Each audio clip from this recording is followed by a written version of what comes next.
Thank you for joining us today.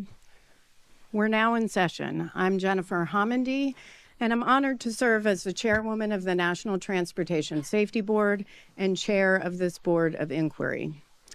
I'm joined by my fellow board members, Member Michael Graham, Member Tom Chapman, and Member Todd Inman. Before I begin, I want to yield a little bit of time to Member Chapman.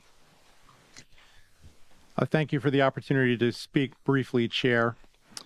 With regret, I'm going to excuse myself from this morning's session and for the remainder of the investigative hearing. Before doing so, I want to explain why I will not be participating in the hearing nor any of the proceedings related to this investigation going forward. As I have formally disclosed in various public financial disclosure filings, my family and I continue to receive flight privileges from American Airlines pursuant to an executive change in control and severance benefits agreement. That is an arrangement which dates to a circumstance and time much earlier in my professional career. American Airlines is not a formal party to the investigation. However, I am recusing myself from further participation in light of the business and corporate relationship between American Airlines and PSA Airlines, which is a party, of course. I commend our team and all of you participating in the hearing for your contributions. I am following the investigation closely and will be observing the hearing by video from my office here in the building. A thorough determination and examination of the facts is owed to those who lost their lives in this terrible tragedy and to their loved ones who are grieving the unimaginable loss. I know that some of those folks are here today and will be with us throughout the next few days. Our hearts go out to you. I'm confident the lessons learned from this investigation will help ensure such a tragedy can never be repeated. Chair, that concludes my remarks, and my thanks again for the opportunity to explain my situation. Thank you, Member Chapman. And for those in the audience who may not be familiar, that's pretty standard. We all have different recusals that we come on board with. And so I appreciate that, Member Chapman, and we'll see you later. Member Graham, Member Inman, and I will comprise the Board of Inquiry for this investigative hearing. The notice for the hearing was published in the Federal Register on July 11th, 2025. I now recognize our hearing officer, Dr. Dan Bauer. Thank you, Chairwoman Homendy. Before we get started with today's meeting, please silence your electronic devices if you have not already done so. Restrooms are in the lobby to the left as you are exiting the boardroom. We will now share important safety information for those here in person. Please play the video.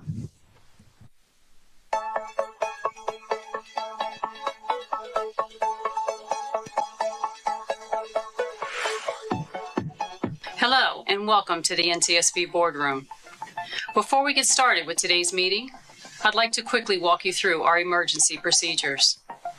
First things first, please take a moment to silence your phones or other electronic devices. If you need the restrooms, they're just outside the boardroom on the left side of the lobby. Now, in case of an emergency, here's what you need to know. If someone experiences a medical emergency, our on-site Federal Protective Service officers are trained to respond. They'll call 911, perform CPR if needed, and use the automated external defibrillator device mounted in the lobby between the boardroom exit doors. They're also trained to provide first aid. There's a first aid kit at the security desk in the lobby. If we're asked to shelter in place, like during severe weather or a security incident, please stay seated and listen for instructions. Our security team will manage the situation and let us know when it's safe to leave. If the fire alarm sounds, please follow NTSB staff to the nearest exit. There are two main options. You can exit via the stairs next to the stage, or you can exit the same way you came in through the lobby. Please walk, don't run.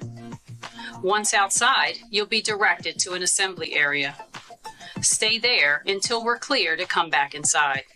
If there's a small fire, our security officers are trained to respond using one of the fire extinguishers. You'll find them in 3 locations: by the stairwells on either side of the stage at the front of the boardroom, mounted on the wall in the back of the boardroom, and near the security area in the lobby. For anyone who needs an accessible evacuation route, you can use the door to the left side of the lobby, which leads into the parking garage. From there, turn right and follow the walkway to the street level. NTSB staff will be available to assist anyone who needs help. And finally, safety is everyone's responsibility. If you see anything that seems off or concerning, please let a staff member or security officer know right away. Thank you for helping us maintain a safe and secure space.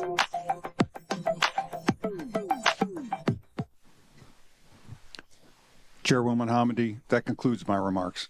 Thank you very much, Dr. Bauer, and thank you to Sherry for that video.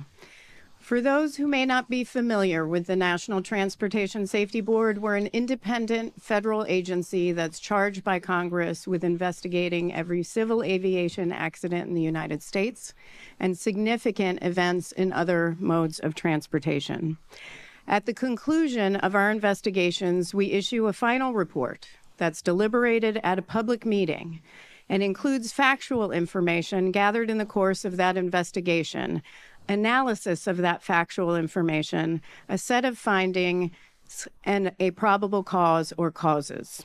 We also issue safety recommendations aimed at preventing recurrence of that accident or incident. The NTSB strives to identify and report accurately all relevant facts, conditions, and circumstances relating to each accident and incident we investigate. And when necessary, we hold investigative hearings. An investigative hearing allows the NTSB to gather sworn testimony from witnesses on issues identified by the investigative team for a specific event or systemic safety issues. Investigative hearings are fact-finding proceedings. The purpose is to receive testimony and evidence which may be of aid in determining the cause of an accident. This hearing is a critical part of our ongoing investigation of the fatal Midair collision involving a Sikorsky UH-60 Lima operated by the U.S. Army under the call sign PAT-25 and PSA Airlines Flight 5342, a CRJ700, that occurred over the Potomac River near Ronald Reagan Washington National Airport at about 8:48 p.m. Eastern Standard Time on January 29th, 2025. As a result of that collision, the 2 pilots, 2 flight attendants, and 60 passengers aboard the airplane and all 3 crew members aboard the helicopter were fatally injured. Both aircraft were destroyed by impact forces. I'd like to take a moment to address the families who lost loved ones in this tragedy. On behalf of the entire agency, we are so sorry for your loss. We wish we would have met you in different circumstances, but please know that we are working diligently to make sure we know what occurred, how it occurred, and to prevent it from ever happening again. On behalf of everyone at the NTSB, we also are providing a transportation disaster assistance team today to be here to provide support for each of you. Can our colleagues from TDA stand just to make sure you know where they are in the audience? If you know and if you need anything, please don't hesitate to call upon them. I also want to thank the American Red Cross for being here. Volunteer mental health clinicians from the Red Cross will be here for the duration of this hearing to provide emotional support for anyone attending. Again, please know that your loved ones are why we fight so hard for safety. They are why we are meeting here today for this investigative hearing. Thank you. I do also want to commend each of you for your remarkable selflessness. In the wake of a tragedy, you have courageously spoken out and advocated for important reforms to save lives and improve aviation safety. I hope the information that we uncover during this hearing will support your efforts. Among those who perished on January 29th were 3 brave and highly respected soldiers who dedicated their lives to defending our nation. To their families, I say, you made their service possible. Alongside our condolences, please accept our enduring gratitude on behalf of a grateful nation. The contributions of military families like yours, through your love, your support, and your resilience, cannot be overstated. I'd also like to acknowledge and honor the many active duty service members and military veterans here today, as well as their families. Thank you for your unwavering commitment to our nation. Each of us is forever in your debt. I specifically want to thank Colonel Matthew Parker. He was our party representative for the Army, and I appreciate your support. Finally, I also want to thank the first responders on behalf of the board. Our over 90 organizations responded to the scene of this tragedy to support search and recovery efforts and assist us in our investigative work. Law enforcement, fire officials, dive teams, federal, state, and local agencies. We don't often talk about it, but they're human too. And what they experience can also be quite difficult. So thank you all for your public service, your dedication, and your heart. I'd now like to introduce the NTSB staff. Next to Dan in the front row, we have Mr. Bryce Banning, who's our investigator-in-charge, or IIC, of this investigation. Mr. Chihoon Shin, aerospace engineer for helicopters. Ms. Marie Moeller, mechanical engineer for vehicle performance. Mr. Sean Payne, branch chief for Vehicle Recorders Division. And Mr. Michael Portman, aerospace engineer, recorder specialist. In the middle row, we have Mr. Brian Soper, lead aviation accident investigator, air traffic control. We have Ms. Sarah Lewis, aviation accident investigator, air traffic control. Dr. Catherine Wilson, senior human performance investigator. Dr. William Bramble, national resource specialist, human performance. Captain Rocky Stone, aviation accident investigator, air carrier operations, and Captain Van McKinney, aerospace engineer, helicopters. In the back row, we have Mr. Brian Fuchs, materials engineer who will operate the audio visuals. Mr. Anthony Lamb, transportation safety specialist who will operate the timer. Dr. Jana Price, transportation safety specialist. Dr. Lauren Groff, Chief Data Scientist, Mr. John Flynn, Aerospace Engineer, Systems, and Mr. Tim LeBaron, Director, Office of Aviation Safety. And behind me is Mr. Daniel Baranovsky, who will provide legal support. Now let's turn to the parties of the hearing. Thank you for all your cooperation with our investigation to date. Federal regulations guide how we designate parties to an NTSB investigative hearing. They are those persons and organizations whose participation in the hearing is deemed necessary in the public interest and whose special knowledge will contribute to the development of pertinent evidence. The parties to this hearing have been designated in accordance with these regulations and selected for their technical expertise in their respective fields. As I call the name of each party, I ask the designated spokesperson to identify themselves and then introduce others at their table. Please push the microphone button to talk and then push it again when finished. We'll start with the Airline Pilots Association. Good morning, and thank you, Madam Chair. I'm Captain Daniel Mullen, for the ALPA Party Coordinator and Spokesperson. With me today, Chris Heck, Captain Matt Gorshey, Shay Bohm, Captain Mike Palazzolo, and Captain Russell Page. Thank you. All right. Thank you very much. And continuing in alphabetical order, Federal Aviation Administration. Thank you, Madam Chairwoman. I'm Todd Gentry, with the manager of the FAA's Accident Investigation and Prevention Division. With me is my lead investigator and party coordinator, Patrick Lush.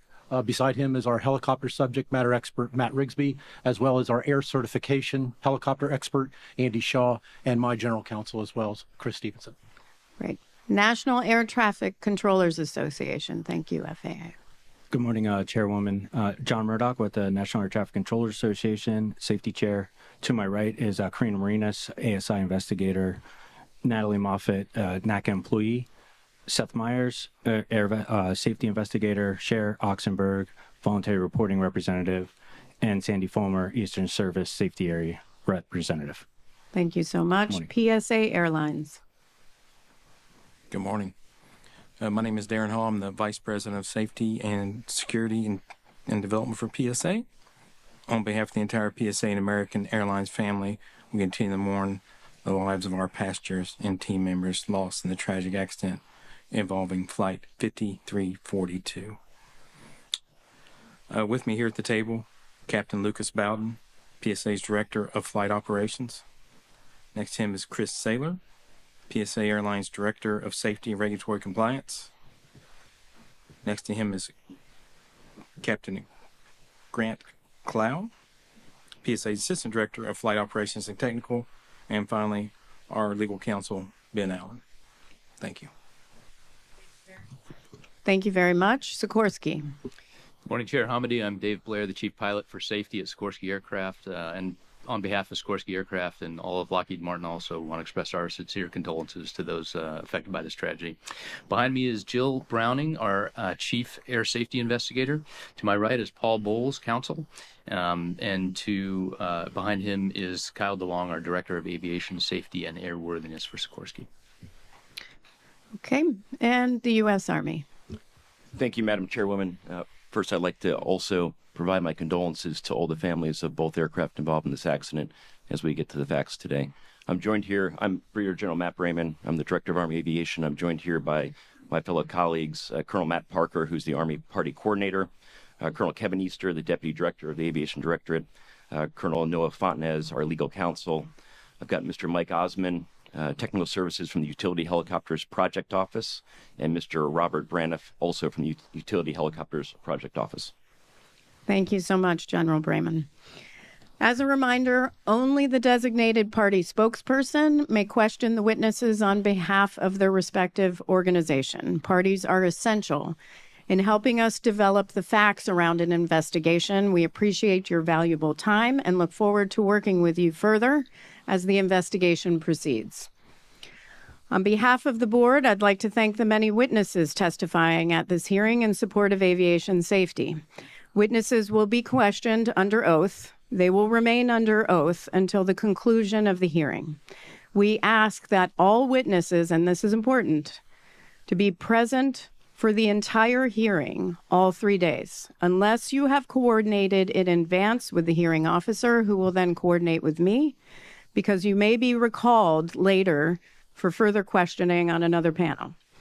The witnesses have been selected based on their ability to provide the best available information on safety issues that are pertinent to this investigation. The witness list was reviewed by the parties to the hearing last week at the pre-hearing conference. In the interest of time, I'm not going to describe the witnesses' credentials. Instead, we have pre-qualified each witness by documenting their qualifications in writing. You may review each witness's biographical information in the public docket, which opened at 9 a.m. this morning. You can find that at ntsb.gov. I'd now like to provide a general overview of the hearing. You may wish to refer to the hearing agenda for more details. We obviously began at 9 a.m. today. We'll begin at 9 a.m. sharply on tomorrow and then the next day, and conclude around 7 p.m. today and 7 p.m. tomorrow. We expect Friday's proceedings to wrap up earlier, but please be prepared to stay the full day.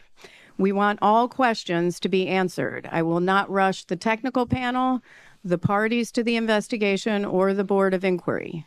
We'll break for lunch as needed throughout, so please remain flexible and we will take smaller breaks as well. This hearing will address key issues relevant to our investigation, which are organized into technical panels. The topics for each panel were finalized at a pre-hearing conference with a technical panel, parties to the hearing, and the Board of Inquiry on July 17th. There will be 5 panels that are brought together over the period of 3 days. Today, panel 1 will run until about lunch. The topic is overview of the accident helicopter's air data systems and altimeters. Following lunch, assuming we're done with panel 1, we'll move to panel 2, overview of the DCA Class B airspace and helicopter routes. That panel will run until about 7 p.m. Tomorrow, we'll begin with panel 3, training, guidance, and procedures applicable to DCA air traffic control, which will take us to the lunch break. Following that, assuming we're done with panel 3, we'll move on to panel 4, overview of collision avoidance technology, which will take us until about 7 p.m. The last panel of the hearing, panel 5, will take place on Friday, and that will cover safety data and safety management systems at various organizations. Again, please be prepared to stay that full day. We'll follow the same process for all panels. Dr. Bauer will introduce the topics to be addressed, as well as the technical panel members and witnesses. I'll swear in the witnesses, who will be questioned in the following order. First, by the NTSB technical panel. Next, by the parties to the hearing, and finally, by the Board of Inquiry. Parties will have designated time during each panel to question the witnesses. During party questions, I'll recognize each organization one by one, round-robin style. Each party will keep their questions to 5 minutes or less. We have a timer to help you stay on track. Given that there are 6 parties to the hearing, we should have time to accommodate 2 rounds of questions per party. That goes for all panels.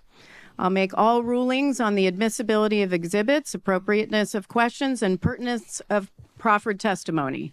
If a party spokesperson objects to any question asked during the hearing or wishes to discuss the admissibility of an exhibit or the pertinence of proffered testimony, please raise your hand and wait to be recognized by me. A word about conduct. This is not an adversarial hearing. The board does not permit cross-examination of witnesses in the legal sense, nor do we permit questions related to fault, outside litigation, or legal liability in general. Such questions are not relevant to the fact-finding purposes of an investigative hearing conducted by the NTSB or our statutory mission. This does not mean difficult questions won't be asked. They will be, and they should be. This is an investigation. We are here to improve safety. That is our sole focus. So with that, Dr. Bauer, please describe the exhibits. Thank you, Chairwoman Hammondy. Exhibits for this hearing include reports produced by NTSB investigative staff, videos, and other documents submitted by the technical panel members, witnesses, and parties to support the testimony and questions you will hear over the next 3 days. The exhibits for this hearing are in the docket. The docket number is SA-544. That's Sierra Alpha 544. The NTSB is authorized by statute to disclose information to carry out its mission, but we protect confidentiality and proprietary information to the extent possible. As such, the exhibits contain redactions. These are the results of negotiations between the parties and the NTSB regarding the disclosure of information claimed to be personally identifiable, security sensitive, or proprietary in nature. Though redacted, the exhibits contain sufficient information so that members of the public can refer to them during the hearing and throughout the NTSB investigation. The exhibits entered into the record in any presentations, along with other records of the investigation, become part of the NTSB public docket and are available via the NTSB website, ntsb.gov. The public docket opened this morning. Party spokespersons and witnesses have been provided electronic copies of the public docket containing the exhibits identified above. The docket is located on the investigation page, which you can access in one of two ways: by visiting ntsb.gov, or if you've joined us in person, you can scan the QR code on the hearing agenda. On the investigation page, you will find the link to the public docket on the right-hand side, just below the map. A transcript of the testimony taken during the hearing will be prepared and entered into the docket as soon as possible. In addition, Mr. Baranovsky will keep a list of any documents admitted during the hearing that are not currently exhibits in the NTSB public docket. These documents will be submitted after the hearing and entered into the docket. As a reminder, if a party to the hearing has a new exhibit to propose, in accordance with 49 CFR section 845.9, it will not be admitted unless the chairwoman determines that a good cause has been shown. While parties do not participate in the analysis of evidence, parties can submit written comments for our consideration. This is where parties can state their views for the record, such as the potential conclusions that may be drawn. We strongly encourage the parties to submit written comments, which are beneficial to our analysis. Our regulations provide two separate opportunities to do so. First, parties may submit comments on the hearing. Per 49 CFR section 845.13, following the investigative hearing, any party to the hearing may submit proposed findings to be drawn from the testimony and exhibits, a probable cause, and proposed safety recommendations designed to prevent future accidents or incidents. The proposals shall be submitted within the time specified by the investigative hearing officer at the close of the hearing and shall be made part of the public docket. Parties to the investigative hearing shall serve copies of their proposals on all other parties to the hearing. Such comments are due to me, the hearing officer, within 30 calendar days after the close of the hearing, by September 1, 2025. We ask that any submissions be sent to us electronically. The second opportunity to submit comments is through the traditional party submission process outlined in 49 CFR section 831.14. Any party to the investigation may submit to the NTSB written proposed findings to be drawn from the evidence produced during the course of the investigation, a probable cause, and/or proposed safety recommendations designed to prevent future accidents. A due date for this submission will be provided by the investigator-in-charge at a later time. Parties may avail themselves of one, both, or neither of these opportunities. If you do send comments at any point, they will be included in the public docket. As mentioned, we will consider party comments during the analysis phase of the investigation and in the preparation of the final report. Chairwoman Hamady, that concludes my remarks. Thank you. And just to reiterate, those comments for the hearing due 30 days from the close of this hearing, September 1st, 2025, by September 1st. Thank you so much, Dr. Bauer, for going through that. And I'm now going to turn it over to Bryce Banning, our investigator-in-charge, to provide an overview of the accident. Morning, Chairwoman Hamady and members Inman and Graham. I'll begin my presentation with an animation. The animation is about 11 minutes long and will cover a summary of the event, depict the flight tracks of the accident aircraft, and show air traffic control communications as well as helicopter intercockpit communications.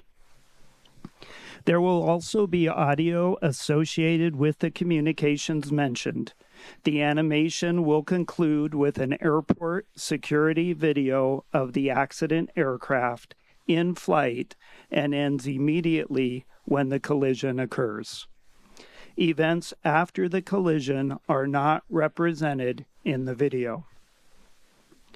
We realize that some attendees and remote viewers may find this animation and security video difficult to view and hear.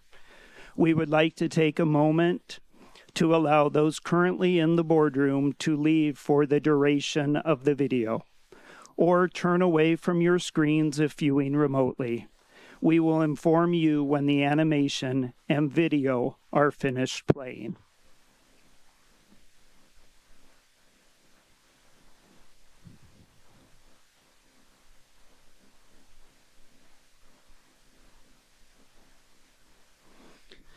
We will begin the animation now.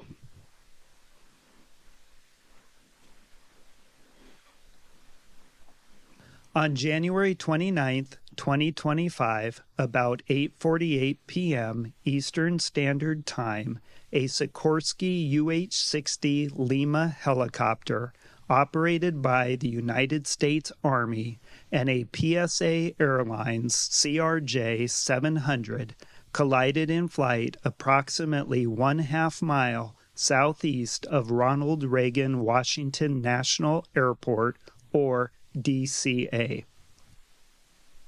The 2 pilots, 2 flight attendants, and 60 passengers on board the airplane, and all 3 crew members on board the helicopter were fatally injured. The military helicopter flight originated from Davison Army Airfield, Fort Belvoir, Virginia.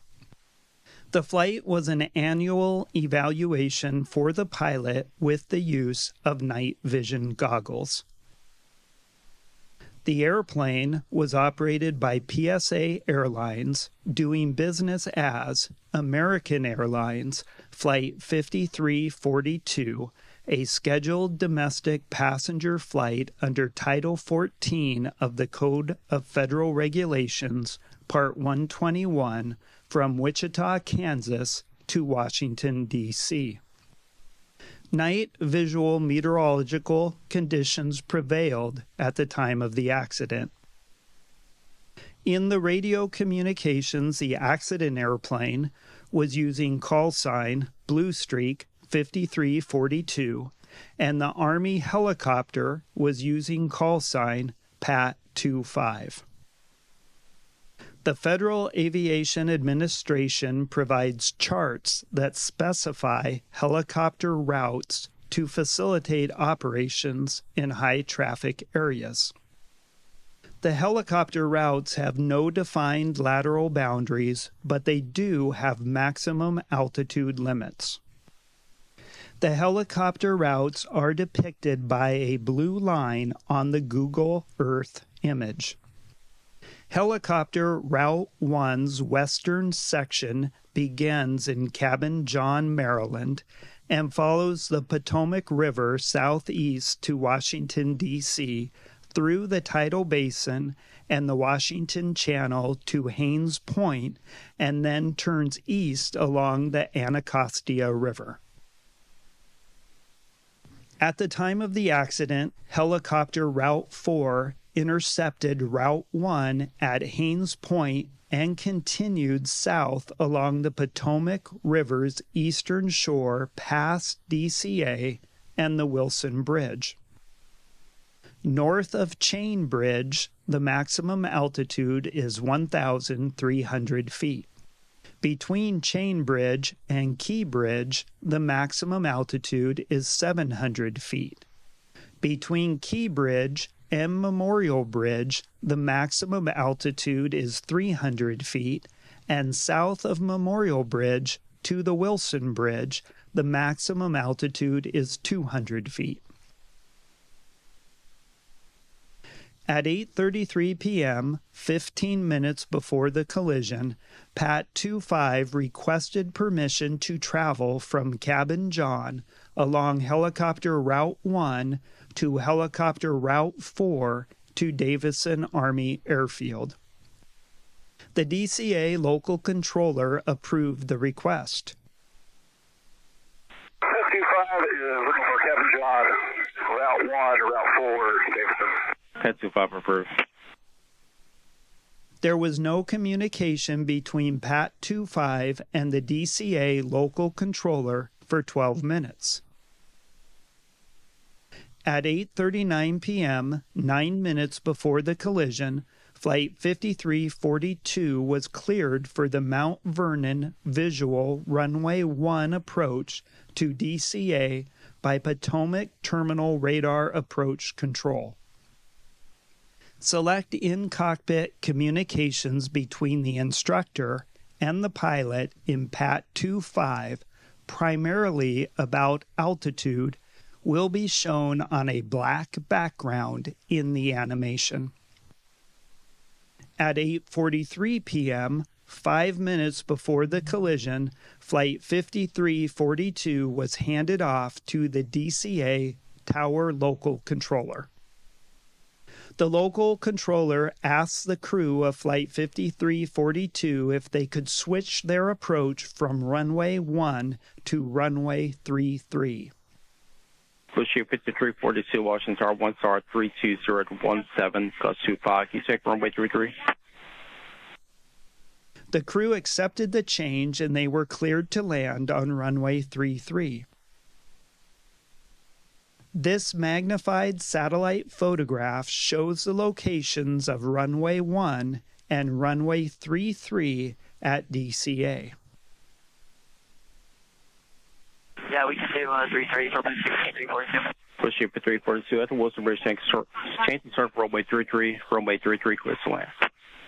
Change runway 33 and runway 33 for language 342.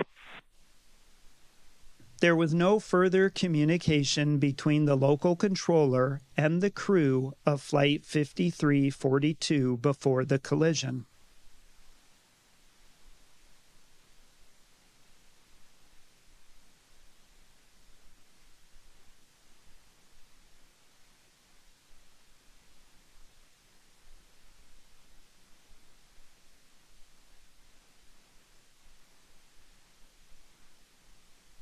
The following animation shows the positions and altitudes of the accident aircraft for the final 3 minutes before the collision. An altitude profile view of the two accident aircraft is also displayed. Audio of the air traffic control communications will be played during the animation. The local controller was operating on 2 channels. While all aircraft could hear the local controller, helicopter crews could only hear radio transmissions from other helicopters, and airplane crews could only hear transmissions from other airplanes. Only communications between the local controller and Pat 25 will be shown in text on the screen. The controller twice advised the crew of Pat 25 about the conflicting traffic on approach and circling to land for runway 33. Both times the crew of Pat 25 reported that they had the traffic in sight and requested to maintain visual separation. The controller approved the request both times. Pat 25, traffic just off the Wilson Bridge to CRJ at 1,200 feet, circle runway 33. This is pressure proof. American 1630 Tower, runway 1, lot boy, traffic throughout, circle runway 33, discharge on 6 mile funnel. Line up runway 1, American 1630.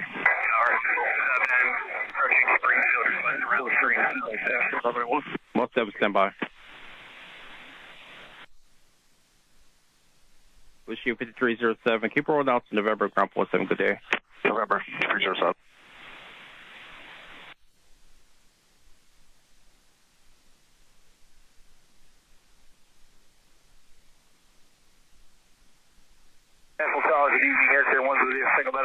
American 1630, Windstar 32014, go to 5 traffic 2 mile left base runway 33, no delay, runway 15 for immediate takeoff. Number 1, clear for takeoff, American 1630. Muscle 7 request.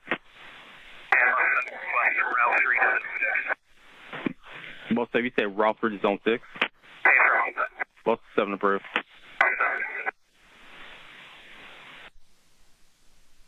American 4782, good evening. Aircraft 1's within a single medevac helicopter 1000 feet, 29901 on the altimeter, requesting zone 6 for Fairfax. Medevac Aircraft 1, Washington Star, National Altimeter 29900. Approved to Washington class, Robert Airspace for land insured at Fairfax. 29990 for Aircraft 1, copy. Pass 25, the CRJ in sight. Pass 25, pass behind the CRJ. Still has a aircraft inside precision separation. This separation.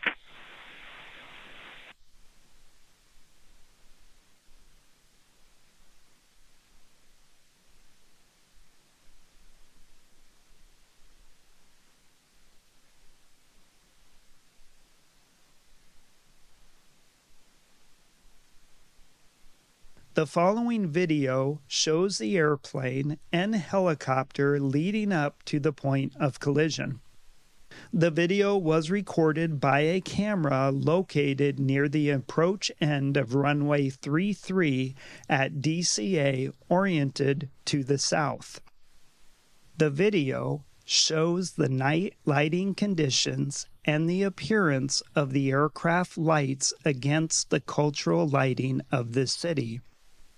Aircraft lined up on approach to DCA can be seen in the right corner of the screen. The flashing lights identify the touchdown zone of runway 33's landing threshold. Flight 5342 is visible in the upper left corner as it approaches runway 33. PAT 25 appears from the left side of the screen, moving to the right as the two aircraft cross flight paths. This concludes the animation. Thank you, Mr. Banning. We're going to turn to the first panel. So, Dr. Bauer, will you please provide an overview of the panel topics and introduce the technical panel and the witnesses? Chairwoman Hamidi, the first panel is overview of the accident helicopters, air data systems, and altimeters. The panels will address helicopter static pressure and pressure altimeter systems, static system error and instrument error of the altimeter, total error effects on the accuracy of barometric altitude, military and civilian design requirements for helicopter air data systems and altimeters, design challenges for helicopter air data systems and altimeters, helicopter altimeter accuracy, standards, checks, and verification, and how accuracy of parametric data is verified and maintained for both civil and military flight data recorders.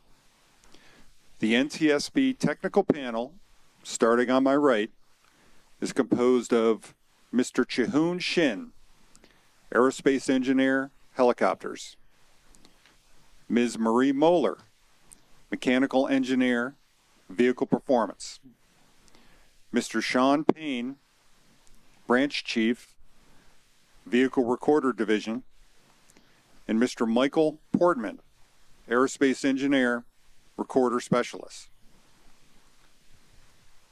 Witnesses for Panel 1 are composed of the following individuals, starting from my left, nearest the board members. Mr. Dan Cooper, Senior Technical Fellow for Avionics, Systems Integration and Test with Sikorsky. Mr. Lance Gant, Chief Scientist and Technical Advisor for Rotorcraft with the Federal Aviation Administration. Chief Warrant Officer Kylene Lewis, Department of Evaluation and Standardization with the U.S. Army. Mr. Steve Bradham, Chief Airworthiness Engineer with the U.S. Army. And Mr. Scott Rosengren, the UH-60 Chief Engineer with the U.S. Army. Chairwoman Hamidi, these witnesses have been pre-qualified and their respective experience and qualifications appear in the docket as exhibits. Thank you, Dr. Bauer. Will the witnesses please stand? Please raise your right hand and answer by saying, I do. Do you swear or affirm that the testimony you will give in this hearing will be the truth? Thank you. You may be seated. As a reminder to the witnesses, you'll remain under oath until the conclusion of the hearing. We ask, and this is very important, we ask that you answer questions factually. Please avoid analysis or any speculation. If there's a question about the question, if it leads to speculation or you think it might, just direct the question to me and I'll make sure to clarify. Also, I'm going to ask our staff, we've already talked, but just a reminder, and then also the witnesses, please do not use acronyms. We all use it frequently, but there are a lot of people both in the audience and watching virtually who don't know what those acronyms mean.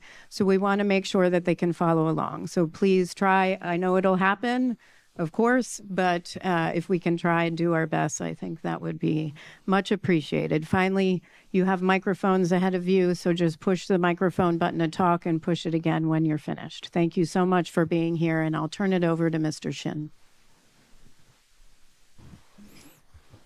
Good morning. We will begin panel 1 of this investigative hearing with a presentation from myself and Ms. Moeller.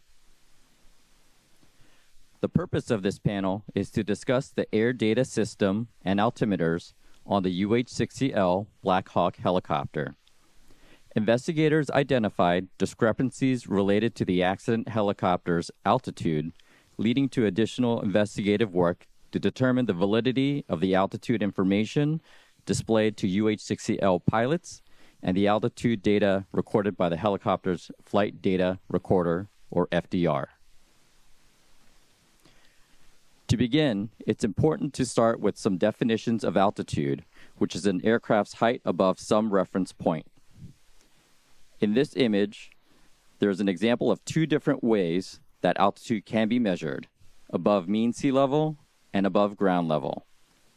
We will discuss pressure altitude, which is then corrected to height above mean sea level, and radio altitude, which is measured by bouncing radio waves off a surface below the aircraft to determine its height above ground.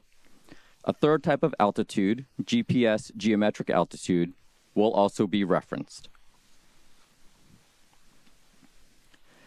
Generally, atmospheric pressure decreases with increased altitude. The air is thinner on top of Mount Everest compared to near sea level, such as Washington, D.C. The International Standard Atmosphere Model, or ISA model, defines an altitude for a baseline pressure of 29.92 inches of mercury at sea level. If you measure the static air pressure around an aircraft, it can be compared to the ISA model to determine how high the aircraft is. However, as you know from weather forecasts, atmospheric pressure can change, so a correction factor for local atmospheric conditions is needed to be applied to more accurately determine an aircraft's height above sea level. A barometric altimeter is essentially a barometer that measures static air pressure and displays an altitude in feet. The image on the right shows a UH-60L barometric altimeter.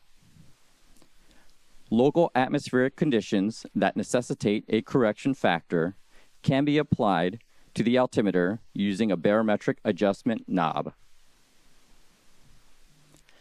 This local altimeter setting corrects the ambient pressure altitude to the helicopter's altitude above mean sea level. The barometric setting for the altimeter is shown on a 4-digit counter in the altimeter setting window, also known as the Colesman window.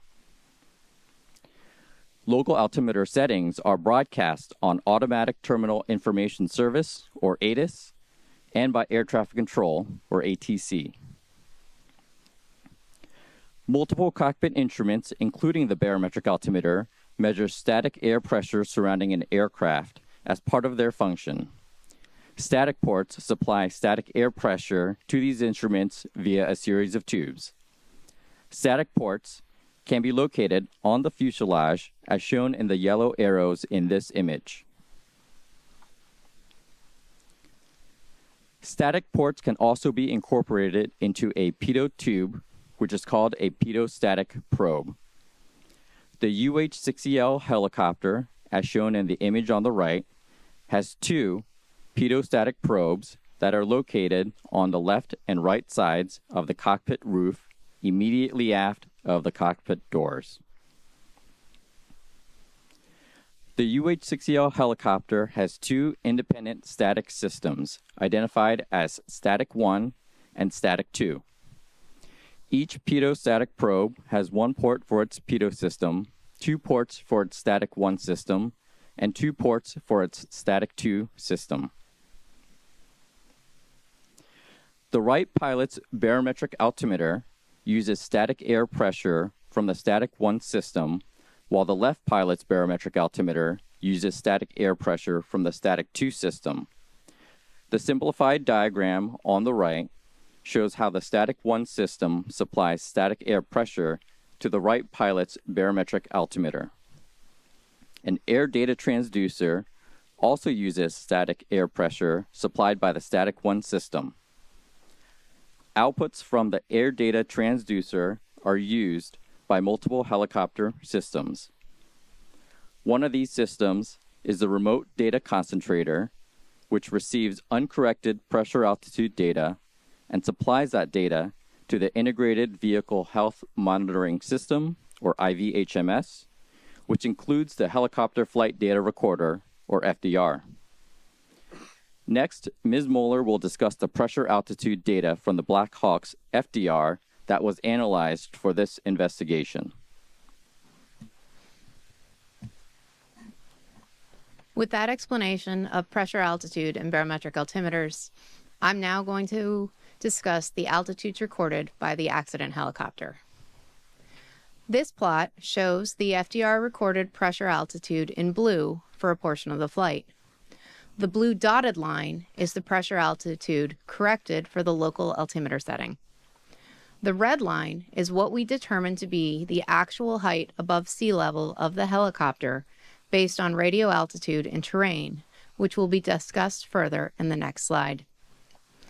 The Army crew was trained to fly the helicopter routes around DCA using the barometric altimeter.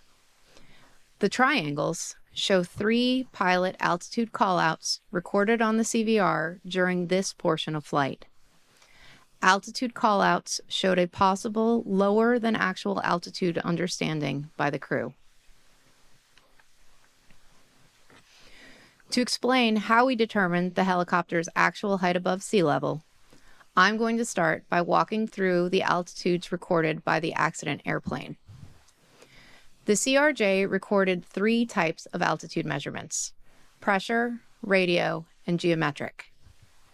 As discussed at the beginning of the presentation, radio altitude is measured by bouncing radio waves off the terrain below an aircraft, and geometric altitude is determined by GPS satellite triangulation.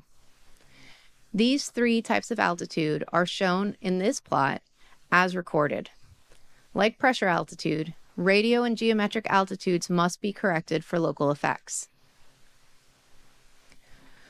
When these 3 independently measured altitudes were corrected for local conditions, they showed good agreement by being within 10 to 20 feet of each other, confirming they were reliable measurements of the airplane's height above sea level. After some additional checks at known ground locations, the CRJ's altitude was considered well validated.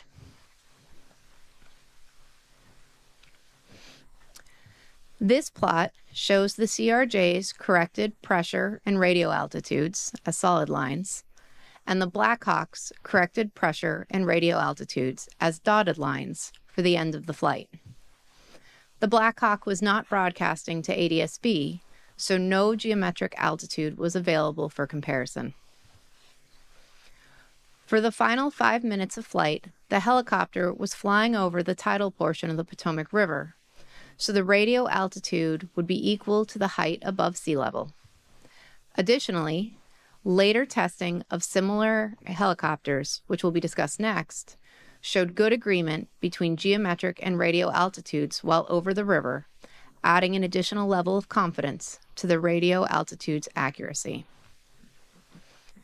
While the radio altitudes of the CRJ and the helicopter, which are shown as red lines, were within 10 feet at the approximate time of impact, the helicopter corrected pressure altitude was 100 feet lower than the CRJ's corrected pressure altitude.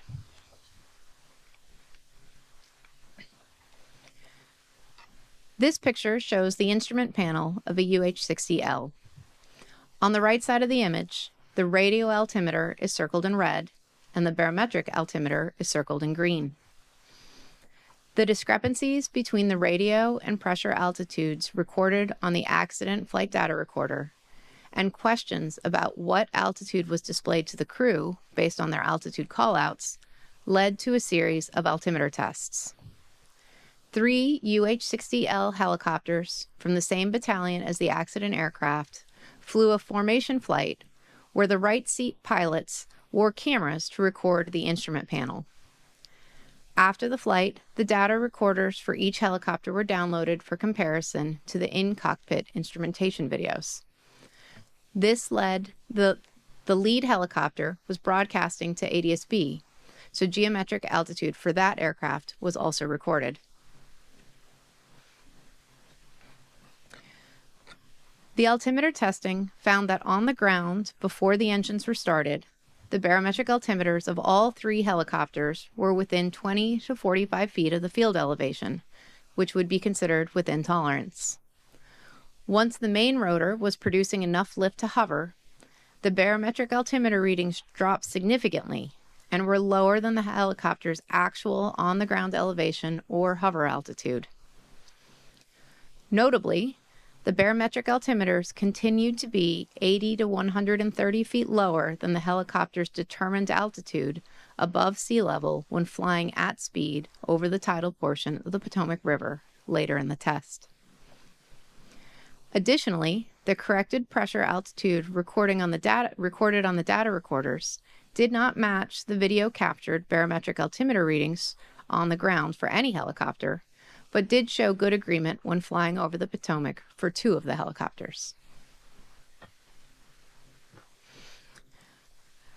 The results of the flight test led to on-ground tests of the pitot-static systems for each helicopter. For these checks, the pitot-static probes are connected to a test rig that simulates set altitudes by increasing or decreasing the pressure the probes see. The altimeters on 2 of the test helicopters performed well. On the 3rd helicopter, the altimeters still performed within or near the tolerance, but were less accurate. So, while the altimeters showed an 80 to 130 foot differences in flight, they were within 20 to 55 feet under a controlled test environment.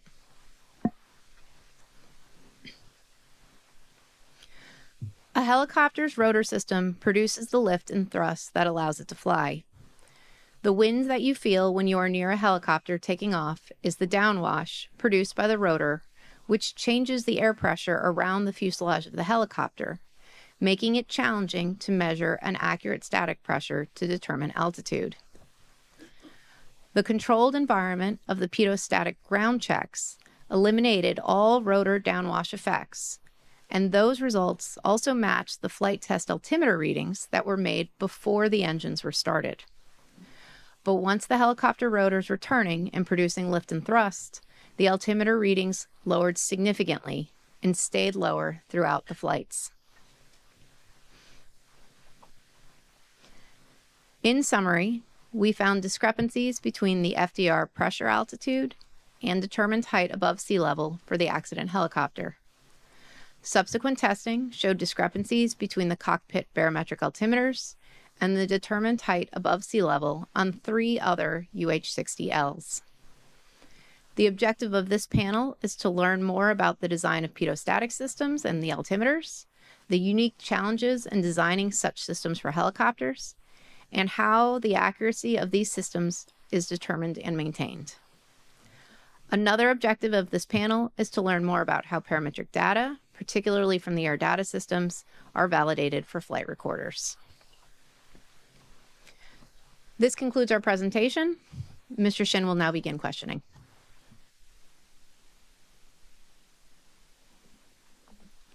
For the witnesses for this panel, we'll ask our questions in 3 distinct topic areas: air data system design, pilot operational considerations with the barometric altimeter, and air data accuracy for flight recorders.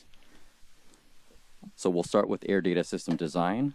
Mr. Cooper, can you please describe some of the engineering considerations on the placement of static ports on a helicopter? When placing the pedo and static ports on a helicopter, you must first consider the total set of customer requirements, and then consider the complex flow dynamics, as was shown in your presentation, that occur throughout the whole flight operational regime of the aircraft. And when you say customer requirements, can you expand on that, please? What that could entail? For example, they have where they're going to operate. So if they have to land in austere conditions, sand, grass fields, have to consider impacts to material entering the probes or damaging the probes. Must consider maintenance operations on the aircraft. If the probes are placed lower, there is risk, of course, to the maintainers bumping in injury as well as damaging the probes. And then another area that needs to be considered: what other sensors are populated on the aircraft? Those sensors have their own needs for placement to meet their performance requirements, and they can create disturbed airflow in themselves in different locations that, of course, would affect that probe location.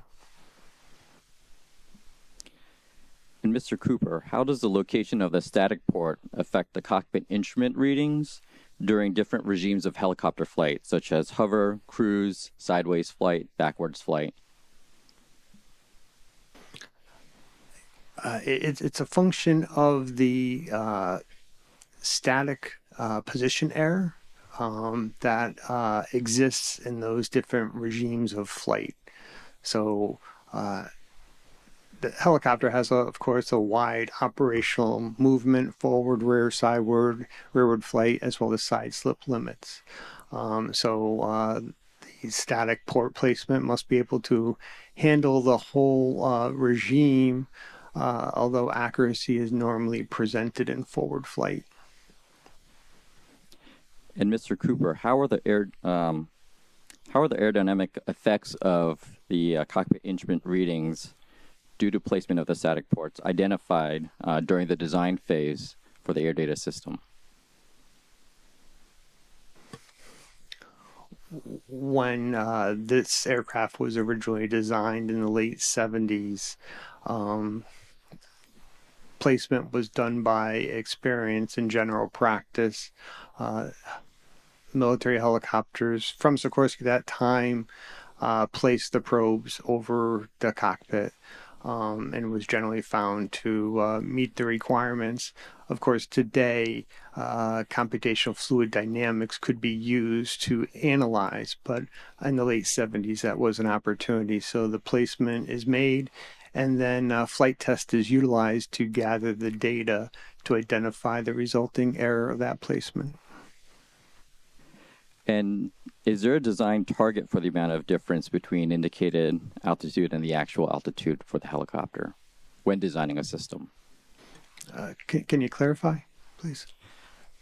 So for the difference between what's indicated in the cockpit instrument to where the helicopter is actually at for altitude? Is there a target during the design phase that you try to achieve for the placement of the ports for certain airspeeds? For the UH-60, it would be based on any government requirements. And what about for commercial helicopters that Sikorsky has designed? Again, it depends on the category it's being certified. FAR 291325, provides guidance for static position error, as well as it provides wording that you must use a certified altimeter. Okay. And with the complex flow environments that we've identified that are present with helicopters in designing these systems, can you please describe some of the mitigation strategies that may be used to account for these aerodynamic effects that you see in the indicated altitude? For the Black Hawk, at the time it was designed and with the government requirements that were provided, really probe geometry, placement, its installation angles is the primary tool. The UH-60 government requirements specified a specific altimeter to utilize. So that would not make the altimeter indication system an option to address any corrections. Present day, of course, with advanced equipment, air data computers give you more of an option. But again, 1970s, late 70s, that was not available, and the government requirements specifically called out the altimeter to be used, and it was provided as government furnished material property. And Mr. Bradham, how would the Army evaluate mitigation strategies developed by a manufacturer? Yeah, so typically in flight test, but if I could just back up for 1 second and just to clarify, so for a pedostatic system, we talk about instrument error, which is the actual calibration error in the physical altimeter itself, and that's what you're checking when you check on the ground without the rotors turning. And then you have what is called position error or installation error, which is the error caused by aerodynamic effects around the aircraft. And those are two independent errors with different standards. And I would say the standards that the Army used and the standards that the FAA uses for civil aircraft are very similar. And these issues are not unique to military aircraft. But your question is how would we evaluate that? And you do an airspeed calibration in flight test, and that airspeed calibration determines, for a given flight condition, determines the position error of the pedostatic system, and then we can mathematically convert that into altimeter error, and we can assess that against a standard. So for the Black Hawk, the position error, that standard was a mil spec called MIL-I 6115, which has a very similar, slightly more stringent standard than Part 29. And if a helicopter did not meet that military standard, would there be a required redesign, or would there be a correction factor that gets applied that pilots have to utilize? This question is to Mr. Bradham. Yes, I think that would depend very much on the specific circumstances. There were, looking back through the historical documents, there were cases where there were small out of spec issues. One knot over a standard in one place, and the decision is made by the government and the contractor that there's no further action required there. They can provide a correction to the operator when that's necessary, but again, I think it would depend on the particular flight condition and the particular size of and the effect of the non-compliance. Mr. Cooper, for the UH-60L helicopter, the pedostatic probes are placed above the cockpit, which is closer in proximity to the main rotor. What are the technical considerations that would lead for those pedostatic probes to be placed closer to the main rotor? In line with what I stated before, it's a balance of the total set of requirements. So again, for a military utility helicopter operating in the landing conditions it does. Placement of the probes lower, as I said, could expose it to ingress of material, danger to maintainers, damage during ground operations. So that would tend to give guidance, provide an alternative by putting it above the cockpit, as was done on other military models Sikorsky and others produced at that time.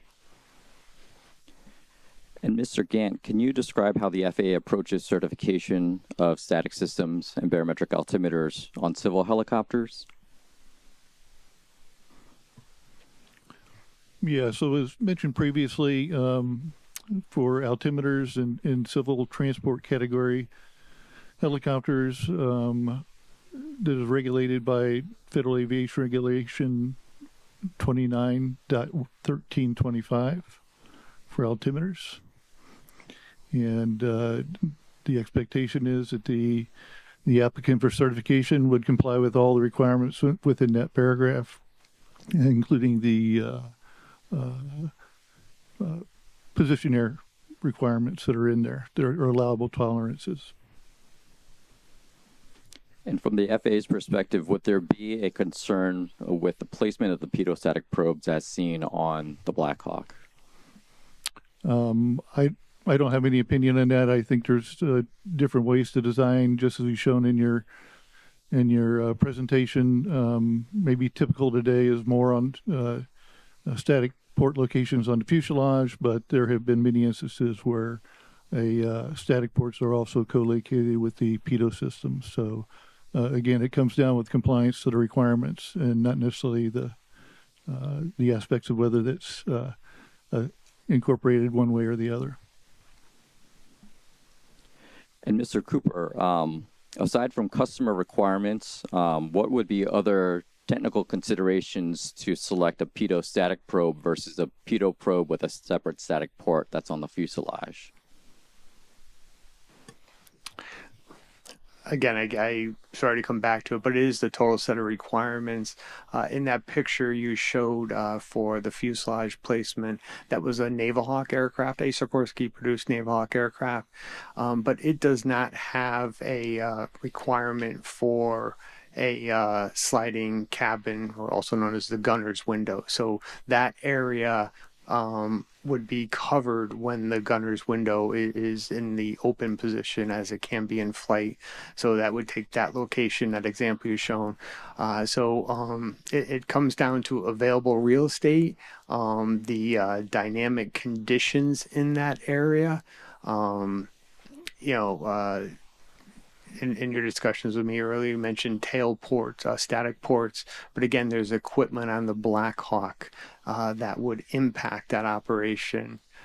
So it's considering all the requirements that the helicopter must meet, what's fitted to achieve that, and what available area on the fuselage can be utilized, and then with that, understanding the dynamic conditions that may be present on that fuselage if it's static, if it's suitable for a static port.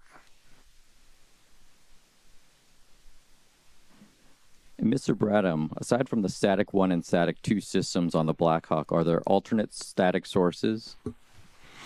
No, not on the Black Hawk. The S1 and S2 are redundant, and each static system, as you mentioned in your presentation, pulls from each side's pitot tube. So S1's fed from both right and left, and S2's fed from both right and left. Okay. Can you please, Mr. Cooper, this question's for you. Can you please describe the types of errors that can add up to ultimately affect the indicated altitude on the barometric altimeter? As was stated by the other gentleman, there's two prime areas. One of them has several contributions, but there's the static source error, and then there is the instrument error. The instrument error for this altimeter has several factors that builds up to its estimated error. Instrument error, consider a tolerance. There's a plus and minus. So when you come up with that error, there could be in the plus direction or the minus. Static source error, which is identified, the resulting is identified during flight test. It's usually a number as a function of airspeed, and it is not constant, but I would not call it a tolerance. There's not a plus or minus. There is a number that's identified during flight test as a function of airspeed. And Mr. Bradham, from the airworthiness perspective, how are the stack up of these errors managed by the Army? So for the from an airworthiness perspective, right, we have standards for each of the individual errors as they occur. So instrument error, so for the altimeter itself was handled for the Black Hawk by mil spec. It was a mil spec. It was 81852 and 81851, and that lays out a number of individual tests under specific conditions for a number of specific errors. So for example, inside the altimeter, there's two separate calibration tests, one for the Colesman window gearing and one for the expanding aneroid capsules. And there's different standards for those, and those are independent errors. So we don't have a standard to roll all that together. We do it by each individual error that occurs to make sure it meets tolerance. And I believe that's how it's done, not just in the Army. But then you have position error, and as I said, that's a mil spec 6115 alpha, which has a standard for that. So and then so that's how we manage it. Each one of the errors has its own tolerance defined, and there's corresponding civil standards. The FAA has a TSO, a technical standard order, that defines altimeter instrument error, and FAR Part 29 talks about altimeter position error, same as the mil specs used to. Mr. Cooper, can you tell me about other designs for barometric altimeters? In this case, the accident helicopter's barometric altimeters uses aneroid wafers or capsules, as Mr. Bradham mentioned. Can you tell me more about other designs that ultimately allow for higher precision and accuracy for barometric altitude or pressure altitude? First, the time period, that was a common design. And as I said, the government requirements, that altimeter was specified to be used and was provided by the government. As time has gone on, and certainly current day, air data computers became available, which provided they did not have the mechanical wafers, the mechanical indicating dial. They did not have the mechanical correction for the Colesman window. So those errors could come out. So the implementation of air data computer, which requires a different display medium, allows you to achieve a lower error at the instrument error analogy. And Mr. Bradham, what are the factors that are considered in transitioning existing helicopters to newer technologies such that Mr. Cooper just talked about? From an airworthiness perspective, we're just looking to see if it meets all the standard requirements. I would say that, the Army, DoD, we've moved away from the very prescriptive mil specs, and we use commercial standards more typically going forward.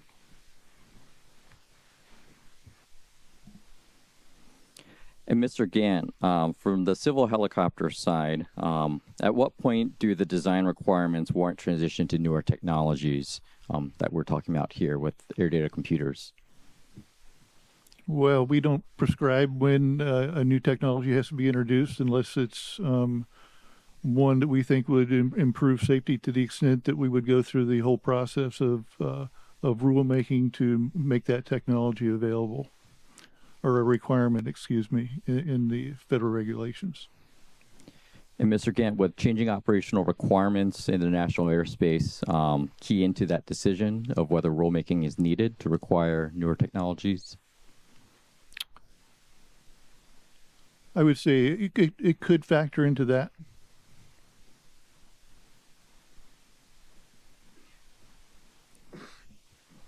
And this question is for both Mr. Cooper and Mr. Bradham. Aside from rotor wash considerations, what other challenges are there in designing an air data system that provides accurate indicated altitude to the pilots? I go from my perspective, the main issue is low speed operation, right? And that's the influence of the rotor wake, which is what you talked about, right? It's why you see, when an aircraft picks up to a hover, why you see the altimeter decrease, right? It's the rotor wake coming down on the static system, and that's at low speeds, common to helicopters. That can be an issue. It's why the Black Hawk pressure instruments, really below 40 knots aren't used. So I think that's the primary issue, but the configuration of the aircraft can affect the static position error. Yeah, for low speed, it is obviously the rotor wash, but at more forward speeds, that rotor wash is not impinging on the probe, so that is not a factor at the higher speeds. Certainly above 60 knots normally is where we don't see that effect. Again, depends on the install, but it is the configuration of the aircraft, what else is installed, either originally or as the model has been utilized, and certainly the customer has updated configuration of the aircraft. So installation of items can have an effect on the static position error. Thank you. I'll hand it off to Ms. Mueller. Good morning. Mrs. Lewis, when flying at low altitudes, do you normally reference the radio or the barometric altimeters? In my experience, when flying at low altitude, I would be referencing the radar altimeter. And when would you transition roughly between the two? In my experience, certainly 200 feet and below, I would be referencing the radar altimeter. However, if I was flying on a published MSL route, I would be referencing barometric altitude. Ms. Lewis, can you go over the procedure for setting up the barometric altimeter and checking it before flight? Yes, as part of the cockpit equipment checks, the barometric altimeters are set on the ground before the aircraft is started, and the requirement for the Army is that they are within 70 feet of field elevation. And where do you get the barometric setting from, usually? From ATIS, the Automated Terminal Information System. Thank you.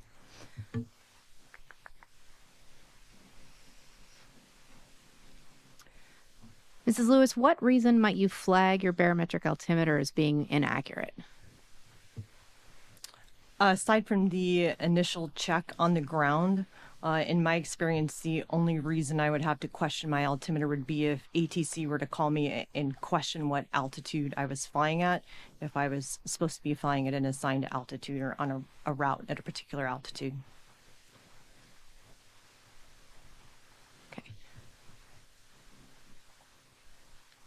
So moving gears a little, Ms. Lewis, what other helicopters have you flown?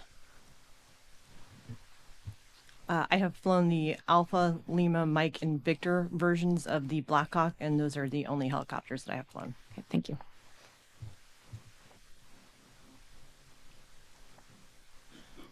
So on those other models, have you seen any differences between the Lima model and those helicopters for the barometric altimeter? Can you clarify the question, please?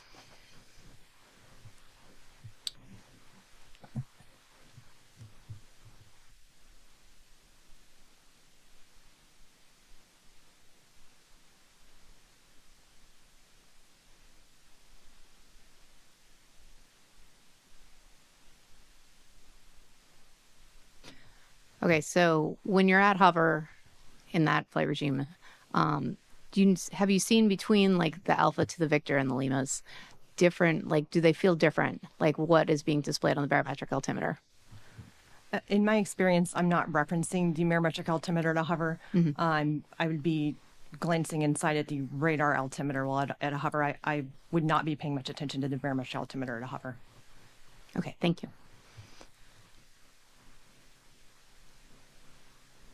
Mr. Bradham, could you please describe the standards related to the design of the static system for the Army helicopters? Yeah, absolutely. And I think it's important, of course, to point out again that the standards are very similar between military and civil, particularly the ones used for the Black Hawk. And so we'll talk about all the different kinds of error, right? So the standards, you have a standard for the instrument itself, which was the mil-spec 81851 and 81852, which have the same tolerance. And that has a number of different tests inside it, a number of dynamic tests for things like hysteresis and friction. But I think the main ones to focus on here are the two calibration tests. You have a scale error test, which is where you test the calibration of the capsules themselves. And then you have a barometric scale setting test where you test the calibration of the Colesman window gearing itself. So you have standards for each one of those, and those standards vary by temperature, and they vary by altitude. So for example, in the scale test, the standard at sea level standard temperature is plus or minus 30 feet. But at 500 feet, that's plus or minus 35 feet. It changes. At extreme temperature, that can go to as far as 60 feet. And then the barometric scale setting is generally plus or minus 25 feet, but it too changes. And that's very similar to the FAA TSO, which is based on a Society of Automotive Engineers standard. And then you have the position error standard. As we talked about, that's for aerodynamic effects on the system, and that's in this case that was from MIL-I 6115, which is plus or minus 25 feet per 100 knots of airspeed, and that's very similar to Part 29, which is 30 feet per 100 knots of airspeed.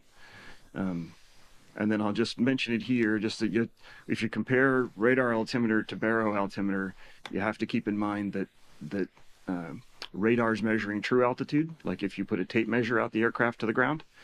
Pressure altitude's measuring a pressure altitude based on a temperature assumption, and so you have to correct for non-standard temperature as well. Thank you. Thank you. So, Mr. Cooper, what amount of difference between the barometric altimeter and the helicopter's actual height is expected for UH-60L? Based in my review of the government requirements prime item development spec, I've not found a standard cited for static position error, not defined.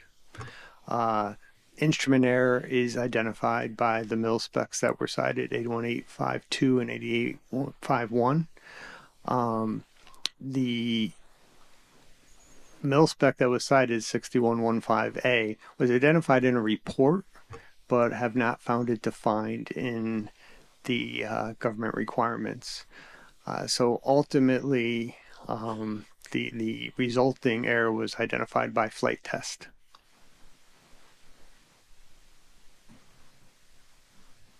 So those identified by flight tests, and we've kind of already talked about this a little bit, but the error changes at different regimes and different flight regimes. So yes, the flight test data is presented as altitude error as a function of airspeed. So it is not necessarily constant number. And as in the report for the UH-60 Alpha, which the configuration is the same for the Lima, it is changing for the clean configuration, so I can't give you a singular number. For the configuration, it's called high drag. It's when the external storage support system, also called ESSS, and we often, at least in Sikorsky, call it ESSS, so there's a lot of acronyms used there in case I say it again. That also has a different static source error curve That one is more consistent though, and is a nominal above, I believe 40 knots is a nominal 50 foot. I'll have to check on the speed, but it is, as you stated before, as is the clean, higher in a hover, but in forward flight it's a nominal 50 in that configuration. Thank you. Oh, and just for people who are listening, the ESSS, or the picture of the accident helicopter, the wing tanks out the side. Right. So how does Sikorsky manage that difference in altitude? What is it that you produce for the operator and the crew? So the flight manual is approved by the Army. Its content is that which is approved by the Army. In the report of the test I cited, in that document, it recommended that the curves for the altitude position error for the clean, as well as the high drag external storage support system, be included in the flight manual, but it ultimately was not included in the approved version. Thank you. So, Mr. Bradham, Mr. Cooper was just saying about how the flight manual discusses the differences for the clean configuration helicopter, but it didn't make it into the Army flight manual, the differences for the ESSS system. I'm sorry, just clarification, both altitude errors Both are not sets in the of front. altitude, Yeah, just sorry. for clarification. Do we believe that crews should be informed of this difference? So for the external storage support system for ESSS, yeah, that level of position error between 80 knots and 100 knots of about 40 to 50 feet, that level of position error was identified, you know, in the original qualification of the system. We verified that level of error exists through the L. We've looked for records of the discussion. At the time, there would have been an operator's manual content review board, and we've looked for a record of the discussion about altitude. We've not found a record of a discussion about whether, you know, about a decision to include or exclude that information. I think it's important to put that information in context when you're thinking about what to provide to an aviator in their manual, right? So that particular error has no influence on performance planning. And you got to put the size of that error in context. So we're talking about something that's 15 to 25 feet above the spec. And, you know, in my experience, typical aircraft separation distances are 500 feet or more. So it would be, I'd be speculating if I went to the reason of why they made a decision not to put that information in the manual. But it's, we've looked for that and not found that record. Okay, thank you. Thank you.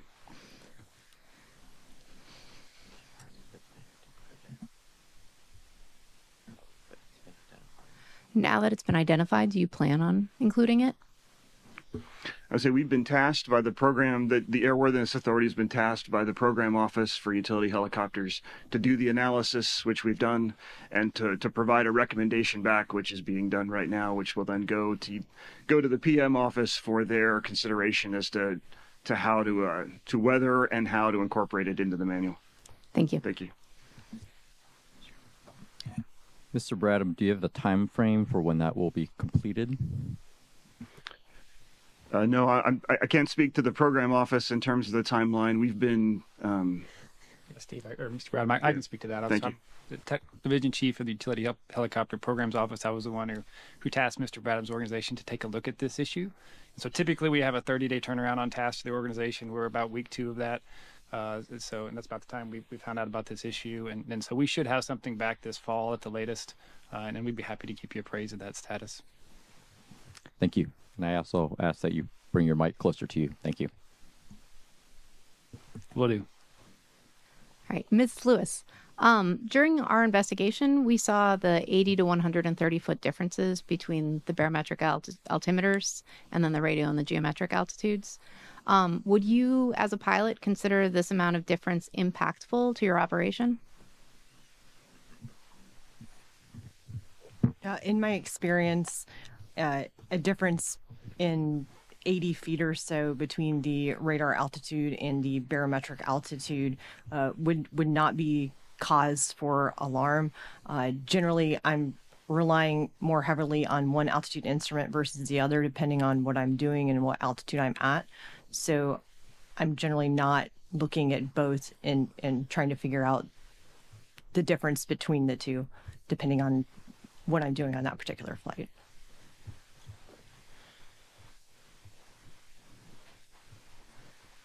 All right, this is for Mr. Cooper, Bradham, and Rosengren, just to start. But during the ground testing of the 12th Battalion helicopters, 2 of the helicopters, the barometric altimeters were within 20 feet of tolerance.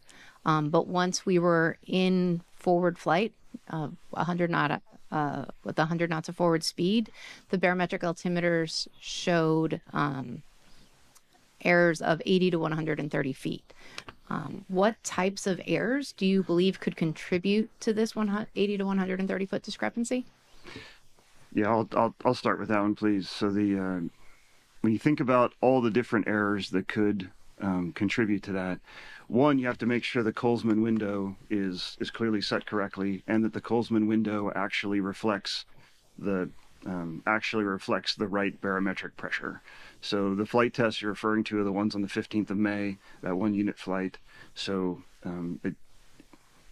backing up, it's important to point out that that's really an anecdotal event. It doesn't use the standard flight test methods that the military and the FAA would use in order to characterize a pedostatic system. So there's not an independent truth measurement of barometric pressure and some of the other things that we would use here. But so in terms of the errors, one is the Colesman window. Then you have the instrument error, which is what you saw on the ground. All 3 of those aircraft were registering altimeter low on the ground, but within spec, right, for the instrument error. Then you have the position error. So 2 of the aircraft were clean, and 1 of the aircraft was ESSS. So the clean aircraft at 100 knots, you're looking at about roughly 7 feet altimeter low and position error. For the ESSS aircraft, about 50 feet position altimeter low for position error. And then you also have to correct for non-standard temperature, because you're trying to compare radar altimeter to barometric altimeter. And so that wasn't a factor for the accident aircraft because the conditions were close to standard and you were low altitude. But on the 15th of May, those flights, you were flying at about 1,000 feet and about 9 degrees hotter than standard based on the aircraft OAT. That's about 36 feet altimeter low. So the combination of those factors, the instrument error, the position error, and a temperature correction, which all happen to be in the same direction, doesn't always happen that way, but in this particular case did, that if you carry that for the 3 aircraft, those errors ends up bringing you to relatively good agreement between rad out and bear out, if you compare them that way. Thank you. And I concur with all the statements that were made. Just one clarification, because I was involved in that ground evaluation. One of the aircraft, the right altimeter, did fall outside the Army maintenance manual check limit, so that was out of spec, and in fact its vibrator was inoperative, so that right altimeter data would be in question for that aircraft. Thank you. Mr. Rosengren, do you have anything to add? No, I just, the only comment I have there is whenever Mr. Bradham and I kind of went through the data, pursuant to some of the questions I think we'll have later, I was properly educated and pleasantly surprised. We was able to get to doing the air stack ups within 1 foot of the differences, and so we'd be happy to provide that data to you in writing later. We would definitely appreciate that. Thank you. Yes, ma'am.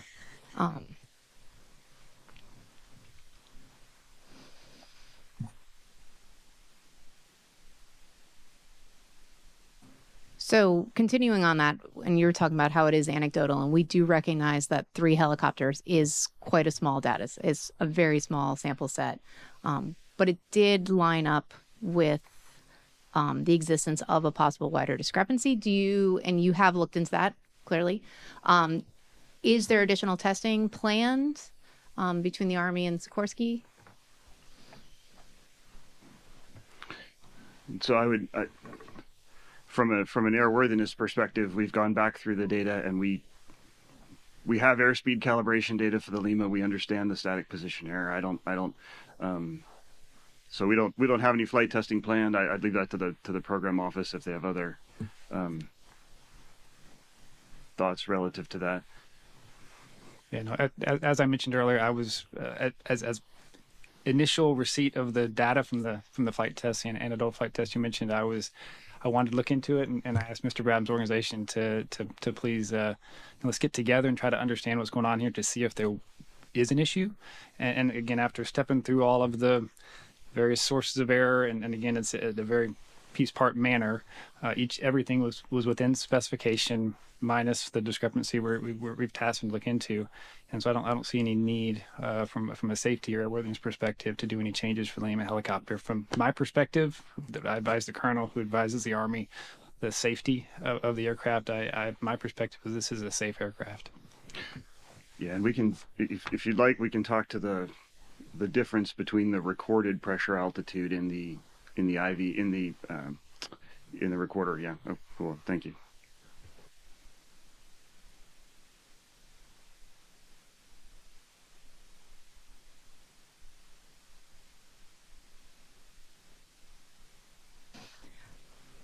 So this conversation makes me conclude that this feels like this is an inherent limitation of a barometric altimeter.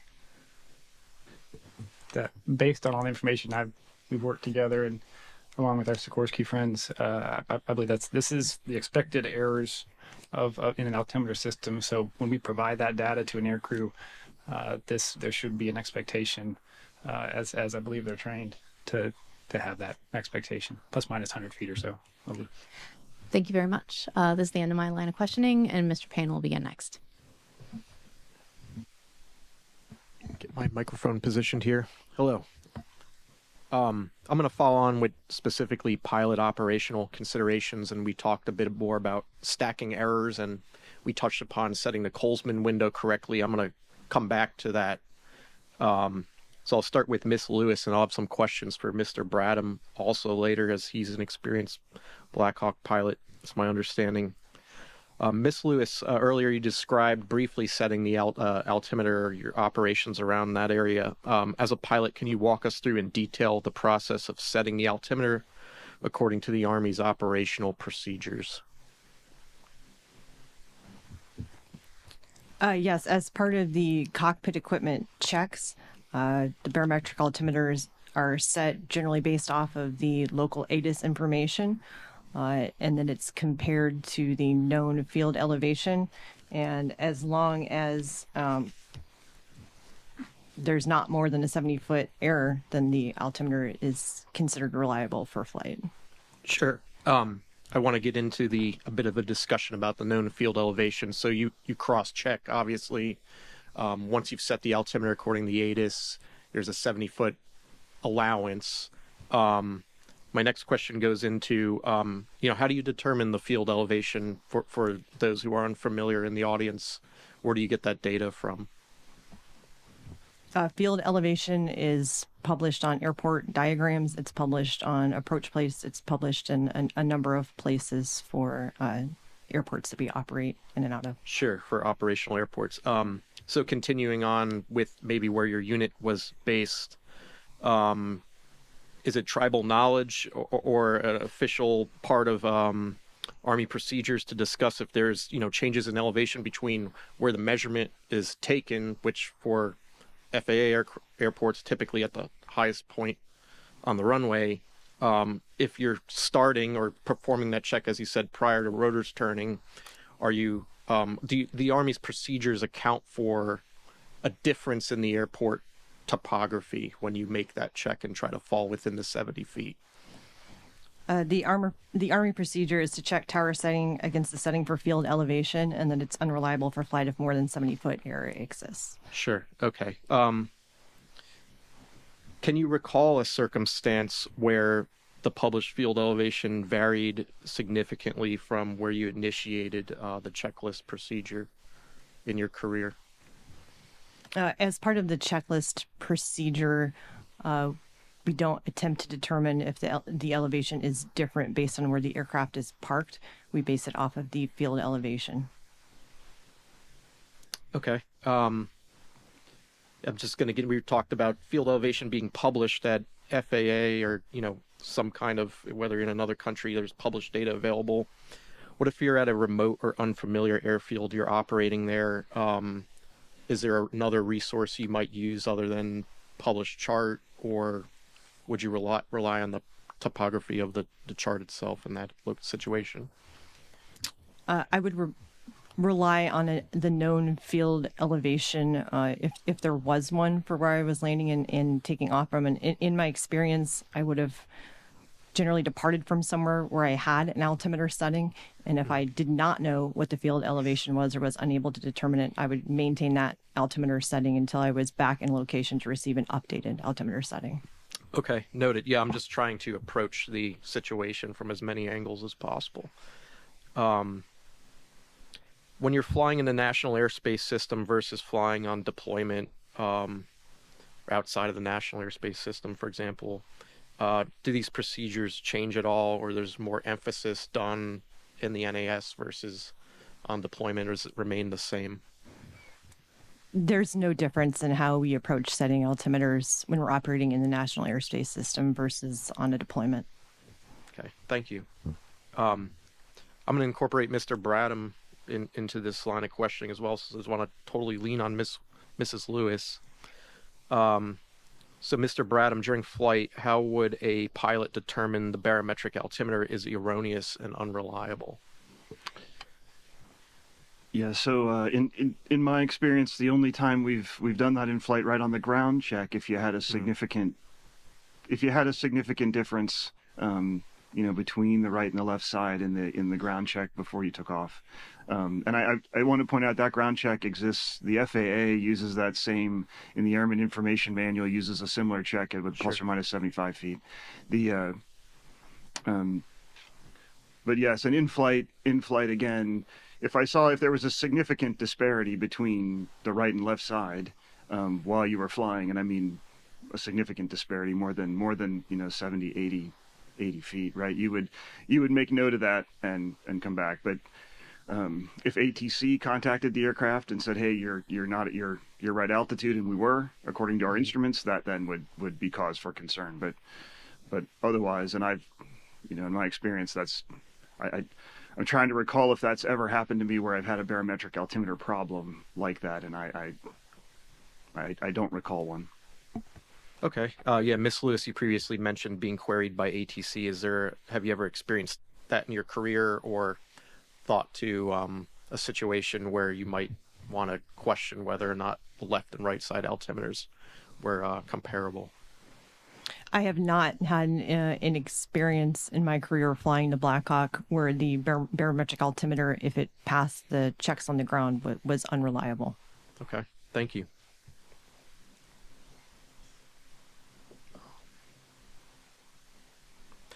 Let's say hypothetically you had a crew and the two pilots did detect an offset between the right and left baro altimeters. I'll start with Miss Lewis. What would they do?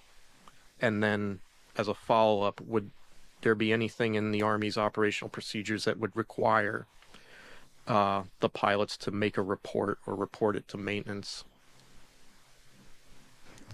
If there was a discrepancy between the left and the right pilot's altimeter, are you asking which altimeter we would use? Well, no, not which you would use, but you've detected this discrepancy. It's more than 70 feet.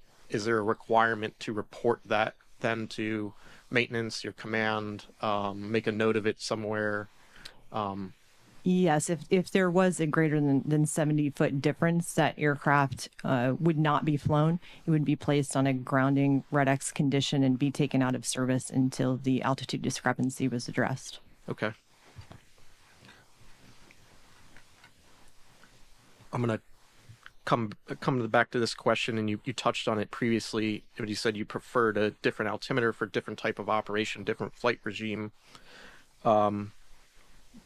In Army procedures, is there ever an operational area where you would cross-check between the barometric altimeter and the radar altimeter.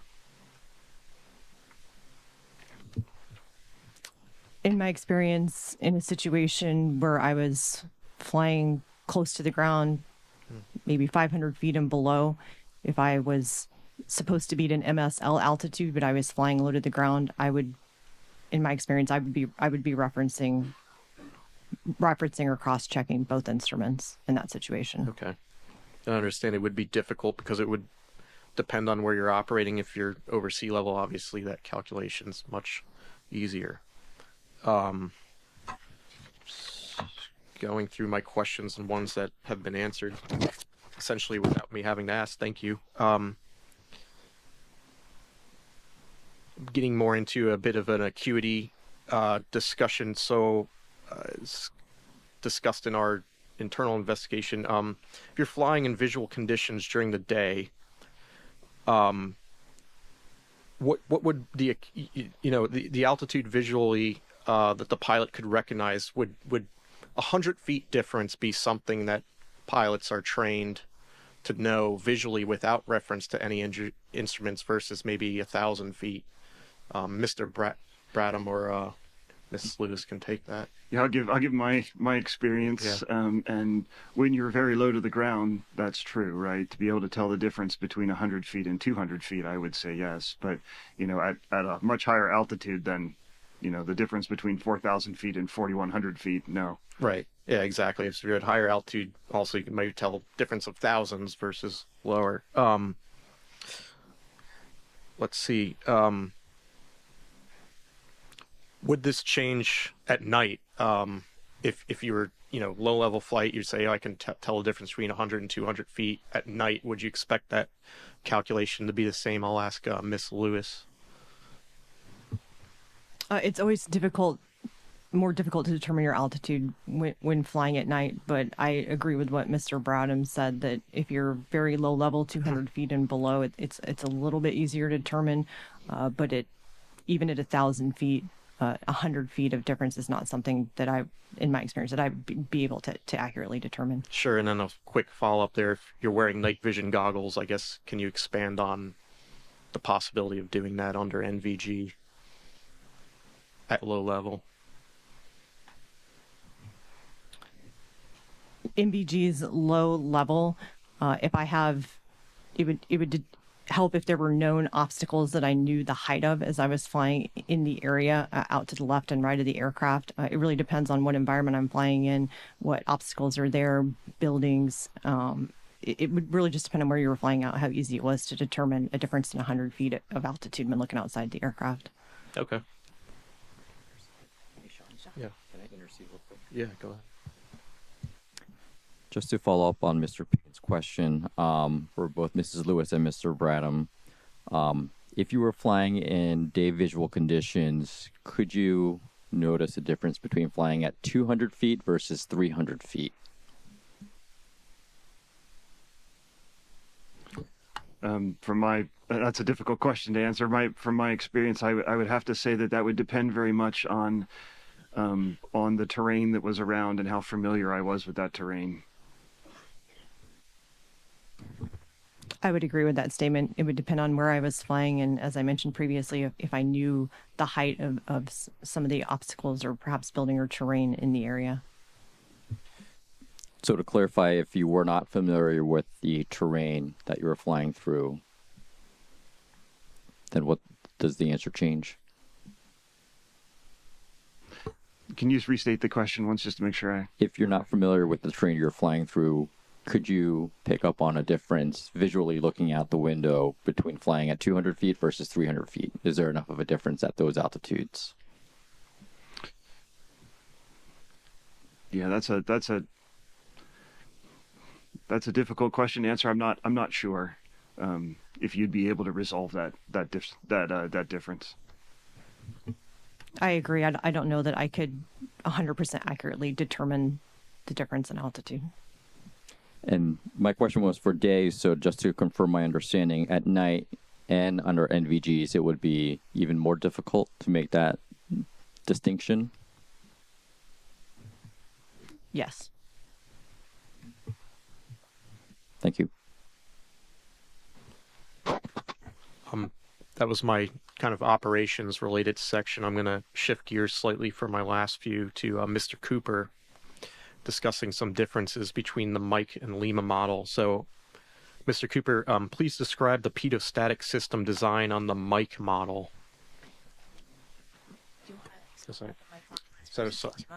Sorry, for the audience, the Mike model would be a newer version of the helicopter. If you want to just expand on that rather than me explain why don't we just talk about the differences as well? Again, it has its own set of requirements, to their vehicle, different engines, different, more capable rotor blades. So, but from an air data system, it utilizes the same pedostatic probes in the same location as the Lima. That is unchanged. It employs air data computers, ADCs.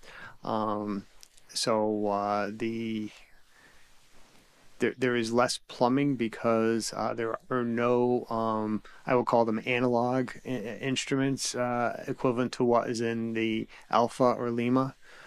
So those probes feed directly, they feed the air data computers. The air data computers feed multi-function displays with digital data. And then those same ADCs through a redundant path provides air data information to the flight controls or any other subsystems within the aircraft which needs that information. There are two ADCs. Each go to their respective pitot probe, and the static, just as with the Alpha and Lima, is crossed. So there's the redundancy there.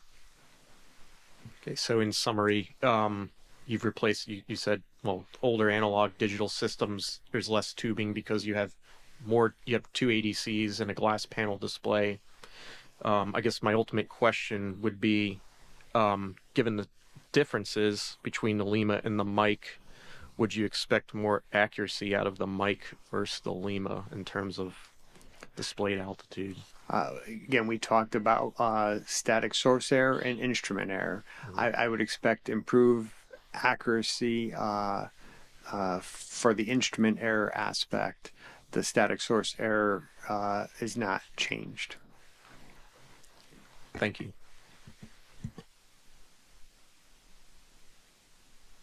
I'm going to pass the microphone over to Michael Portman, aerospace engineer from the Flight Recorders Lab. He's going to discuss air data accuracy for flight recorders. Thank you very much. All right, good morning. So yes, as Mr. Payne mentioned, I'm going to start my questions with some design requirement questions for flight recorders. So I'll start with Mr. Gant on the civil side. What requirements exist for flight recorders in civil helicopters?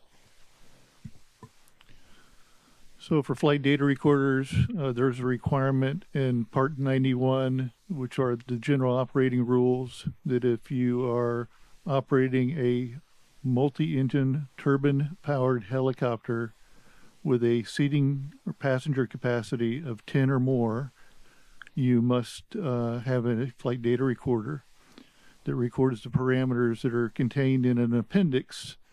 I think it's Appendix E, but of Part 91 that lists all the parameters as well as the accuracy requirements for those parameters.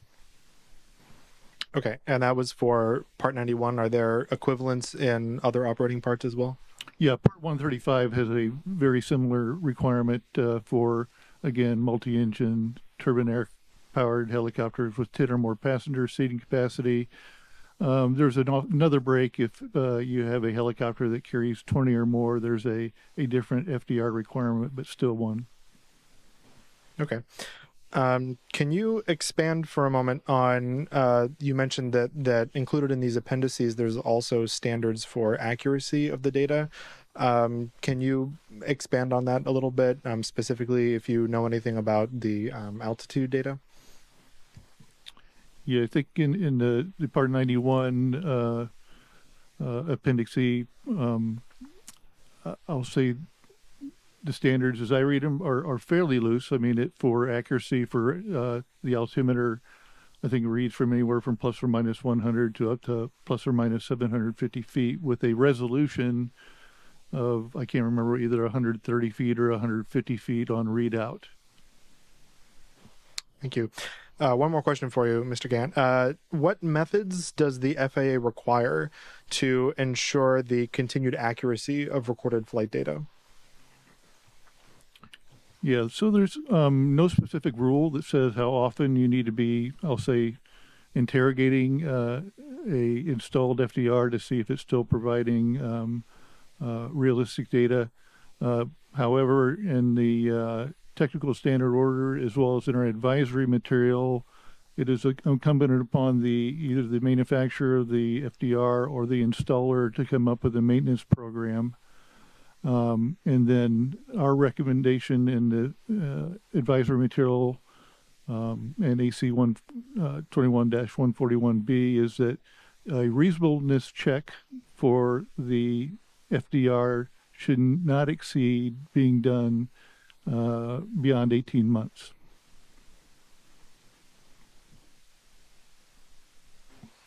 Okay, thank you very much. Turning to Mr. Rosengren. So looking at the design of the flight recorder system on the UH-60L, it's my understanding that this system was added after the initial production of the UH-60L. Can you just explain a little bit about when that occurred and what the motivation was for installing that system? Yes, sir. So it was we call it a commercial off-the-shelf or COTS solution that we bought for the Integrated Vehicle Health Monitoring System, IVHMS. It included both a health and usage monitoring system, so a PCMSA card that a data card. I can't tell you what PCMSA stands for. A data card that you could pull out and download the parametric data that's also sent to the flight data recorder that we used for accident investigation, not such as this. And so that IVHMS, the Integrated Vehicle Health Monitoring System, produces COTS. It was around the mid-2000s.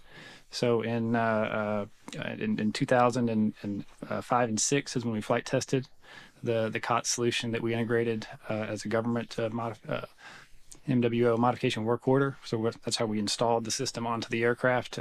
We consulted with our Sikorsky friends, but it was with our Goodrich partner who we purchased the system from COTS, commercial off the shelf, and then we got the installation instructions, the modification work order to put the aircraft on after the flight test and began fielding it in 2007. Okay. And what design factors does the Army consider for the installation of flight recorders on helicopters?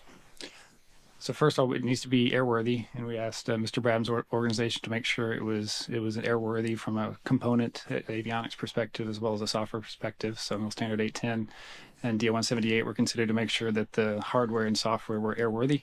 And so when we did the modification work order, we got an airworthiness release from the Airworthiness Authority of the Army to make sure that modification work order to install the Integrated Vehicle Health Monitoring System was airworthy and then before we went through the installation. Okay, and then I'll follow up specifically on the parametric data side of things. Did you have any standards or ideas that you had for what sort of things you wanted to be recorded or what accuracy you wanted those things to be recorded with? So the main reason we were putting the system on was twofold. It was for the health and usage monitoring system, which as the gentleman referred to is our maintenance program that we use. So we download those parametric data after each flight or weekly, and we take a look at the data, make sure it mainly there for regime recognition. So by regime recognition, that's where we try to determine how the aircraft was flown, so that if we have any particular parts lives that are depending on how aggressive or non-aggressive you fly the aircraft is dependent, then we can determine that from the parametric data that regime was in, and then we can decrement the parts lives appropriately. Thank you. Next question. Which standards, or are there standards that exist that the Army uses or requires for the accuracy of the recorded flight data on the UH-60L? So we had a digital source collector operation requirements document back from 1996. We have to provide that if we haven't done that already. And in that standard, it was encouraged to have a commercial off-the-shelf solution, for which we did. So we didn't give the vendor we bought the commercial off-the-shelf solution from a data accuracy requirement.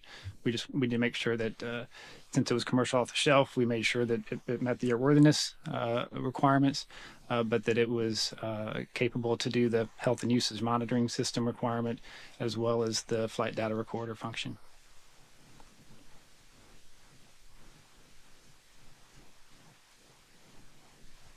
Thank you. Can you describe how the Army verifies the function and accuracy of the flight recorder upon installation? Yeah, so at the end of the modification work order, there's a maintenance test flight that's performed. And as that maintenance test flight is performed, we have a maintenance operations check and MOC. And in that MOC, we record what the displayed altitude or other parametric parameters are. Select not all, but select some. I'd be happy to provide that table to you. And then we record what was recorded in the parametric data. All right, and then a follow-up to that, can you describe similar thing, how the Army ensures the continued function and accuracy of the flight recorder in operation? Sure. So as I mentioned, each time the particular installation has occurred, we do those maintenance test flights and we do the MOCs to make sure that the installation was successful. As we improve the system over time, we went through a substantial upgrade back in 2008, where the original 2005 system did not have an integrated flight data recorder.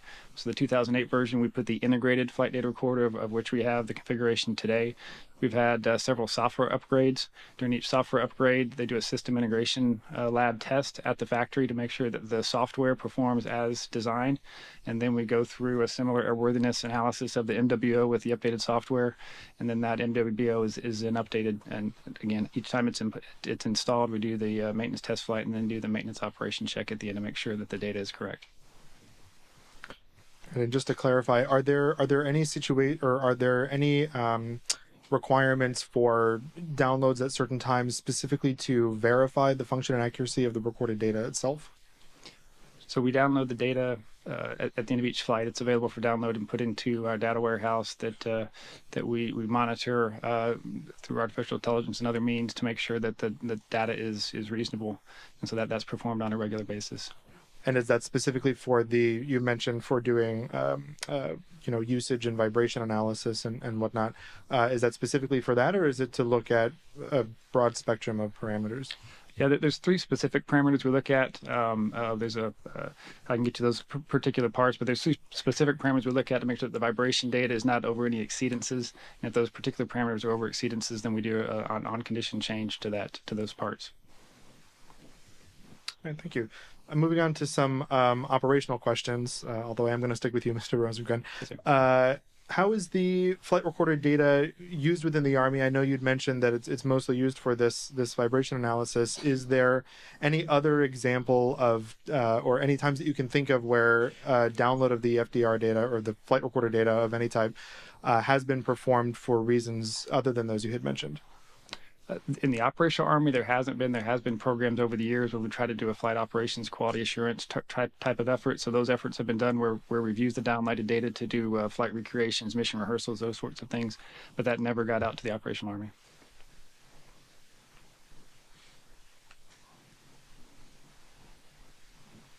Okay. Can you describe how the data is downloaded? Sure. There's the data card that gets pulled out of the system, and then that's taken to an aircraft notebook, a laptop computer, and you install input into the laptop computer, and then there's a procedure to extract the files and get it into the cloud-based system where we store our data.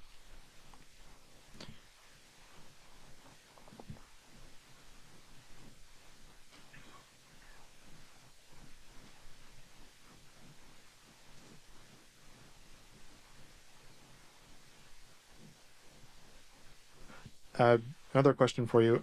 When looking through the data, we did notice that there is no GPS global positioning system data that is recorded on the flight recorder. Can you just explain why that is? Yeah, as was mentioned before, the 60 Lima is an analog aircraft, and so when we did the modification work order and the installation to put the system on the aircraft, we got the signals that were available, and those signals were not available for incorporation into the integrated vehicle health monitoring system. Thank you. One last question as I'm wrapping up, this time for Mrs. Lewis. On the UH-60L, the air data transducer provides pressure altitude information to the heads-up display. I'm curious, in your experience, have you ever done a cross-check while using the heads-up display between that altitude and the altitude that's in the barometric altimeter? Sir, in my experience, using the heads-up display would be for low-level flight under night vision goggles, and I would not be referencing barometric altitude in my heads-up display.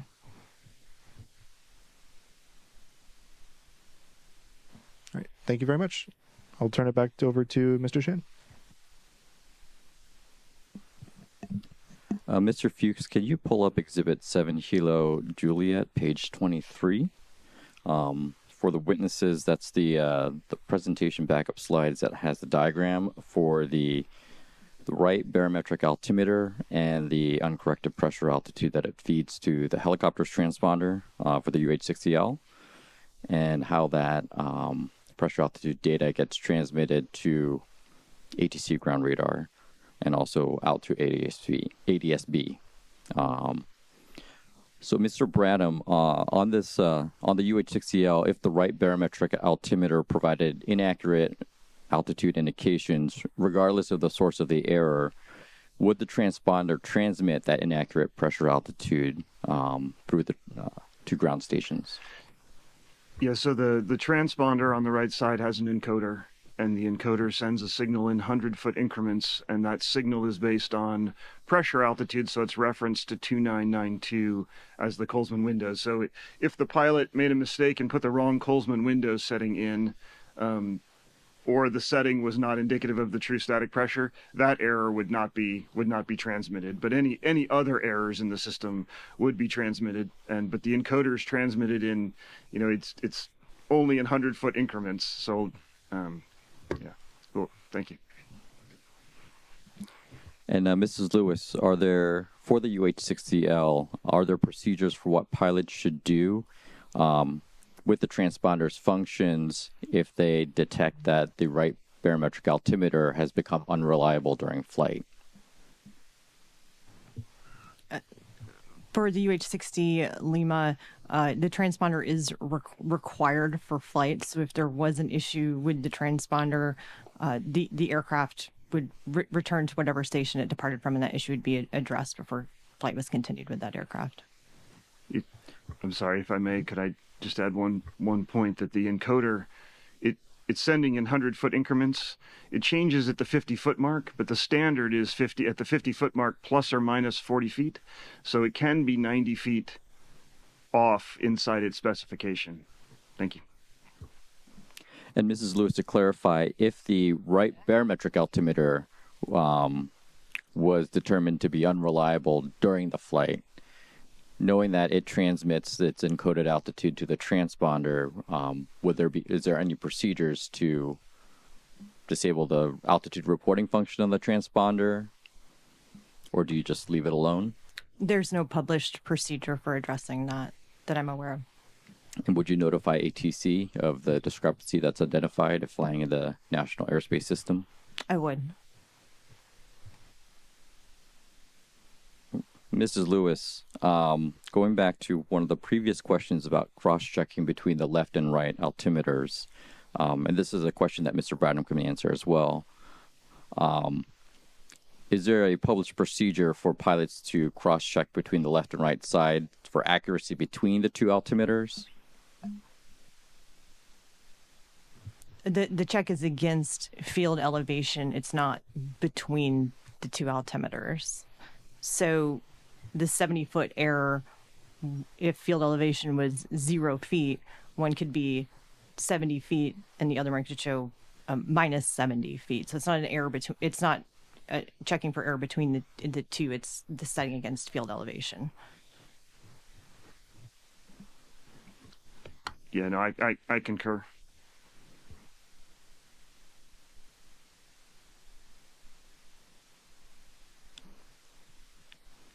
And if there was a discrepancy between the left and right barometric altimeters identified during flight, let's say on the order of 100 feet, Mrs. Lewis, how would you verbalize that, or how would you triage that with the other pilot? If there was a difference of around 100 feet, 100 feet, that's to maintain within 100 feet of altitude is the standard for us flying. So if it was right at about 100 feet, that would not give me much cause for alarm, because it would still be within the standard of maintaining altitude within plus or minus 100 feet.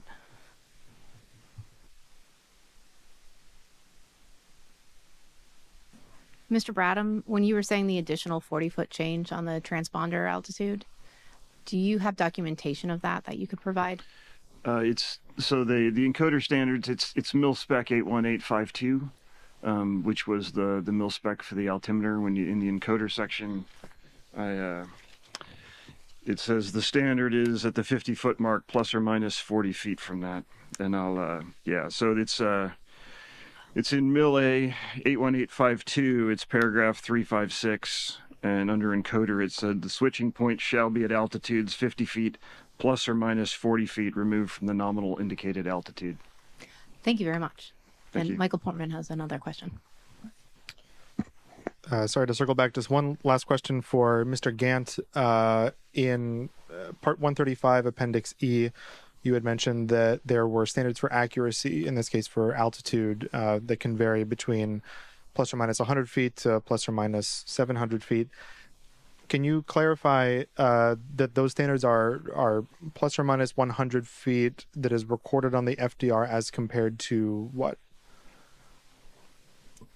I would have to defer that question to get back with you folks. Okay, thank you. All right. Mr. Gant, the FAA has several restricted category UH-60L helicopters that are approved for civil use, including the Lima model. What are the static system and barometric altimeter design requirements for these restricted category helicopters? So the FAA regulations for bringing in surplus military aircraft that have been designed and manufactured for use by the U.S. military, given a satisfactory operating history, which usually is at least 10 years, if they are surplus and they are determined to be airworthy by the FAA, they can come into the system utilizing, I'll say, the military records as well as military flight manuals. There will be no additional showing to the FAA to bring those aircraft and put them on the registry under restricted category. And under restricted category, that severely limits operations, mainly to agricultural, external load operations, and forest and wildlife management, which usually translates into firefighting operations.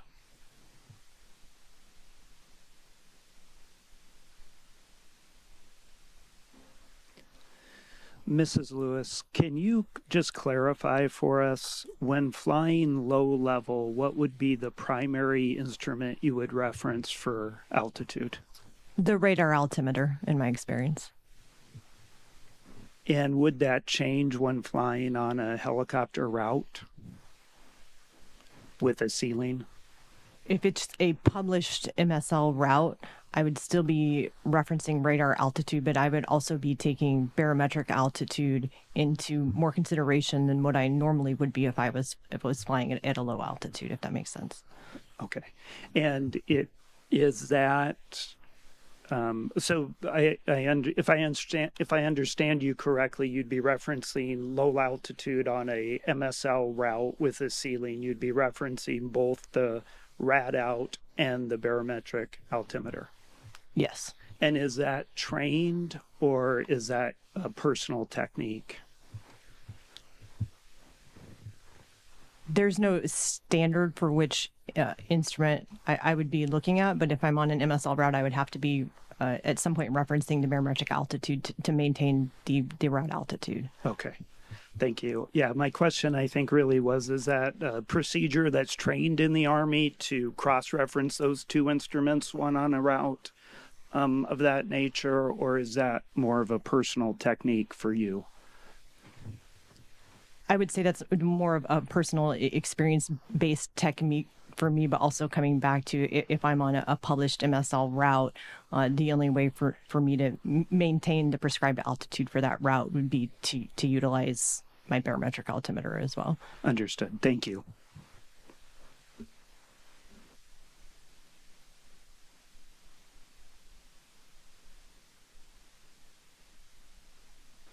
Chairman Hamidi, that will complete the technical panel's questions.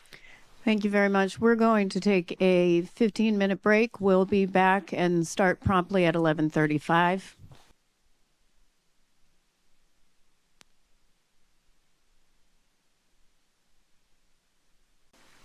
And as we go into panel 2, Mr. Banning is going to provide a summary of the accident just to get us back in, since we've been out for an hour, back into as we go into panel 2. Mr. Banning.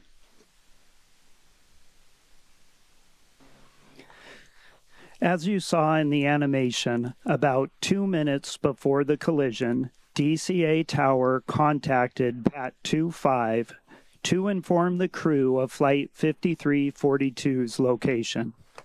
At this time, the aircraft were about 7.5 miles apart.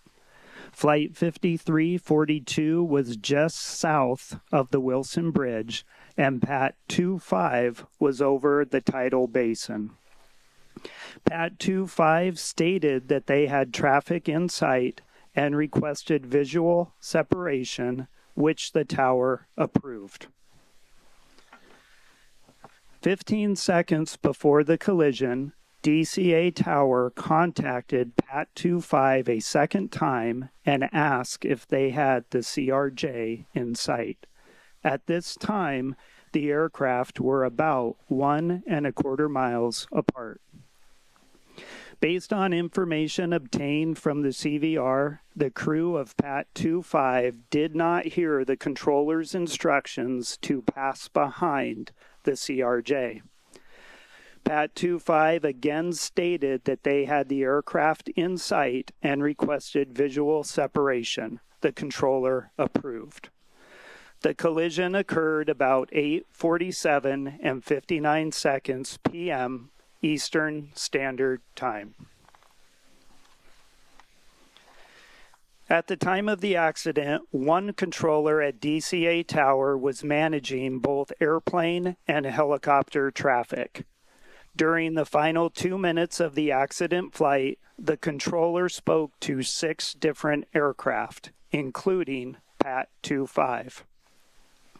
As mentioned in the animation, all aircraft could hear the controller, but helicopters could only hear other helicopters on their frequency, and airplanes only other airplanes. Air traffic control procedures will be discussed as part of Panel 3. At the time of the collision, PAT 25 was in a near level attitude at an altitude of 278 feet and a ground speed of 90 knots. Flight 5342 was lined up with runway 33 and descending at a ground speed of 110 knots. At the time of the collision, the airplane was in a slight left roll and the elevators were deflected to near their maximum nose-up travel.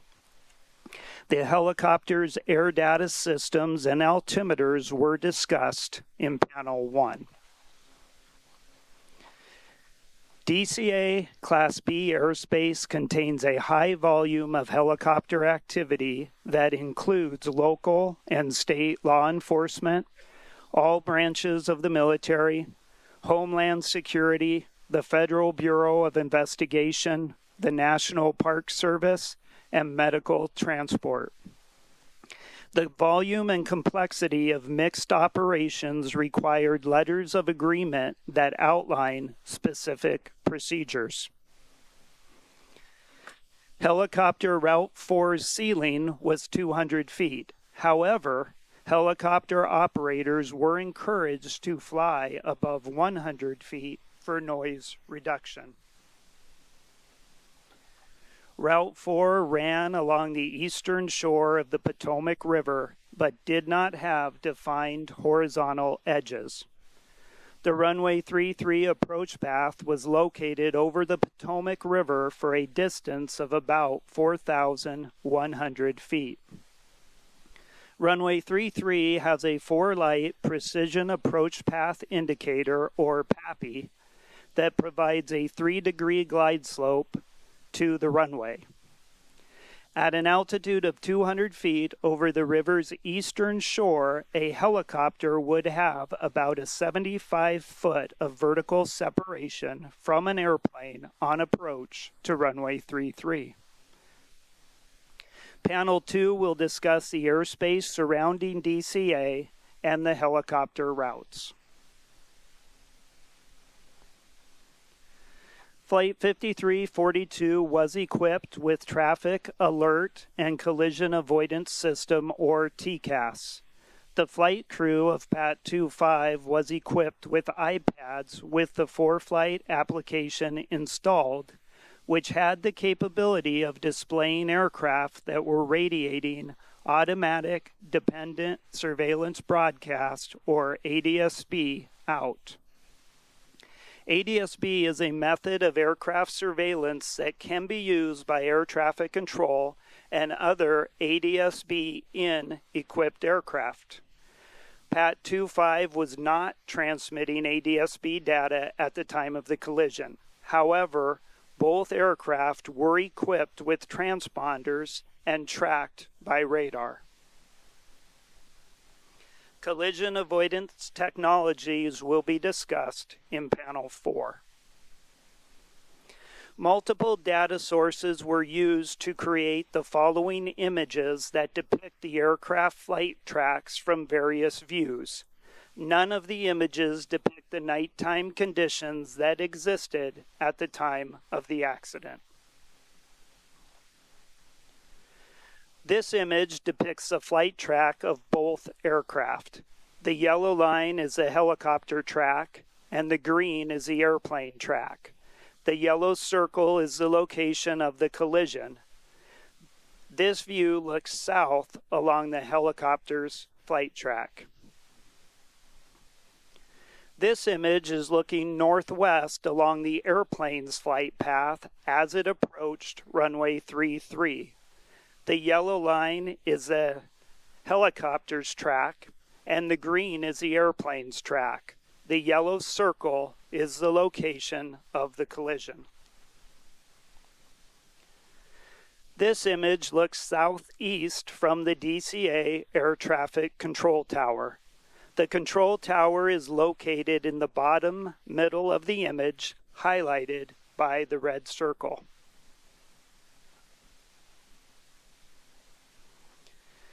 As a result of the accident, the NTSB issued 2 urgent safety recommendations to the FAA to prohibit helicopter operations on Route 4 when runways 15 and 33 were in use, and to designate an alternative to helicopter Route 4.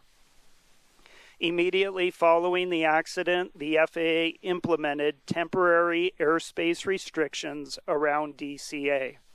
Shortly thereafter, the FAA removed the section of helicopter Route 4 between Haynes Point and the Woodrow Wilson Bridge.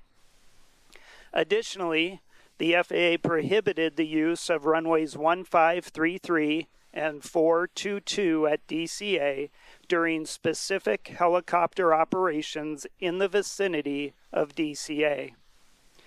The United States Army directed the accomplishment of operational checks of aircraft transponders to include ADSB out functionality.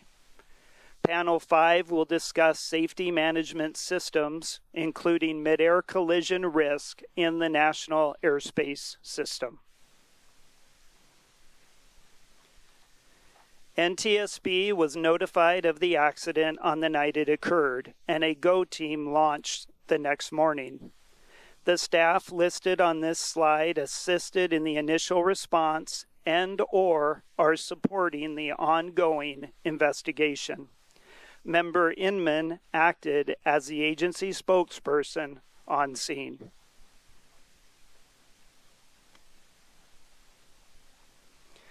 Parties to the investigation are Aerosonic, the Airline Pilots Association, the Association of Flight Attendants, BAE Systems, Collins Aerospace, the Federal Aviation Administration, GE Aerospace, International Association of Machinists and Airspace Workers,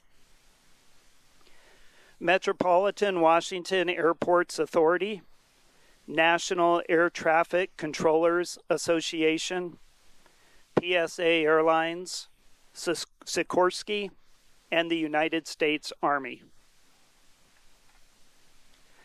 In accordance with the provisions of Annex 13 to the Convention on International Civil Aviation, the Transportation Safety Board of Canada participated in the investigation as the representative of the state of design and manufacture of the airplane. The accredited representative was assisted by technical advisors from Mitsubishi Heavy Industries and Transport Canada. Chairwoman Hamady, this concludes my presentation. Thank you, Mr. Banning. And now we'll go to Dr. Bauer to please provide an overview of the panel topics and introduce the technical panel and witnesses. Thank you, Chairwoman Hamady. The second panel will provide an overview of the DCA Class B airspace and helicopter routes. The panel will address understanding the airspace surrounding DCA Airport, both the ATC perspective and the operator perspective. FAA standards governing design of Class B airspace separation standards. History of the helicopter routes to include the request, development, and approval process of the Baltimore-Washington helicopter routes with special focus on Route 4. Description of the Army's mission and tasking in the National Capital Region and their use of helicopter routes.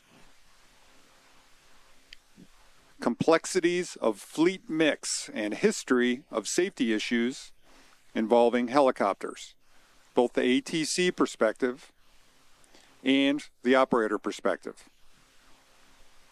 History and activities of the DCA Helicopter Working Group and ADSB out. The NTSB technical panel, starting on my right, is composed of Mr. Brian Soper, lead aviation accident investigator for air traffic control. Ms. Sarah Lewis, aviation accident investigator for air traffic control. Dr. Catherine Wilson, senior human performance investigator. And Captain Van McKinney, aerospace engineer, helicopters. Witnesses for this panel are composed of the following individuals. From my left, nearest the board members. In the front row, Mr. Nick Fuller, Acting Deputy Chief Operating Officer, ATO, with the Federal Aviation Administration. Ms. Katie Murphy, the Manager of Visual Charting with the Federal Aviation Administration. Mr. John Stowe, the Acting Director for Policy and the Mission Support Services of the ATO with the Federal Aviation Administration. Colonel Andy DeForest, Commander, of the Army Aviation Brigade with the U.S. Army. Mr. Clark Allen, Operations Manager of the DCA Airport Traffic Control Tower at the time of the accident with the Federal Aviation Administration.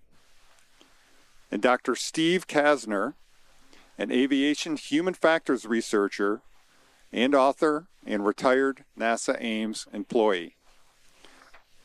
In the second row, we have Mr. Rick Dressler. He's an aviation site manager with MedStar Transport of Metro Aviation Incorporated. Lieutenant Colonel Paul Flanagan, the product manager of Assured Airspace Access Systems with the U.S. Army. And Command Chief Warrant Officer David Van Vechten, who's a former standardization instructor pilot with the Army Aviation Brigade of the U.S. Army. Chairwoman Hamady, these witnesses have been pre-qualified and their respective experience and qualifications appear in the docket as exhibits. Thank you. Thank you, Dr. Bauer. I'll now ask the witnesses to please stand.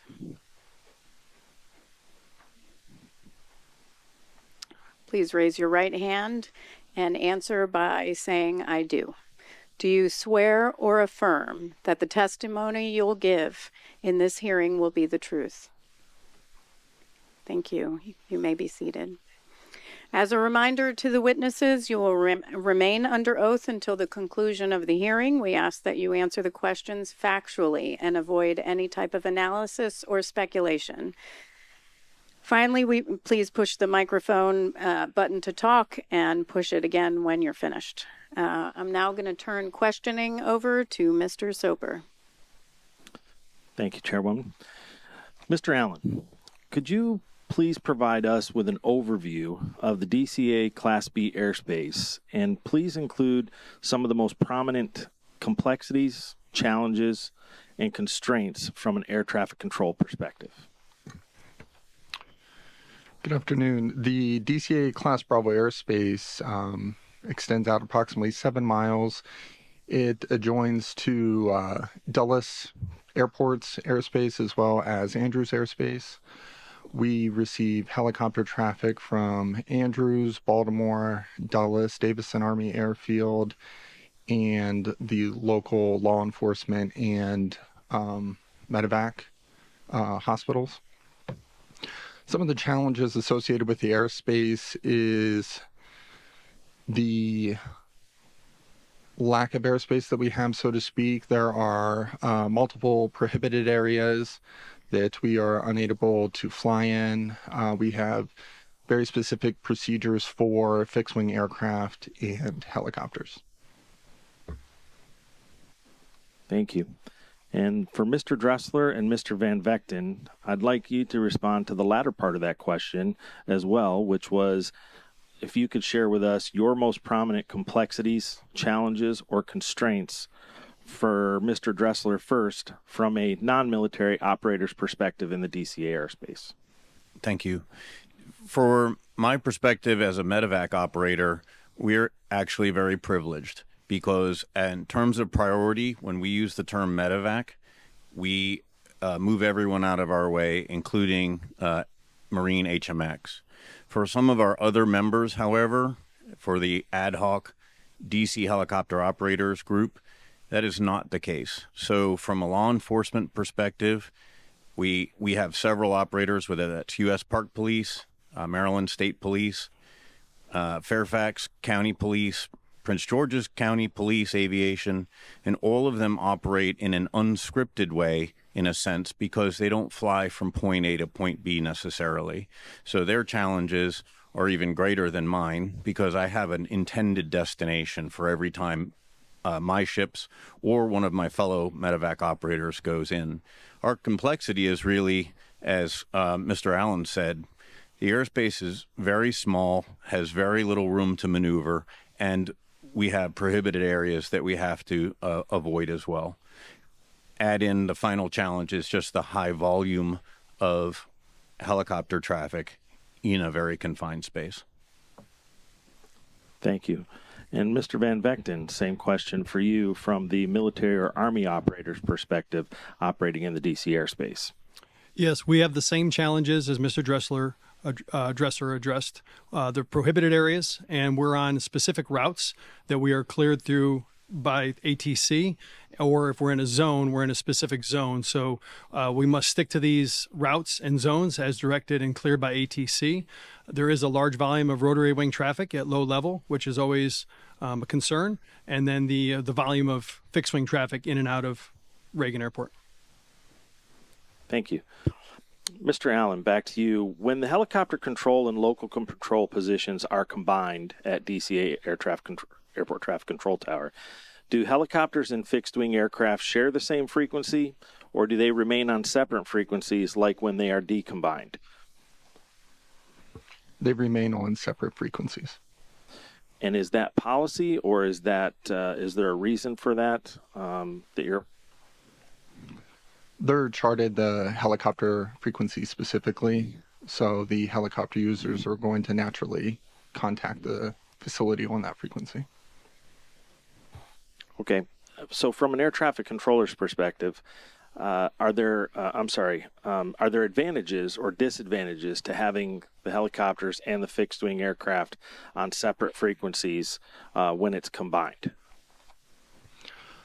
Combined, it'd be subjective to each individual, but in my opinion, a positive would be it can help you prioritize your sequence of events or what you need to accomplish a little bit easier, having them separated. Okay. Any disadvantages from an air traffic perspective? Disadvantages, aircraft may step on each other utilizing two separate frequencies. You may miss an initial call or something of that nature. Okay, thank you. And for Mr. Van Vechten and Mr. Dressler, once again, how about for yourself, for the Army operator's perspective, is there advantages or disadvantages to being on a separate frequency from the fixed wing operators while you're operating there? Yes, sir, both. First, the advantages. I don't have to continuously hear all the fixed-wing traffic, which would tie up communication between the pilots in the cockpit. The disadvantage was it leads to somewhat of a lack of situational awareness because I'm only hearing half of the conversation. So, for example, when I hear tower transmit and they say Brickyard 1234, clear to land runway 19, I have to anticipate and wait for that fixed-wing traffic to say, Roger, clear to land runway 19, or else I could end up stepping on him. So as you initially enter the airspace, you have to pause for a few seconds to see if there's anybody talking that you may not hear on a separate frequency. Thank you. And Mr. Dressler, for you. So we are split among our community. All of the civilian aircraft carry two sets of VHF radios. And in that case, you could be listening to two frequencies at the same time. So many of our members dial up the regular tower frequency on one and monitor it, and on the other we'll be up on the helicopter frequency. That depends on the pilot choice.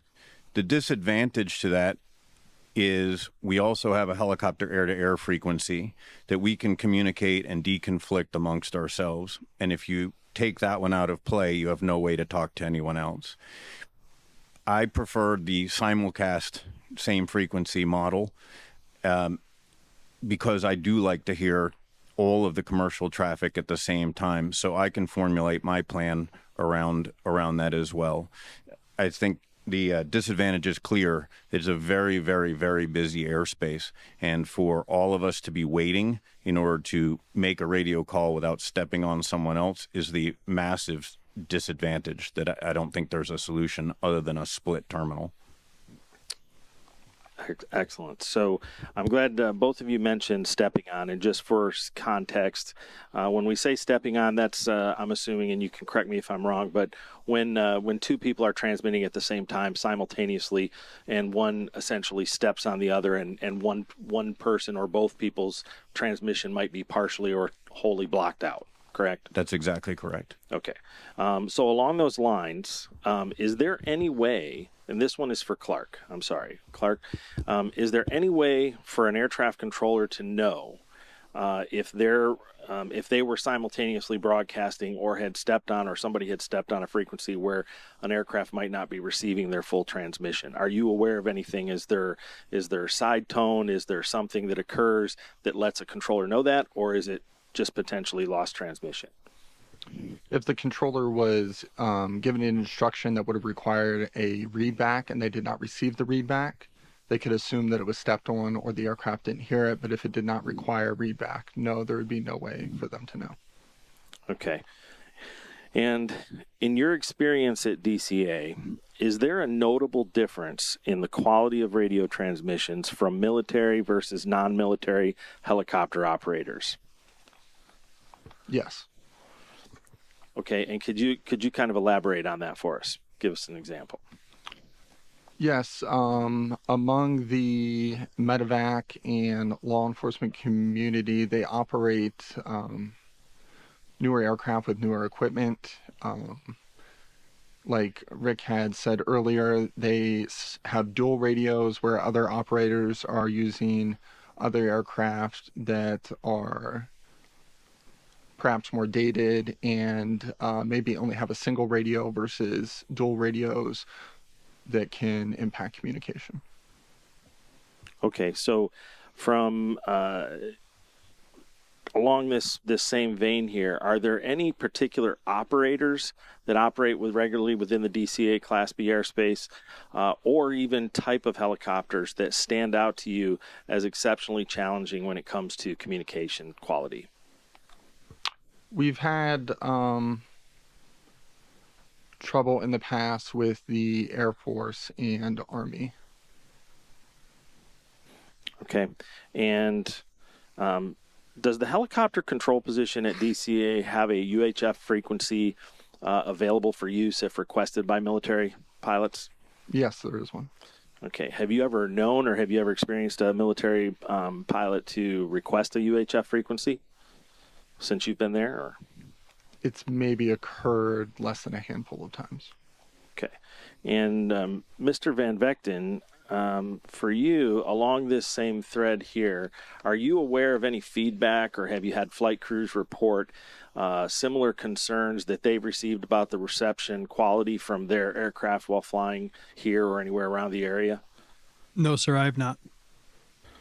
Okay, thank you. I'm going to shift modes just a little bit here to helicopter route history and the development of those, and with a little bit of a focus on Route 4 as well. So, Mr. Stowe, could you provide us just a brief explanation of what helicopter routes and helicopter zones are, if you can? If this is out of your area, please let me know. What is their primary purpose, and how do they fit into the airspace structure within the DCA Class B airspace specifically? Absolutely. I would specifically reference Air Traffic Order 7210.3 when describing the Helicopter Route Chart Program. Chapter 12-4-1, Helicopter Route Charts are graphic portrayals of discrete and or common use helicopter routes and or operating zones located in high-density traffic areas. Their purpose is to facilitate helicopter pilot access into and egress from or operation within charted areas. That's a direct quote, but generally speaking, these charts facilitate reduced or easier controller pilot communications. There's a level of understanding when a helicopter pilot were to check in with a controller, reporting a route, what the expectation is, where they would be flying, where they would be ingressing and egressing. Overall, it helps with efficiency and streamlining traffic flows as well. Okay. So along those lines, this for Ms. Murphy or Mr. Stowe, we heard earlier in Mr. Banning's presentation that the helicopter routes had no defined lateral boundaries. Could either of you explain why that is? I can take a shot at it. So the helicopter routes are non-regulatory. They are merely recommended paths. It is expected that all pilots remain in contact with air traffic control while flying. As for the lateral boundaries, what is currently charted is nothing more than a symbol used to showcase the routes pictorially so that they look good, if you will, cartographically. Okay, so how would looking at those lines on a helicopter route chart, how do I know if I'm in compliance with that route from a lateral standpoint, if it has no lateral boundaries and it's just generally the area? So I guess to build on her response, and I think to lead into the question, the charts are recommended for the purpose of streamlining pilot controller communication and expectation, so the controller doesn't have to continuously assign a route. Knowing that there's no prescribed lateral boundaries and there's general recommended altitudes, unless the controller specifically assigns via clearance or operating instruction to maintain an altitude or comply with the published altitude, it would be incumbent on the controller to ensure that they're monitoring the route of flight and address any conflicts and maintain or ensure a proper separation. Okay.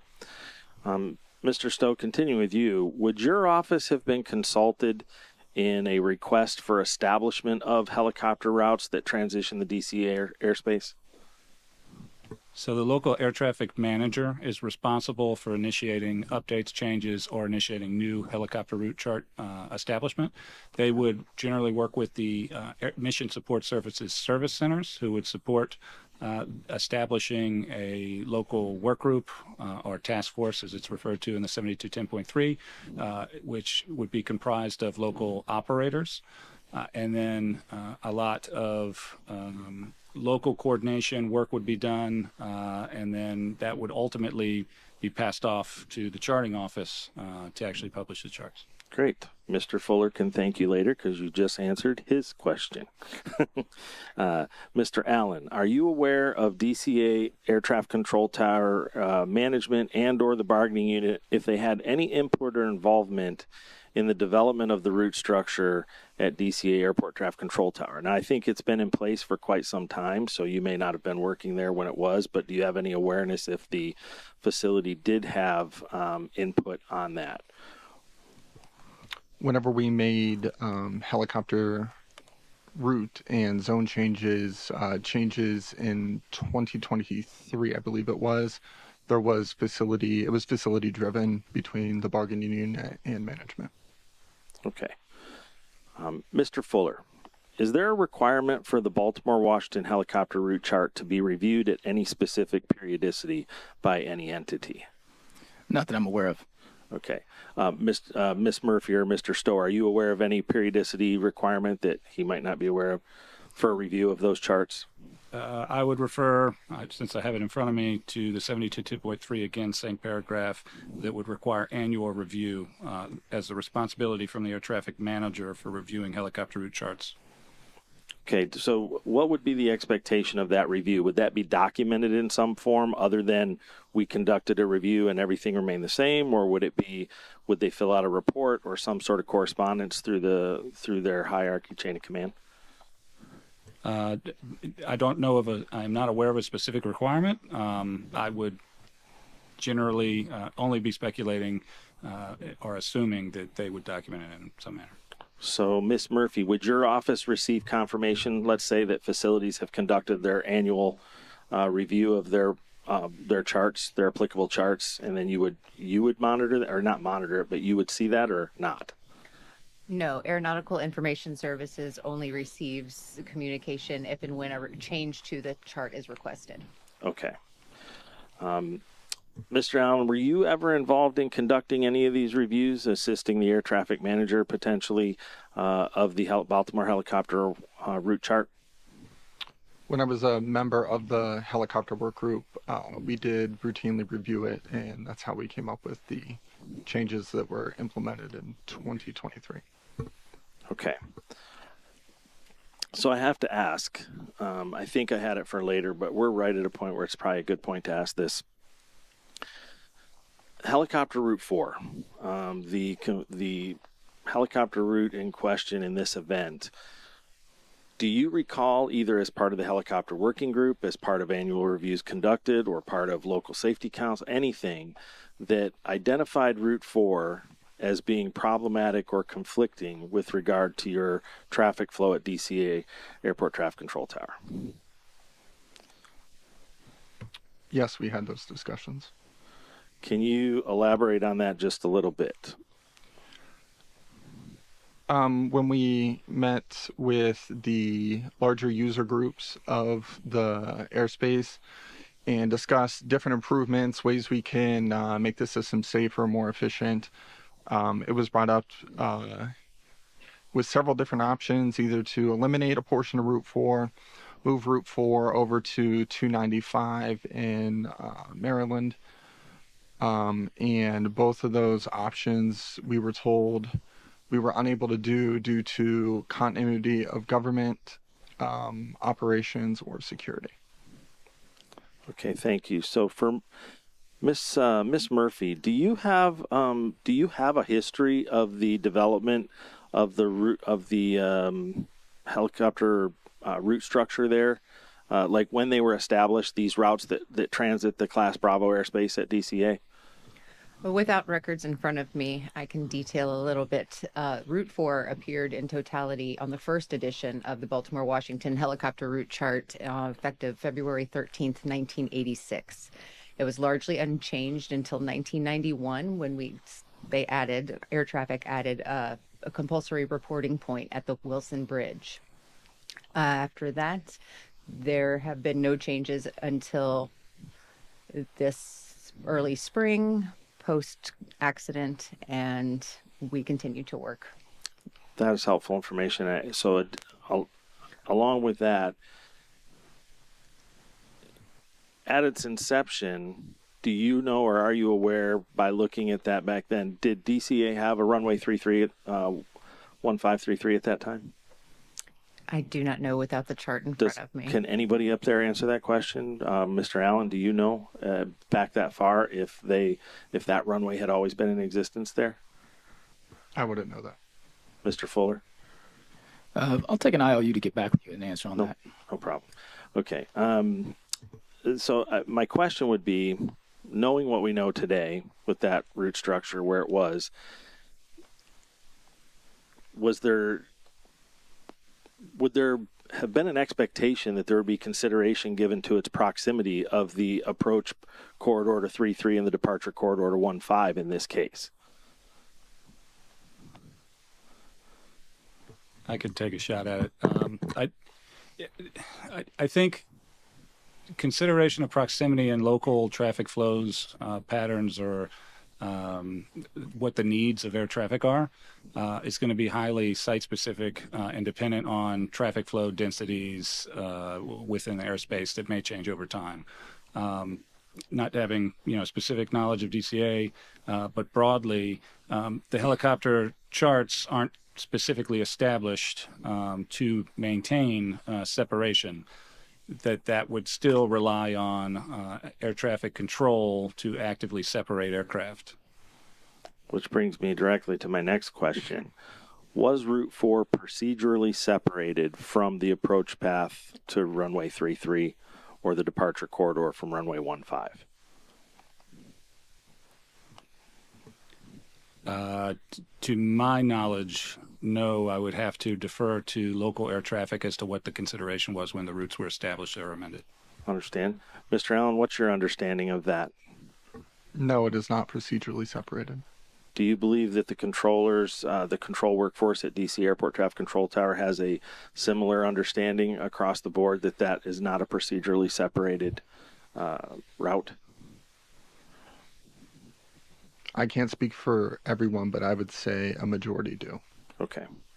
Mr. Dressler, did you or any of the other helicopter operators that you've been working with in the group there have an expectation that Route 4 was procedurally separated from fixed-wing aircraft there? No, we did not have an expectation it was procedurally separated, but our group rules of the road are pretty explicit in saying that we would never fly underneath an aircraft on final. Okay. And Mr. Van Vechten, same question for you. Did the involved Army helicopter unit have any belief that Route 4 was procedurally separated, that if they were on that, they would be separated from fixed-wing traffic arriving 3-3, departing 1-5? Yes, sir, I did.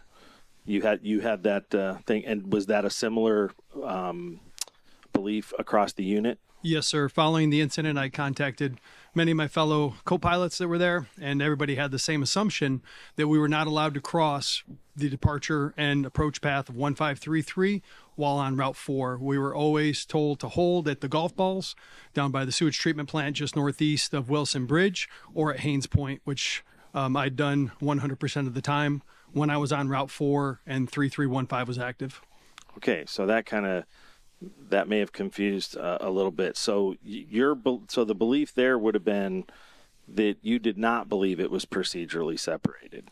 Because procedurally separated, just so we have an understanding, when I say procedurally separated, meaning if you fly that route at the altitude you're supposed to and an aircraft flies that approach the way they're supposed to, they will have appropriate standard separation and will miss each other if they are both flying their prescribed route, right? That would be procedurally separated. What you are saying is that you believed there to be a mitigation in place. You were aware they were not procedurally separated, and that without a clearance from air traffic control, you would either hold at a particular area or request clearance to proceed across. That's correct, sir. When I say procedurally separated, Yes. I meant that a procedure prevented us from crossing 1533 Very while good. on Route 4. I should have prefaced that with a definition there of what I was saying. So thank you for that.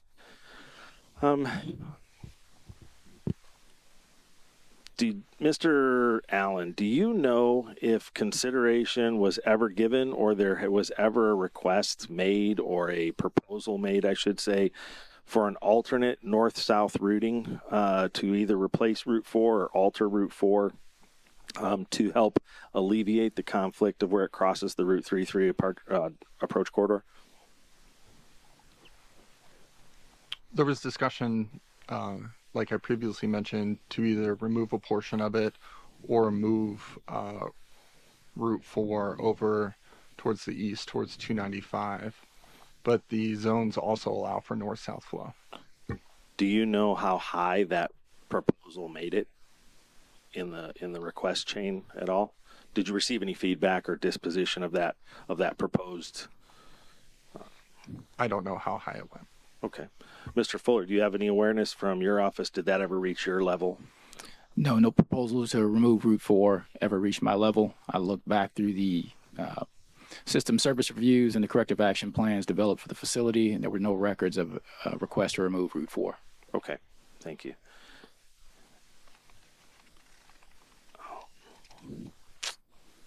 And Mr. Allen, one last question for you in this area, and then I'm going to pass it along.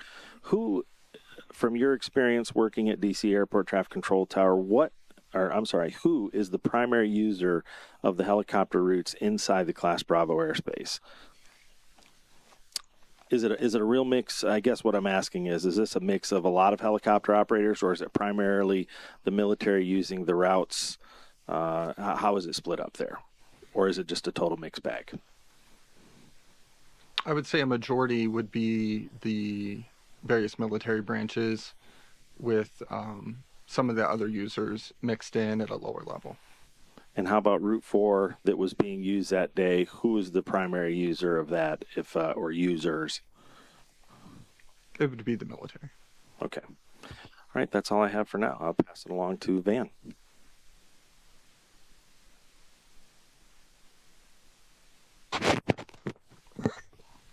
Okay, I'll be asking questions about helicopter operations in and around the national capital region. Colonel DeForest, could you describe the Army's mission in and around the national capital region? Absolutely. And before I do, Chairwoman Homendy, Member Graham, Member Inman, families in the room, and those watching online, on behalf of the Army Aviation Brigade, as a husband and a father, I want to express my deepest condolences. This is something we think about every day, and your memory of the loved ones we lost are forever in my heart. The Army Aviation Brigade, specifically 12th Aviation Battalion, provides continuous, responsive rotary wing support to senior military and government leaders in the National Capital Region. to enable continuity of government and continuity of operations missions. On America's worst day, our nation's leaders trust the 12th Aviation Battalion will respond on a very short notice. It's a no-fail mission that requires regular, realistic training within the National Airspace System, and that's to maintain unit readiness for when the unit is called upon. Today, right now, 47% of our aircrew members in 12th Aviation Battalion are on mission lines waiting for that call. We're privileged to operate in the National Airspace System in the National Capital Region. We have a very unique mission. We attract some of the very best across Army aviation, and we hold ourselves to a very high standard. Our mission involves both the zones and the majority of the helicopter routes in vicinity of DCA. And we see the routes and the zones as a risk reduction tool. They provide known altitudes and locations to deconflict with other aircraft. And I just want to be clear, there's others that perform a similar mission. So we view the helicopter route structure as a risk reduction tool.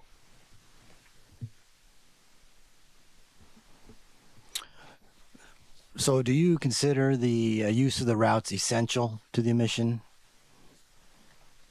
Yes, I believe they are essential to accomplishing our mission safely. And can you describe any types or categories of operations along those routes that are commonly used? Now, could you be a little bit more specific on types of operations along the routes? So you have mission essential operations, training operations, non-mission essential operations. So what would all those be considered essential? And for the training, so the mission rehearsals that we do conduct, and I think we understand familiarity, aircrew familiarity of the region. So knowing the altitudes, the terrain, the buildings, the hazards, that is absolutely essential. And those routes provide predictability to our aircrews. So for our mission rehearsals, yes. Thank you. This question is from Mr. Dressler. Could you describe helicopter operations, non-military helicopter operations in the NCR, National Capital Region? Certainly. Since 2001, all of the civilian helicopter operations are mission only, and they're comprised of law enforcement with various entities I mentioned, U.S. Park Police, FBI, Metropolitan Police Department, Prince George's, and Fairfax counties, to name the law enforcement I can think of, and then all of the medevac operators. So medevac is easy to explain, that we're transporting critically ill patients, usually from tertiary treatment facilities outside of the city, to some of the world's best trauma centers, including Washington Hospital Center, George Washington Hospital Center, and Georgetown.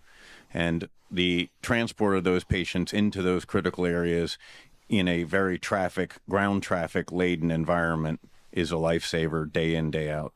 On the law enforcement side, the law enforcement officers perform both patrol, and then they may, in fact, transition into operational status during an active pursuit of some kind, generally speaking, a priority call of a crime against person, meaning homicide, carjacking, etc. And those operations have no specific destination in mind. They're merely performing those orbits or those pursuits while in flight.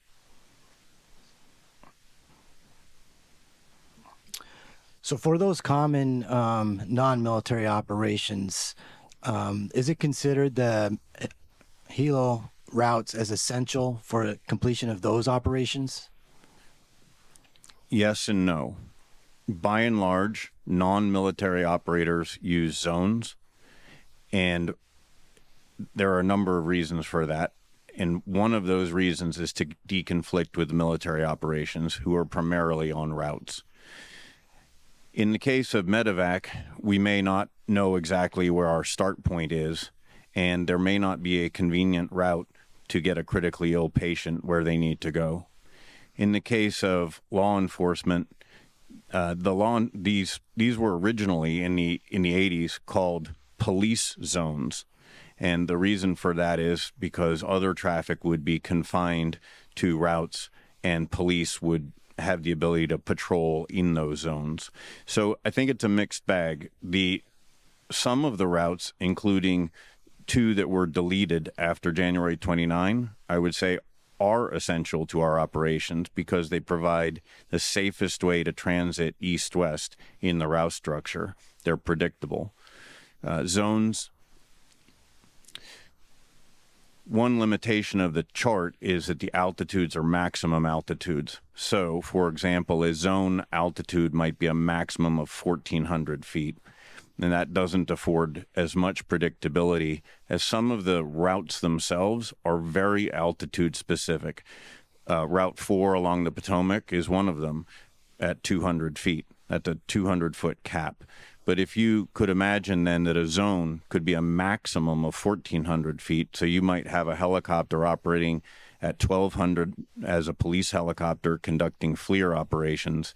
You might have us at 1,400 feet. You might have others at different altitudes, and that presents a challenge in the zones.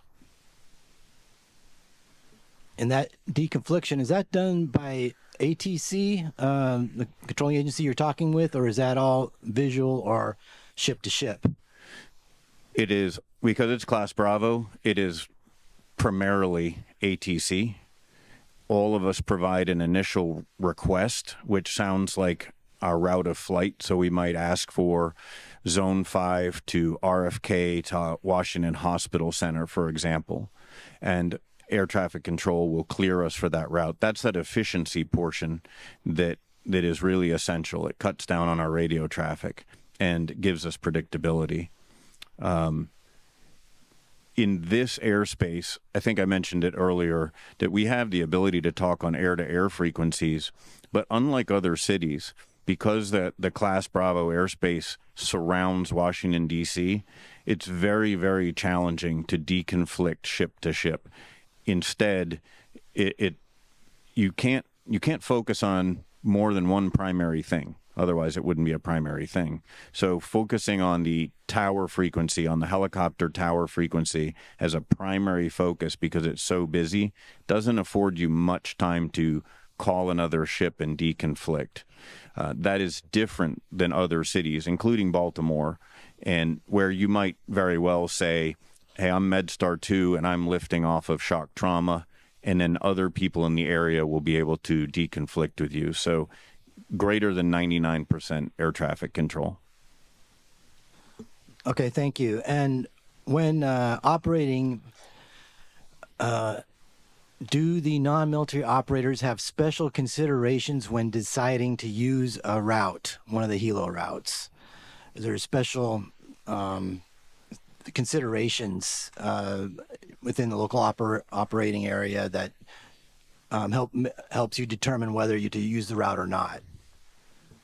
I don't know of any other than individual company policies. So my company's policy after a near miss, unfortunately in 2017 with Black Hawk helicopters, my company restricted our ability to use anything between Key Bridge and the Woodrow Wilson Bridge. So we cannot use Route 1 or Route 4 because of the helicopter volume.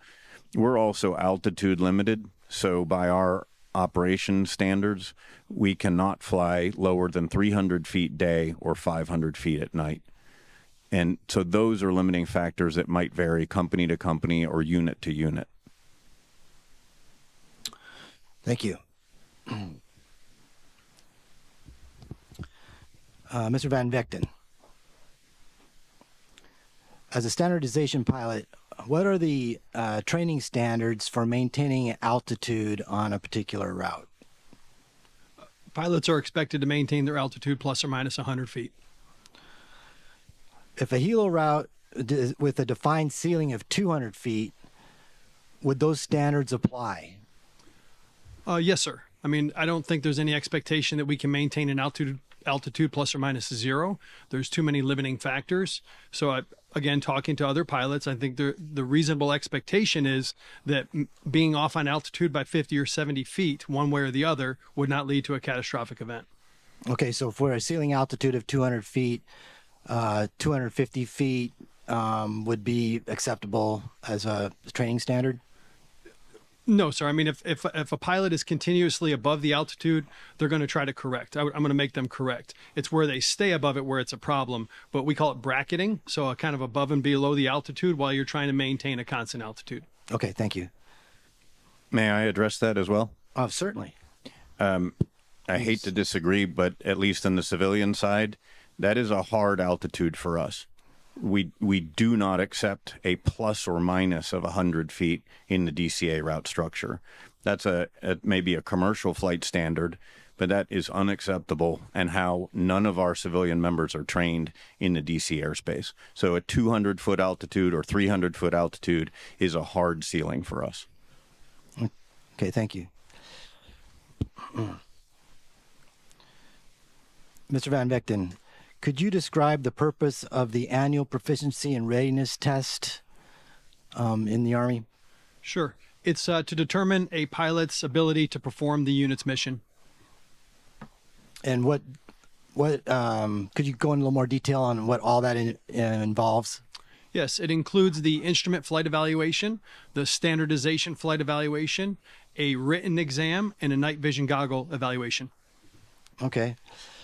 And is it common to conduct this evaluation at night on MVGs? Yes, it is. The standardization flight evaluation does not give a mode of flight. The NVG, night vision goggle evaluation, obviously must be conducted under night vision goggles. The standardization flight evaluation, if conducted under the most demanding mode of flight, which is NVGs, will count for both evaluations, so you don't have to waste the blade time doing a daytime standardization flight evaluation and then going back out at night to do the same task under goggles. You can accomplish both at the same time. Okay.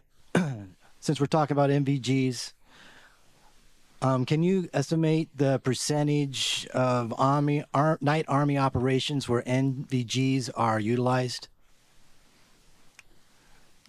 Can you clarify, please? What Just you mean? like, are MVGs normally utilized during almost all Army night operations? Yes, ideally that would be the case. I would much rather be aided with night vision goggles than unaided, of course. And is NVG crew proficiency important? Yes, it's extremely important. Night vision goggles is the most demanding mode of flight, and so that's what we would train to the most rigorous standards. Can you recall what the requirements are for that? As far as annual, yes, it's 9 hours semi-annual per semi-annual period, 18 hours total, and you must fly 1 hour of NVGs every 60 days to be considered current. Okay, thank you. And for people to help everybody understand the benefits and limitations of MVGs, could you describe what some of those advantages and disadvantages of using MVGs are as from an operator perspective? Sure. First, the advantages, the quite obvious ones. Best visual acuity while unaided is 2200. So where 2020 would be like good vision, your best visual acuity you're going to get while you're night unaided is 2200. So the ability to see is the number one advantage with night vision goggles. It amplifies light, allows us to see in darker environments, and provides better acuity for the pilots. The negatives, depth perception, obviously is much more difficult to judge because we have monocular vision, whereas right now I'm using binocular vision, so it's much harder to judge depth perception. It was mentioned earlier, the limited field of view, so approximately 40 degrees compared to roughly 180 degrees, what I have right now. But it's also it's easy to confuse ground lights with aircraft lights. You can see through haze, which is an advantage initially until you're fully engulfed in poor weather, and then it becomes a disadvantage. So those are some of the advantages and disadvantages. And what about being able to see aircraft silhouettes? Do you just see point lights, or can you actually make out the shape of the aircraft? Well, it really depends on the distance from the aircraft. Normally, I'm not close enough to make out the silhouette of an aircraft. So they mentioned earlier about looking underneath your goggles. So as you're flying night vision goggles and you see a light that is potentially a hazard, it's common practice to look underneath the goggles to verify what it is, because you could very easily confuse say a vehicle passing on Wilson Bridge as an anti-collision light as it goes across, or a vehicle on elevated terrain making a turn. It flashes into your eyes, so you must visually acquire what it is. So you really can't see the silhouette. Our goggles have trouble seeing blue and green lights, so the right side of an aircraft would be much more difficult to see. A red light is much brighter, and then white lights obviously are bright as well. And how are the crews trained to compensate for the more narrow field of view? By scanning. Could you explain that a little bit more, please? Yes. So we have a saying: we cannot increase our field of view, but we can increase our view of the field. So as I scan my head from left to right, I kind of move my eyeballs from left to right inside the goggles, increasing my view of the field. We try not to get tunnel vision or get fixation on an object. So we're constantly scanning to pick up different reference points to pick out objects in the distance. And that's a common training technique? Yes. Okay. So this question's for Mr. Allen. From what you've heard... Mr. McKinney, yes. Can you hold for a second? Certainly. I would ask that witnesses put away their electronic devices. If you are communicating with your party tables, you should not be doing that. Please put them away. If your party wants to ask a question or get information to you, you can ask it during the Q&A period. Thank you. Okay, this question's for Mr. Allen. From what you've heard regarding the use of night vision goggles by flight crews, would it benefit air traffic controllers to be trained on the advantages and limitations of NVGs?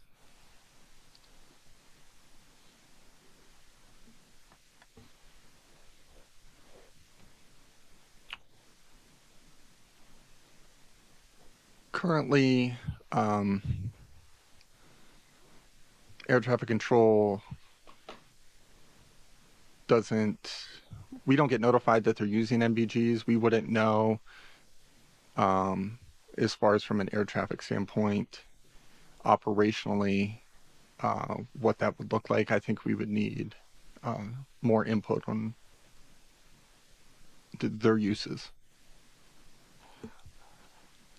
Would the knowledge of the NVG limitations affect how air traffic controllers handle the traffic? Potentially. Okay.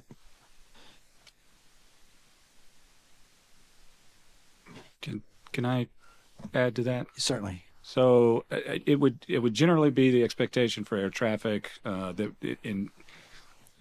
for Class B operations, all aircraft receive traffic advisory safety alerts, and air traffic provides separation services to all aircraft. We're also heavily dependent on see and avoid and relying on 91.113. I would refer to the 7110.65 Class B separation criteria for helicopter to helicopter would be that IFR or VFR helicopters are not separated from other helicopters. So it would be dependent on pilot see and avoid, independent of the use of night vision goggles. Okay, thank you.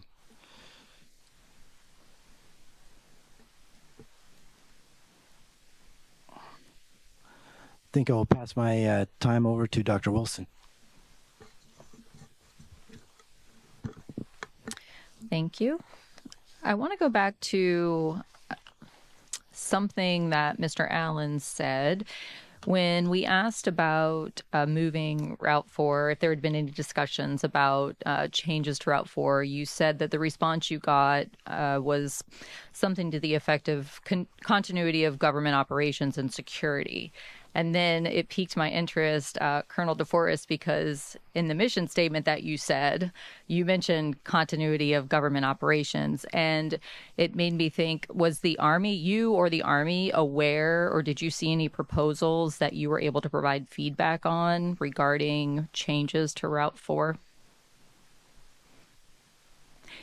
It piqued my interest that the wording was very similar to what the response to DCA Tower was, and then the Army's mission.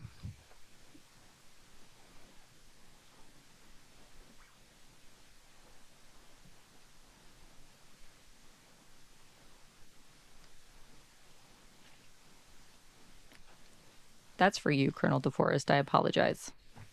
Okay. I thought it was for the colleague next to me. So that specific route is an option for our air crews, or it was an option. And when we look at our response times of our air crews in certain locations within the National Capital Region, so Route 4 was heavily used by our air crews on our mission rehearsals. So my question was, were you aware of any proposals to make changes to that route? The only proposal for a change that I'm aware of involves noise abatement, not necessarily lateral movement. So noise abatement was the only proposal that I'm aware of. Thank you. Mr. Allen, you mentioned when we were talking about radio transmissions and some of the difficulty with some of the operators, you mentioned both Muscle and Pat, that you might have more challenges with the radio communications with them. Are there any other concerns or challenges when Muscle and Pat are operating in the DCA airspace that raise concerns for controllers?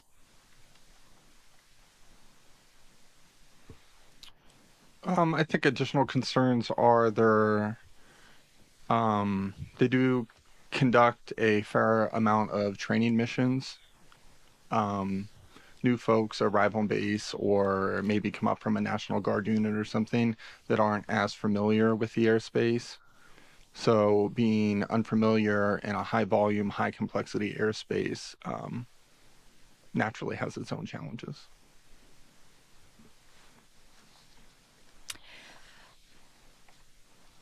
Mr. Van Vechten, or perhaps Colonel DeForest, do you have a response to that, or some additional information, insights that you want to share? Does that surprise you that there might be more concerns when particularly Pat is operating in the DCA airspace? What I would add is our participation in specifically the DC Rotary Wing working groups, that has not been raised to our at least the unit level, that there was a concern with the Pat call sign. And I'll hand it over to Mr. Van Vechten.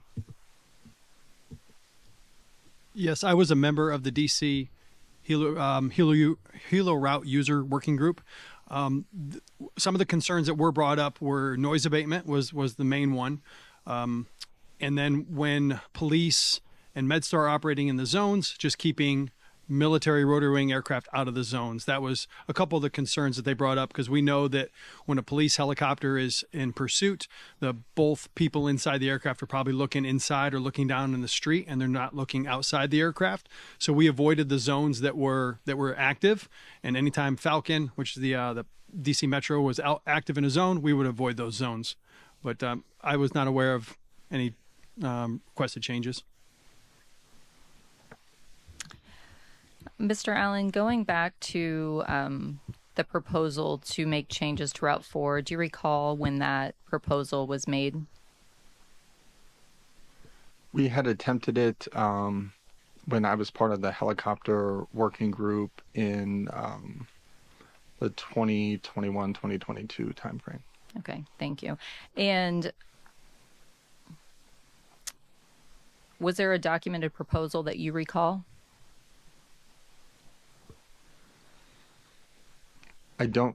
Not that I recall.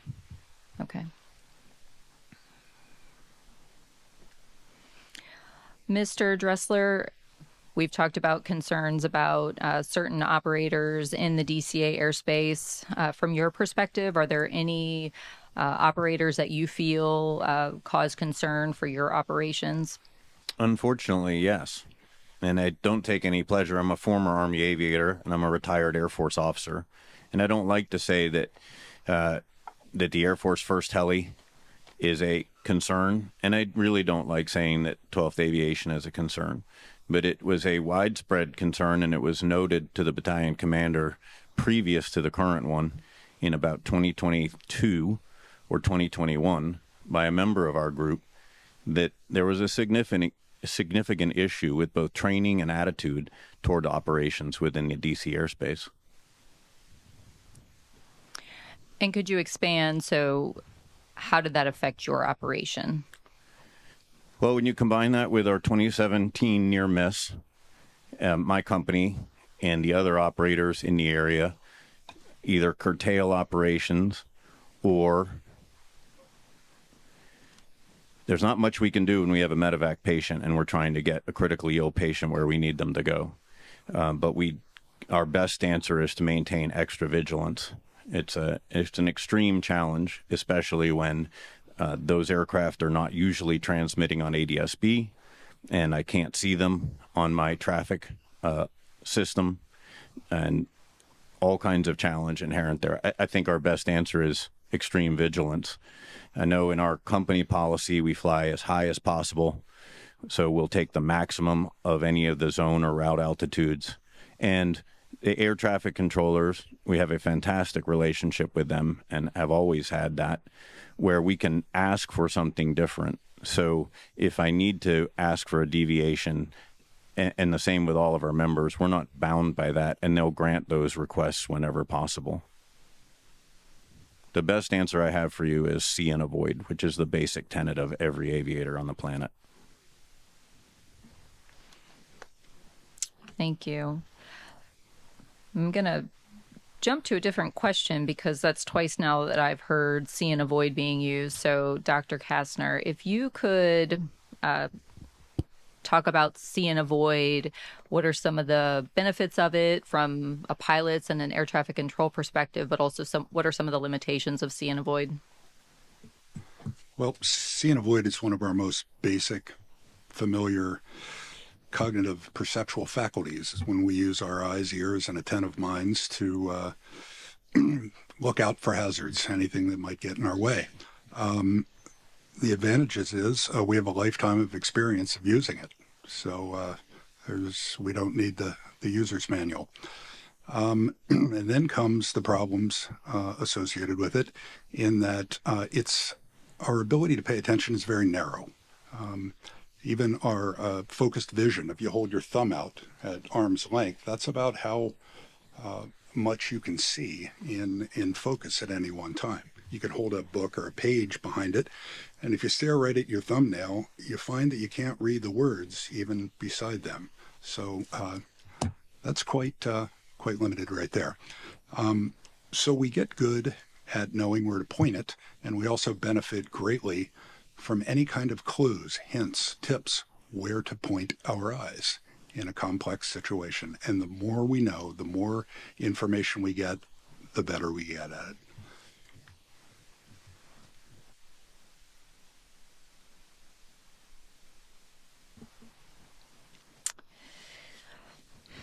Also for you, Dr. Kastner, one of the questions that Mr. Soper asked of the panel members were some of the complexities of operating within the DCA airspace, and some of the things that were mentioned was a mix of traffic, the nearby airspace of other airports, prohibited areas. It's a small airspace. So we've got this high density airport, mixed traffic with different performance capabilities. We've got nighttime conditions, we've got intersecting runways, we've got cultural lighting. So with all of those things, again, if you can speak sort of from the pilot's perspective, but also a controller's perspective, what do all of those complexities do to human performance and how we operate? Well, they challenge it, for sure. It makes it harder. But again, the more I know about them in advance and the more information support I get while I'm exercising that vigilance, the better it's going to be, certainly. What about in terms of, if you can expand a little more, in terms of workload, situation awareness, how do we manage all of those things, and how are we able to do it? We know that controllers are able to operate with these complexities. So what are some of the processes that they go through? How do they manage all of this information in order to make efficient decisions? It's all very challenging. And we get so many sources of information coming our way. So, for example, we talked about hearing other aircraft on the radio. What we call the party line. You gain so much awareness. You can gain so much awareness by listening to what other people are saying. What are they doing? What are they having trouble doing? Spotting another aircraft? I want to know if I'm that aircraft that they're having trouble spotting. You just take whatever clues are out there and, of course, provide as many as you possibly can with your charts, your ATC directives, your training, anything. Speaking of charts, you're familiar with both helicopter and airport charts, given your experience. Looking at the DCA and the helicopter charts for this area, is there other information that you think is missing? More information is needed? Less information? Is there any insights that you have from a human factors perspective on the charts as they're currently presented? Yes, I like both charts, and I would like them to be one chart. I would like the information on the helicopter chart to also be shown in some way on the airplane charts and vice versa. If there are helicopters operating in the vicinity of my approach course, my glide path, I at least want to know about that. And we spoke a bit about airport familiarity. That's just the kind of thing that I'd like to know when I'm coming to DC for the first time or the second time. The experienced pilot probably already knows about it, but for me coming in there the first time, it's the first thing I want to hear. Some might argue that these charts are already full of information, and is there a risk that by putting more information, we're just cluttering the chart, and that information is just going to get lost? Yeah, you really have to weigh the costs and the benefits there. Certainly, more symbology on the chart is going to make it more complicated. But then, what's the cost of not knowing about it at all? It's a tough needle to thread. But I think this one, there should be something there.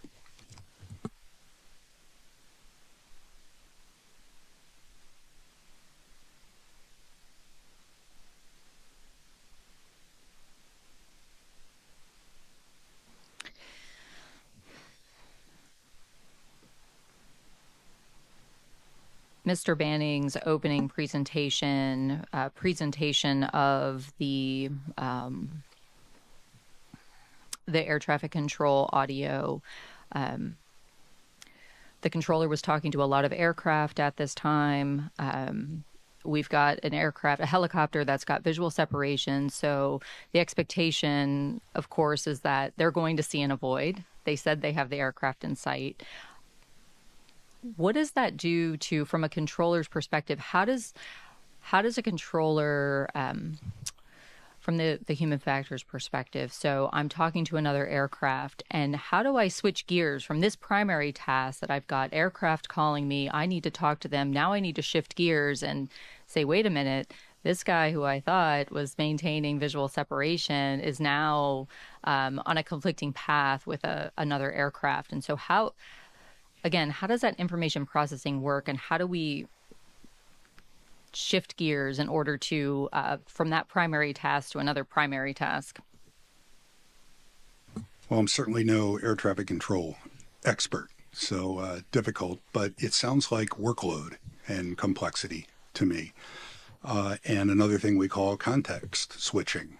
It's very difficult. Suppose you're having two conversations. You're talking to someone in the room and someone on the phone. It actually takes a while to go back and forth. You have to reload the details in your mind. It's the same thing we explain why it's dangerous to text and drive or talk on the phone and drive. Switching back and forth takes time. Thank you. I appreciate everyone's responses. That's all the questions I have for now. I'd like to shift to the history and activities of the DCA Helicopter Working Group.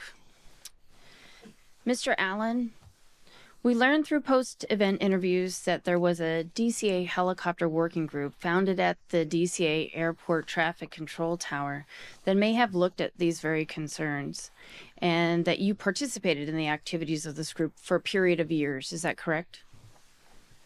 Yes, I was on the helicopter working group in the early 2020s through 2023. Okay, perfect. Thank you. Could you please step us through the origin of the group for what you know, and what was the catalyst of it being formed? The helicopter working group, prior to me joining it, had always, as long as I had been at DCA since 2013, there was always some version of it. And as time went on, the panel members may have changed over the years, but it would consist of management personnel and NACA bargaining unit employees, and their level of involvement as they saw fit for the group. Did this group have a mission statement, a statement of work, or anything along those lines? I don't recall specifically. That's fine. What organizations or personnel were represented on this group? The group itself was contained within the facility. Like I said, it consisted of management personnel and air traffic controllers, bargaining unit employees. Could you tell us a little bit about the activities of this group? Yeah, the group would, they would meet, discuss any challenges, any operational challenges that they had seen. If there was any safety reports or data that was available, they would discuss that. We would provide, when I was on it, we looked at the mandatory occurrence reporting data as a driver for some of the changes that we were able to implement. And we would provide outreach to all the various user groups. What were some of the participating user groups? I can't recall specifically, but there was always multiple law enforcement agencies available, multiple medevac, and multiple branches of the military would be present. What are some of the advantages to speak with the users and show them your operation? Would they also perhaps speak to their concerns with you guys? Yeah, so it's a great tool to provide that outreach to the user group that you're servicing, providing services for every day as our customers, and vice versa, what we can do better for them. Anytime you can take the user out there in the airspace and put them together with the controller and share those stories, share that perspective, and get eyes on what each other's operation is, that's that much more knowledge that you can gain, that much more safety that can be gained by that. Thank you. I appreciate that. Do you recall if, while serving on the helicopter working group, did the group ever propose changes to the helicopter route structure, which we've kind of already discussed Route 4, so we understand that portion. But did the group ever propose changes or any other operational safety improvement change recommendations that would pertain to operations within the DCA Class Bravo airspace? Yeah, we proposed several others. We proposed lateral boundary changes to some of the zones, and in addition, altitude changes to certain zones and routes.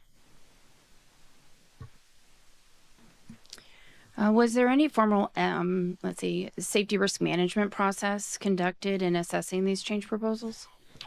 Yes, and I forgot we did publish a new transition point further away from the airport for the helicopter users. Yes, with the changes, we conducted a formal safety risk management panel.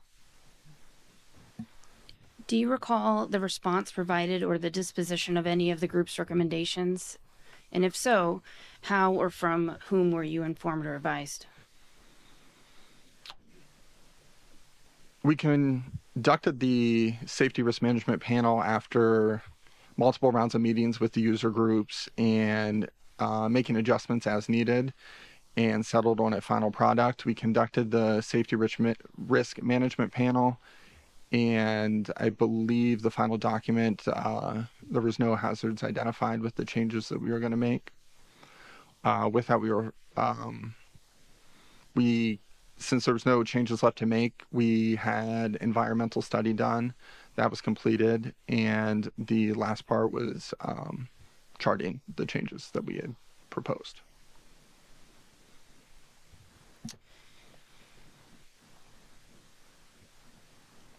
I'd like to get back to that Government Accountability Office proposal about the noise abatement in just a minute. But Mr. Fuller, having heard this information, do you recall ever being made aware of these proposals or having advised management at the district or facility level in responding to these proposals?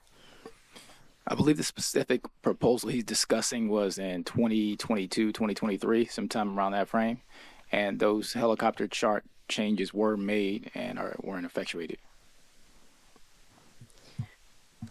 Okay. In 2019, this is what we were talking about just a minute ago. The Government Accountability Office was tasked with conducting a study into the problem of helicopter noise over the Washington, D.C. area after a spike in community noise complaints. It is our understanding that the DCA Helicopter Work Group reviewed these findings from the study and developed a series of recommended changes to the Baltimore-Washington helicopter route chart, which were presented at a helicopter symposium held in November of 2022. What are some of the changes that were presented at that specific symposium, Mr. Allen? After the completion of the GAO study of helicopter noise impacts to, I believe it was out to a 30 nautical mile range from DCA,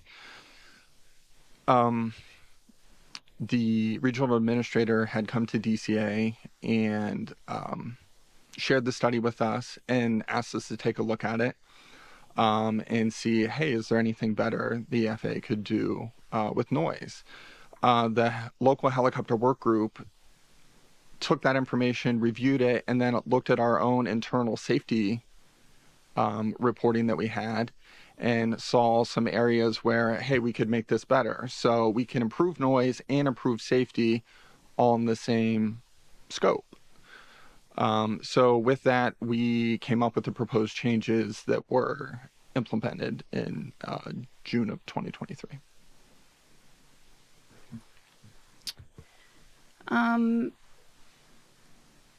Upon reviewing your proposal during the helicopter symposium, I noticed that you had, Mr. Allen, your facility had hoped to chart hotspots on the Baltimore-Washington helicopter chart. Can you speak a little bit about what are the hotspots? What are hotspots, first of all? And what were you trying to do by requesting them to be put onto the helicopter chart? So hotspots are a airport diagram depiction to show areas of concern on an airfield map. We were attempting to, since we were not able to change Route 4 and the proximity of some of the other routes or heliports or hospitals, we if we weren't able to change them, or we can't move a hospital, then let's at least draw attention to it for the users. So our attempt was to take something similar on an airport diagram, apply it to the VFR helicopter chart, and draw attention to it, since we weren't able to change the location of helipads or in this instance also a route. Mr. Allen, what was the feedback received by from some of the attending helicopter users about the proposal to add hotspots to the Baltimore-Washington helicopter route chart? From my recollection, everybody was satisfied with, adding an additional layer of safety to the helicopter map.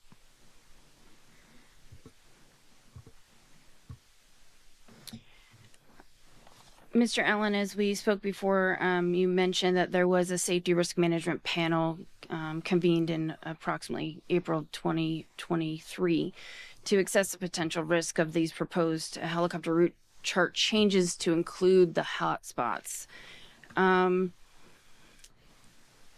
You already kind of summarized.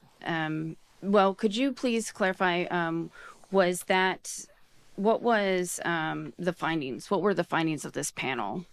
And did the panel agree with the proposal to chart these hotspots?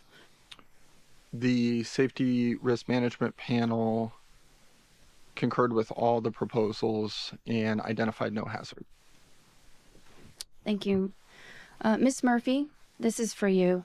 FAA order, joint order 7210.3 outlines the procedures for requesting changes to aeronautical charting. What steps did your office take to address the request to chart the hot spots on the Baltimore-Washington helicopter route chart? And was there a formal response to the request? Yeah, thank you. So Aeronautical Information Services did receive a request for multiple chart changes to the Baltimore-Washington helicopter route chart in June of 2023. We implemented all of the changes, as Mr. Fuller mentioned, with the exception of the addition of hotspots. Hotspots are associated with ground or surface movement and are not within the VFR aeronautical chart specification. Is your group able to give suggestions as how to implement the intent of a hotspot without making it called a hotspot? Could you clarify the question? So I understand that hotspots are normally used for surface areas of confliction, maybe, and that they want to bring attention to it. So it seems to us that this is something that maybe is this a new idea to try to highlight an area that is airborne, that is a potential for a conflict? Is there a way or a process that it could be put on the chart without calling it a hotspot? Absolutely. Aeronautical Information Services hosts a biannual aeronautical charting meeting. Anyone, public, industry, is welcome to come and submit a recommendation document. It's discussed amongst our aviation peers, stakeholders, the military, the FAA, and ultimately it's decided whether or not to implement the recommended change. So that would be one way of having a new charting symbol or something, some new feature charted. Do you know if that information was passed back to the facility? I don't have evidence to confirm it. However, it is the standard operating procedure to always suggest that as a conduit to have a chart change. Okay, thank you.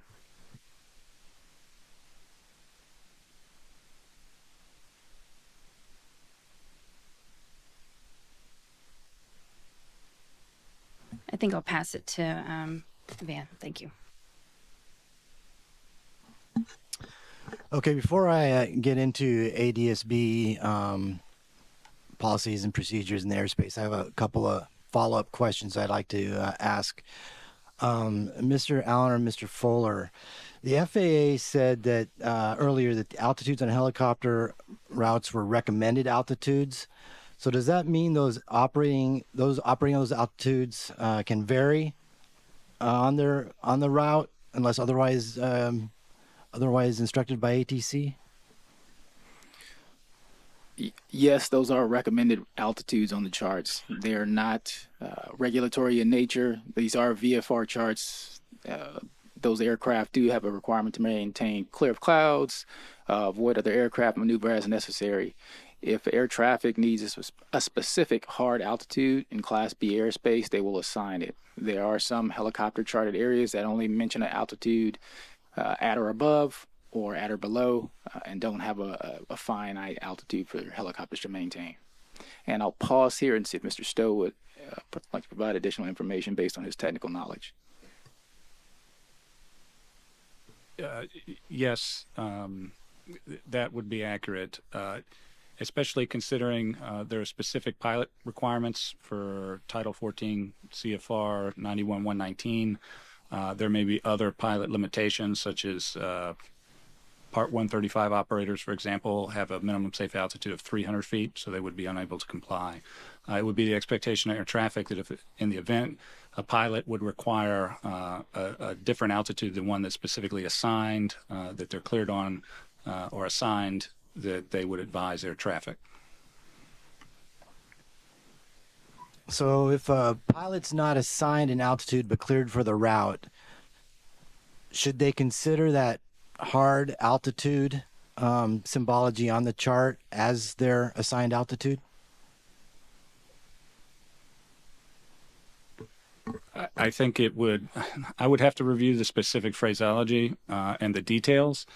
To refer back to the helicopter route charting program, I think it's the subparagraph B, or in the initial part of the paragraph. It may also be dependent on any specific language in a letter of agreement with certain operators.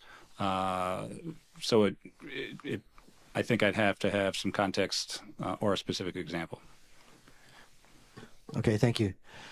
And Mr. Van Vechten, you mentioned that you did not believe that the clearance between Route 4 and visual approach to runway 33 were vertically separated. Is that correct in your earlier statement? I thought the procedure was we were not allowed to utilize Route 4 and cross the departure path of 1533 or the approach path if there was landing traffic. Okay, so then you think that there wasn't vertical separation between the route and the approach to 33. I will say I assume that there's insufficient vertical separation, and that's why I was never allowed to cross the approach path. Okay, we did talk to some other pilots, and they thought that there was some vertical separation. Other pilots in the battalion. Can you maybe give an explanation of why some pilots thought there was vertical separation and some pilots didn't think there was vertical separation on that part of the route? No, I can't explain that, sir. All right, thank you. I'm going to go into some ADSB policies, this line of questioning.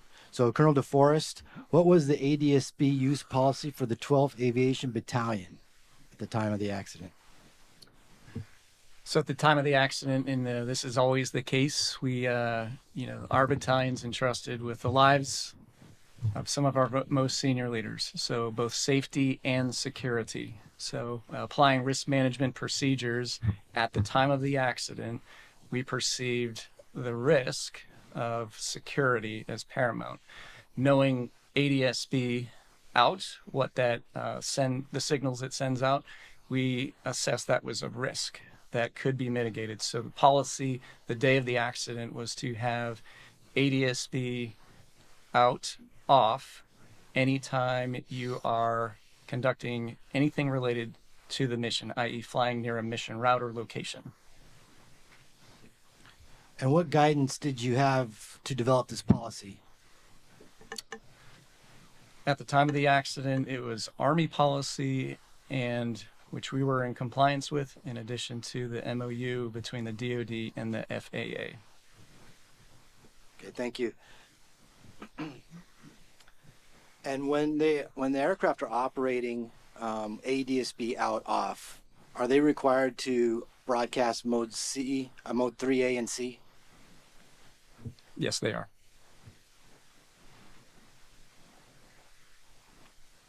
And one part of the SOP states that the air crews are not to change transponder modes in flight. Could you explain the rationale for that? I believe the rationale, because in the Lima model helicopter, it's several steps that you would not perform in flight. So that's a system limitation and not necessarily a policy type of guidance? To my understanding, yes. It's approximately 20 things you must do as an aircrew member with your heads down to make that configuration change. Obviously, and you didn't want your air crews doing that in flight. Understood.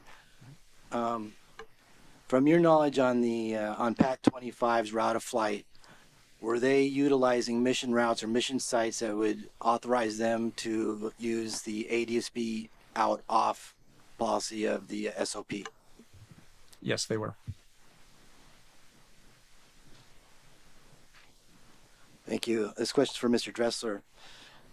How does the prevalence of non-ADSB out flights impact the operation in the DCA Class B airspace? It adds an unacceptable layer of complexity and risk to this system. So when you look at the flight profiles, and if we talk specific to night NVG operations, and we've heard how stressful and how demanding those flight regimes are, then when you are being given traffic information from ATC, which you may or may not most likely be unable to see, it's remarkably difficult to see an aircraft at distance, and it becomes obviously quite easy within 2 miles or a mile. So in the way that all of the civilian helicopter operators are configured, including law enforcement, is we have a traffic avoidance system. It's not TCAS, but it's TCAD, and it is ADSB dependent. So when you are scanning, goggles or no goggles, looking around your goggles, and you can or cannot identify an aircraft, your next step in your situation analysis is to scan your traffic system. Well, that's completely useless if aircraft don't show up because they're not broadcasting.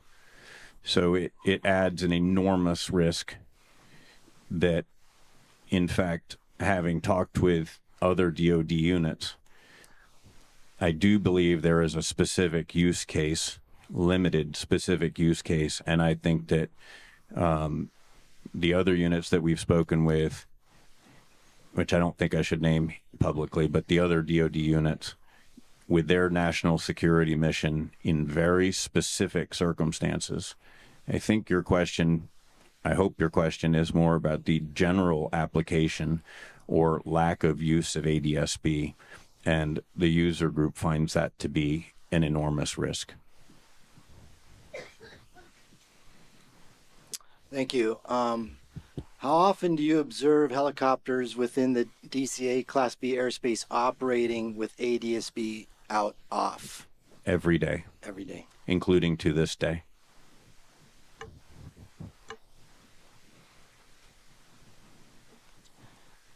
And for those situations, what is your primary technique for avoiding that traffic?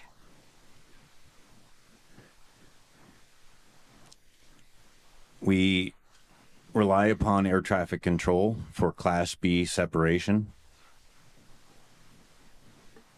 Primary, to repeat myself from earlier, would be see and avoid, and take whatever steps necessary to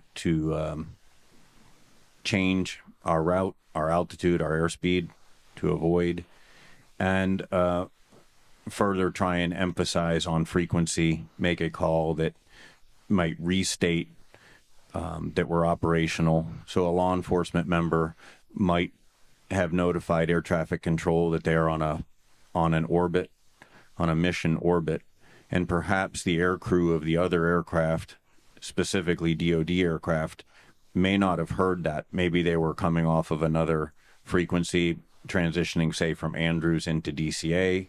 So my third answer to your question is we'll restate our mission profile in hopes that that other aircraft is now alerted to the fact that there's an operational aircraft in the way.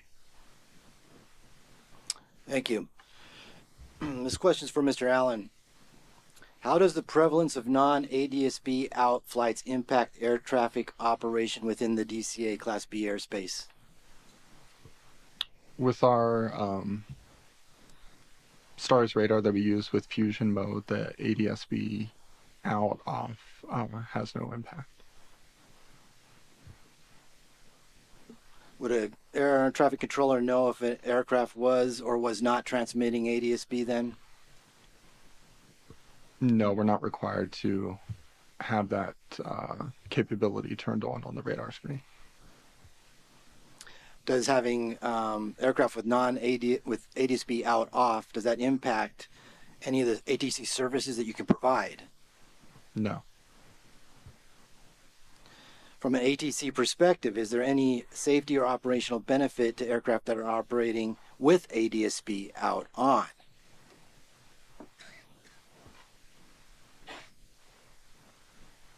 Not that I'm aware of. All right, that concludes my questions.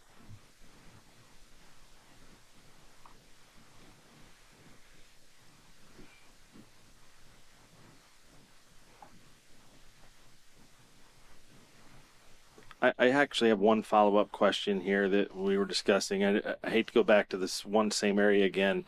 We're talking about the routes, the altitudes of the helicopter routes, and it's been stated that those are recommended altitudes. And we heard Mr. Fuller explain how, or I don't remember if it was Mr. Fuller, but explain how, they have a whole lot of other things they got to do, remaining clear clouds and remaining clear of obstructions. They're flying VFR, CNBC, and all that stuff. So you can expect some variance on that route. The question would be, though, what's the purpose of an altitude cap if it's recommended? And what would air traffic control do anything? So I'll make this question for you, Mr. Allen. If air traffic control observed a helicopter on Route 4 in an area that had a 200-foot recommended altitude restriction, would you say anything seeing that aircraft over that coming up above that altitude? Would that prompt a control instruction from you? Yes. Okay. Why? The way the helicopter chart is trained within the facility, that the altitudes and the zone boundaries and such are need to be followed by the air crews. Okay, so how much of an altitude variance would prompt you to have them check altitude or to give them a restriction, or how long would it have to be there before it prompted you to do something? Is it something that is, as soon as you've seen it, you would do it, or you would watch it? How does that work for an air traffic controller? I think it would be controller specific. Okay. And situationally specific. Okay. All right, thank you.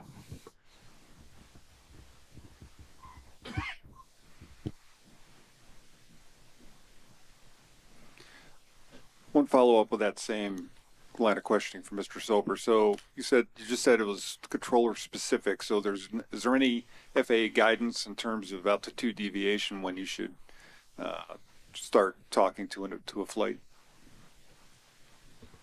Well, this is a VFR chart with suggested altitudes. The facility within itself trains that the helicopters need to be at those altitudes. So a controller, if they notice them leaving it, maybe they'll wait a second and see that it comes back down, or maybe they take action immediately. It's situational and controller dependent. Okay, so no set FAA policy, it's just up to the controllers to take care of it. Mr. Fuller, did you have a comment? Yes, sir, Dr. Bauer. If I may add in, ultimately the controller is responsible for ensuring positive control and preventing a collision. And so if that altitude was needed to ensure separation, our expectation would be that controller would assign that altitude specifically to maintain, if that was the only barrier they had for separation. If they were going to allow that aircraft to go up or down, they have other tools they could use, like radar vectors, to do a 1.5 mile separation in lieu of the 500-foot vertical separation requirement. If they're solely just relying on altitude, our expectation is the controller would maintain positive separation as required in Class B airspace. Thank you very much.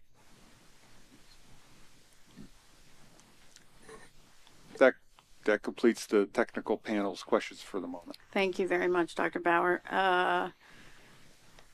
Normally, I'd say we could take a break, but I actually don't know if the restrooms are working. So if you have to go to the restroom, I'd say go ahead, but we're not going to take a break. We're going to go right to parties.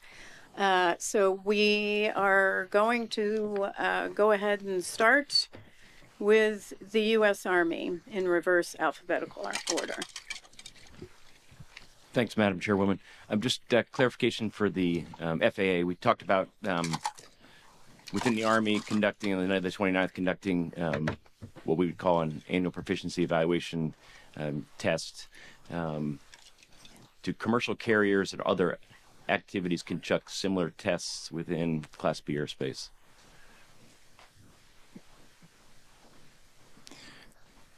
So there are training flights, much like the military conducts training flights. Air traffic would have no way of knowing that unless a pilot disclosed that. we provide a service if it's a practice approach, ILS approach, things of that nature. But we don't specifically ask that of pilots. But specifically for commercial traffic, there are operational check flights that occur in the national airspace in places like DCA. Is that a correct statement?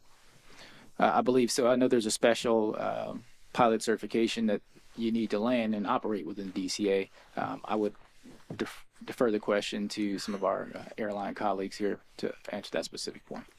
Okay, thanks. No further questions. Thank you very much. Sikorsky. Sikorsky has no questions this time, ma'am. Thank you very much. PSA.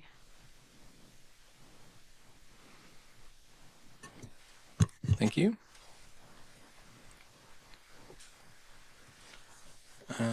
Mr. Allen, you were discussing the moving of Route 4 out to 295, and in that working group, you were talking through that for continuity of government or security, it wasn't moved. Who told you all that you couldn't move it? Those discussions occurred with the user groups and management within the facility. So you don't know who did it? Was it documented in the SRM? I mean, obviously a risk or a hazard was identified. Was that not documented? The SRM was for the proposed changes to go into effect. We never got to that stage with Route 4. So it wasn't part of the panel. Okay. I don't understand if there was a risk or a hazard that was identified. It wasn't documented, is what you're saying of Route 4. Somebody wanted it moved, right? Correct. And they wanted it moved for a reason, that there was a risk or a hazard. Correct. But there's no documentation of that in the SRM? Sir, if I may just clarify. So SRMs are primarily used for changes to the NAS. I think what Mr. Allen is discussing is they were ideating on potential hazards, never got to the point of formally proposing that as a change. They went forward with additional changes that were effectuated to the system, and then for those changes we did have to do an SRM panel. And so I think the point that he's talking about was just in discussion phase. Gotcha. So whenever you guys do a management of change, is what you're doing for any charge or anything like that, you don't risk assess? Ideally, that would have been captured in your local safety council documentation, but it wouldn't have made it to the formal SRM documentation. Now, I don't know if they captured that. I would have to, again, discuss with Mr. Allen and see what documentation they kept back then. I was not a member of that particular work group, and as an external member, I wouldn't see what they locally documented. And this is back in 21 to 23? You saying back then? Mr. Allen, is that in your 21 work group? Yes. Okay, thank you.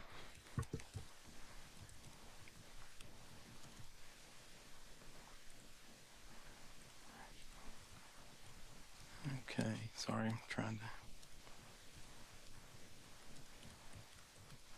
to... during this working group, Mr. Allen, was there any consideration to establishing lateral boundaries for the routes, particularly Route 4?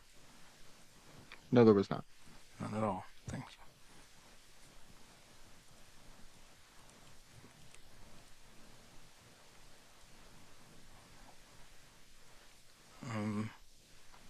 I guess getting back, was there any written SOPs between ATC and the Army battalions that prohibited traffic from proceeding down Route 4 when there's landing traffic in 3-3? No. That you're aware of? No. Mr. Van Vinkton? I know you mentioned that you've never went down Route 4 when there was landing traffic. Was there a written policy there or anything between the two where you didn't do that? No, sir. I was not aware of a written policy by ATC. I just assumed that it was prohibited or not allowed. Okay. Thank you, sir. Colonel DeForest, you said your mission required regular realistic training in the event of continuity of government situations which require the evacuation of government senior leaders. Do you anticipate during that commercial air traffic wouldn't be stopped?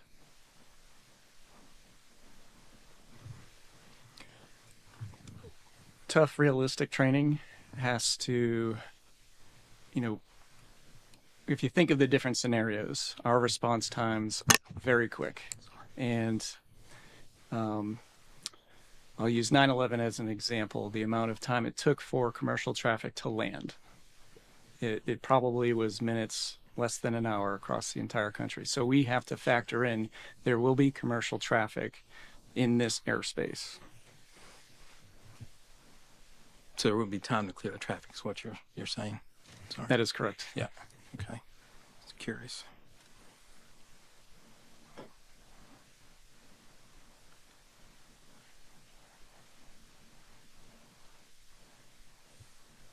All right, Mr. Allen, Mr. Murphy. If the helicopter routes have no lateral boundary, is there some limits to how far off the line the helicopter can go?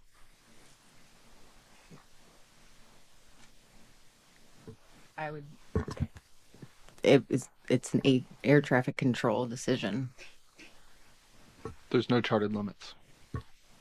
So, as you know, in this accident, they were not on the left bank. Obviously, they were coming towards the center of the Potomac there. How far over do you let them go? There's no lateral boundary. As Mr. Fuller stated earlier, it is a VFR chart. The altitudes are recommended. There is a key that describes the route of flight for the helicopters, but it is incumbent upon the helicopter to report locations and air traffic control to provide the Class Bravo services. And sir, we are working, our current helicopter working group that is active at this time is working with our users to establish lateral widths to those helicopter charts, and along with compulsory GPS reporting points. So yes, we didn't in the time have those in effect, and we currently don't at this time, but the long-term goal is to have defined widths and reporting points. Thank you. I see I'm out of time. Thank you, Chair. Thank you very much. And we will go to NACA. Thank you, Chairwoman. First question is for the U.S. Army. Mr. Van Vetjen, could you let us know, or could you advise if the pilots or the flight crews are able to monitor multiple frequencies while operating the helicopter? Yes, you can. Most of the UH-60 Limas in 12th Aviation Battalion are outfitted with ARC 231 multiband radios. So I can have 2 VHF radios and 2 FM radios. But there are some legacy aircraft where it's 1 VH, 1 UH, and 2 FM radios. So we could monitor multiple radios at the same time. Thank you. Was it common practice or recommended for the air crews to monitor both local frequencies when operating on any of the helicopter routes? No, it was not. Okay, thank you.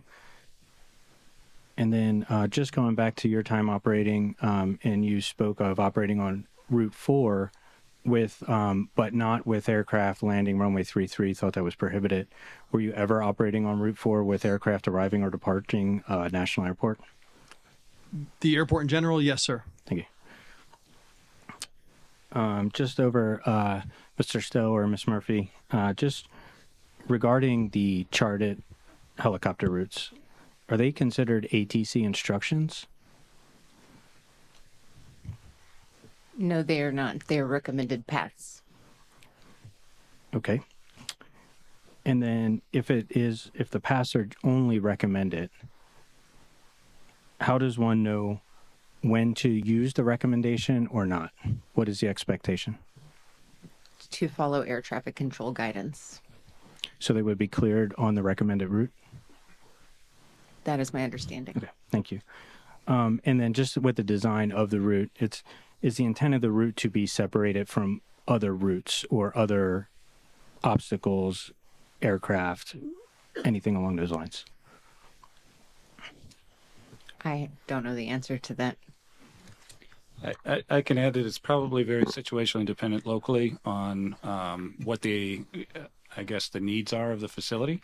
It probably depends, or I would suggest it depends heavily on complexity, need to standardize, I guess, standardize the traffic flow for the purpose of ensuring separation, and would defer to DCA locally as to whether or not that's something they desired or had built in. Thank you. Mr. Allen, did you believe Route 4 was separated from the runway 33 arrivals? No. Thank you. And then Route 4, the helicopter Route 4, do you believe it provided a benefit to the operation? It provided a benefit to expedite the movement of helicopters. Thank you. And then Mr. Fuller, just a follow-on question from earlier. Air traffic, I think you stated something along the lines of air traffic is required to separate the aircraft operating on Route 4 from other aircraft. Could you explain the tools or the methods that air traffic control can use to separate helicopters, for example, from aircraft?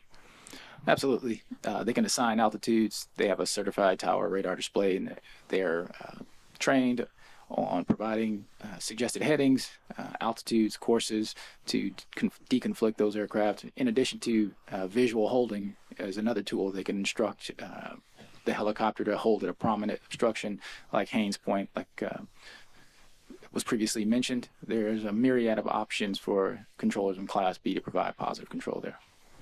And thank you. And I should have mentioned pre-accident in the rules. Is there any rules in place that can transfer the separation responsibility from air traffic? Yes. Prior to the accident in the DCA class Bravo airspace, if the pilot reports traffic in sight and advise they will maintain separation from it, the controller only need to approve it, the operation, or they could issue the traffic and then instruct the pilot to maintain visual separation from that aircraft. They are still required to maintain Class B separation before and after the application of visual separation. And in that particular case, in this operation, they would normally advise the other aircraft that traffic hazard inside is maintaining visual separation.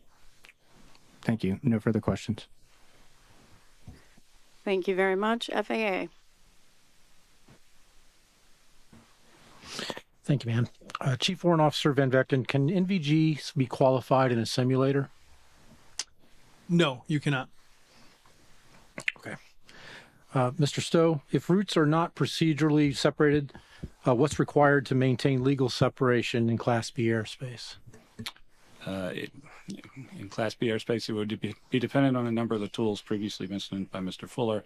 The radar separation requirement would be 1.5 miles and 500 feet for a VFR target from a IFR, VFR, or fixed-wing aircraft weighing 19,000 pounds or more, or target resolution are 500 feet for aircraft if it involves aircraft weighing less than 19,000 pounds. There's also tower-provided visual separation that's an option, as well as visual, as was previously described. Thank you. Mr. Allen, for visual separation, once approved, who's responsible for maintaining that visual separation? Are you referring to pilot or tower applied? Pilot. Pilot applied, it is incumbent on the pilot. Thank you. That's all I have. Thank you, ma'am. Thank you very much. Alpa. Thank you, Chair. First question is from Command Chief Officer Van Vechten. How often are routes 1 and 4 used for night vision goggle check rides? I would say more often than not. It was one of our primary routes, and in my opinion, I saw it as one of the safest routes because 96% of traffic utilizes runway 119. So 96% of the time you're parallel with traffic, and it's not a factor. So that would be the why then for this case is why it was used. Correct. Yes, sir. Just to follow up, so you say that it's 96% is mainly going to runway 1, but even so, this is a complex airspace. Do you think it is an airspace where potentially we could limit NVG check rides and do those someplace else, where it would be potentially more beneficial to get away from the congestion? Because of the unit's mission, I do not think it would be more beneficial to move the annual check ride from there. You must be familiar with your airspace that you're expected to operate in when conditions are not ideal. So on a check ride is when we would train those pilots to fly there. Is it possible to do something more in lines of a familiar, like a FAM flight versus an actual check ride in that space? Because check rides, and at least in my experience and understanding of it, it's a bit more of a high pressure situation for a pilot being evaluated. Sure. Local area orientations are always conducted prior to the check ride. You would never take your initial flight in the DC Helo routes as your check ride. The DC Helo routes, Route 1, 3, 5, and 1, 3, 4, 5, and 7 are part of the local area orientation checklist. So you must have seen those routes prior to taking a check ride. Okay. Was there any Army guidance to maintain a minimum lateral distance from the shoreline? No. Okay, so there was no internal hey, we fly right over the shore or hug the shore, maybe not written anywhere, but sort of procedural or technique only? Yes, sir. We'll call that tribal knowledge is hug the shoreline while traveling south or northbound, unless you're have opposing traffic and you have to utilize rules of the road. Of course. Is there a safety or risk assessment that is accomplished prior to each helicopter training or operational flight? Yes. Are air carriers and proximity to runway environments included in that assessment? No, they're not currently on our assessment. Okay. This is going to be, we'll pivot to Colonel DeForest, sir. From an Army organizational perspective, was a risk analysis ever done on operations in DC airspace?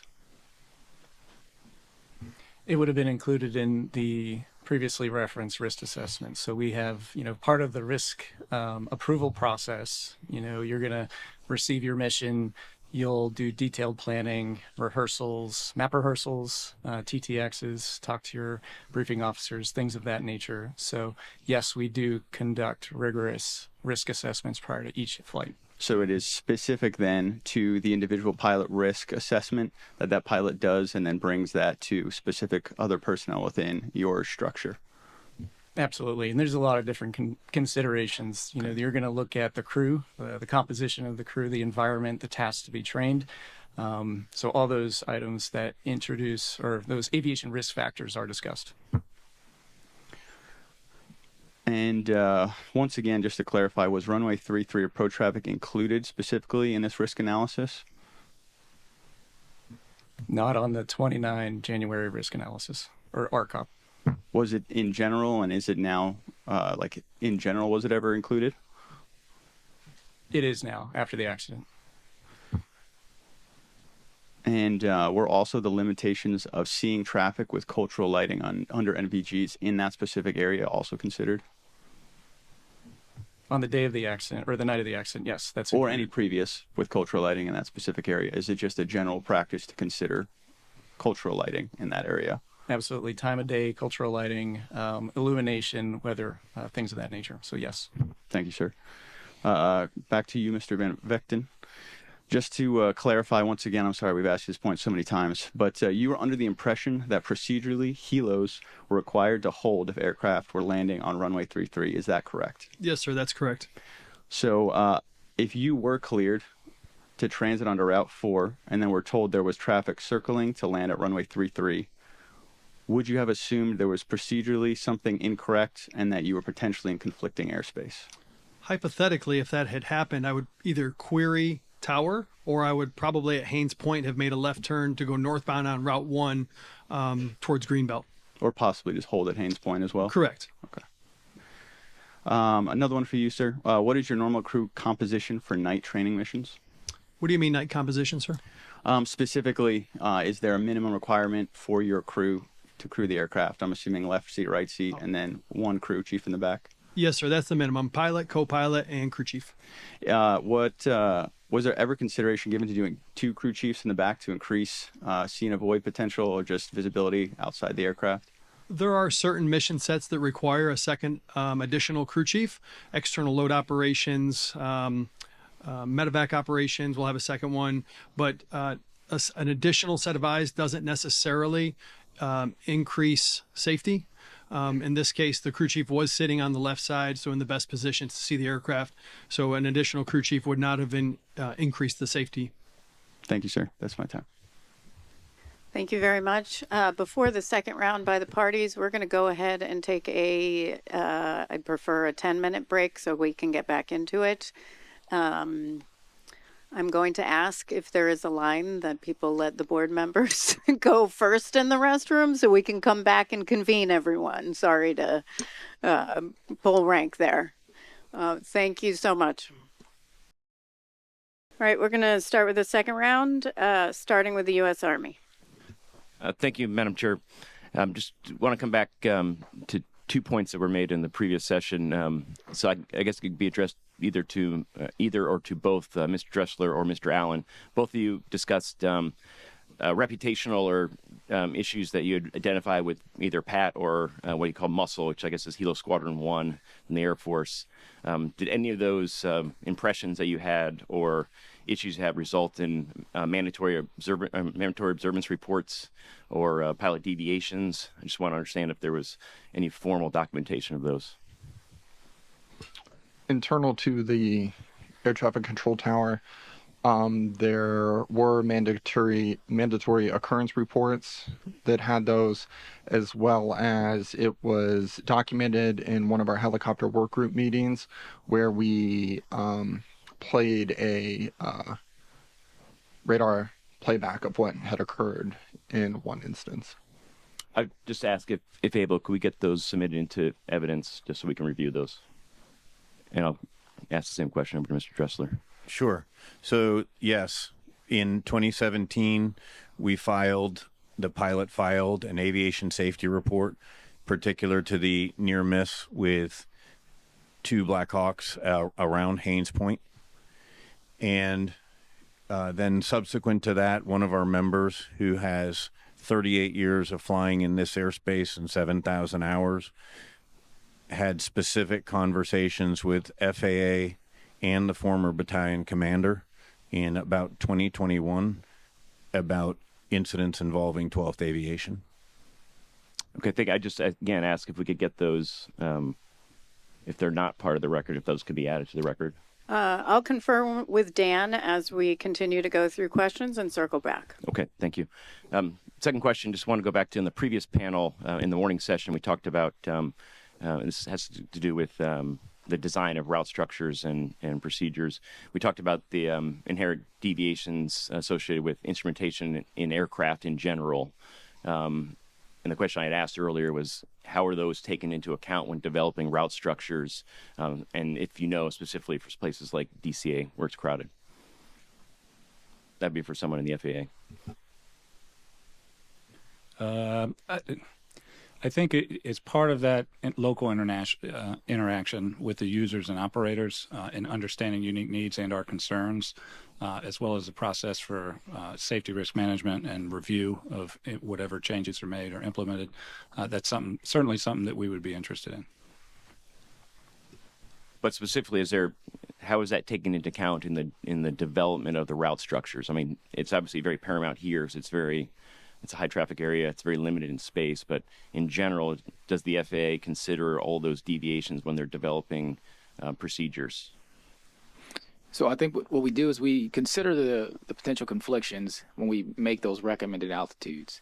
But again, if that's the reliance for separation, then our training to our controllers to make sure you assign it. There are some facilities where there are helicopter routes at 2,000 feet and they have departures climbing to 1,500. They ensure that they instruct those helicopters on that particular route to maintain 2,000 feet because they're dependent on that as their form of separation. Okay. I think I got that you take that into account. That is a standard practice that the FAA uses that there are deviations in instrumentation that allow us that are in use when you develop charts. Correct. Thanks. The Army has no further questions. And Dan and I Dr. Bauer and I conferred, and we'll include that. Thank you very much. And next is Sikorsky. No questions, ma'am. All right, moving on to PSA. Thank you, ma'am.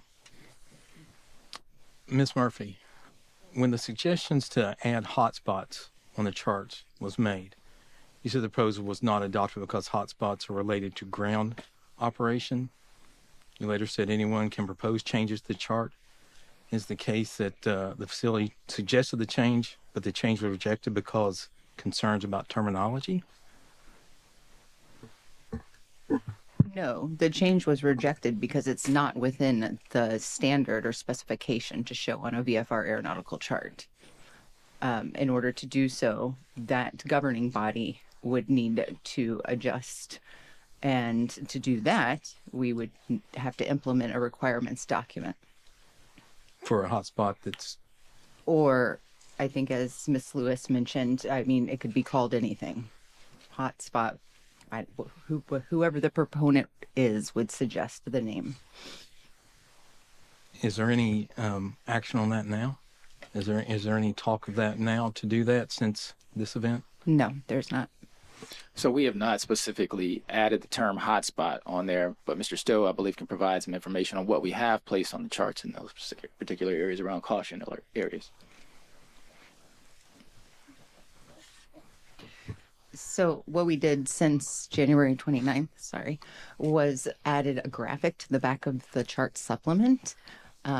We added several caution notes and labeled what would have been the hotspot areas as high traffic density areas. And so again, this is a supplement. It's a supplement to the VFR aeronautical chart. Moving forward, I imagine there will be other caution notes and pilot callouts for the actual aeronautical chart. And post-accident, we've put procedures in place where the aircraft and fixed-wing aircraft and helicopters are not allowed to interact in that area. And so if we do have a priority medevac helicopter that needs to transit that area, we don't allow arrivals and departures, particularly at runway 15 or 33 at all. They're not allowed to interact. Is that on IFR charts too, the cautions? And you mentioned on VFR charts. Caution notes are shown on both IFR and VFR charts. However, the ones that are associated with helicopter activity are solely shown on the VFR charts and, as I mentioned earlier, within the chart supplement. So not on IFR charts then? Correct.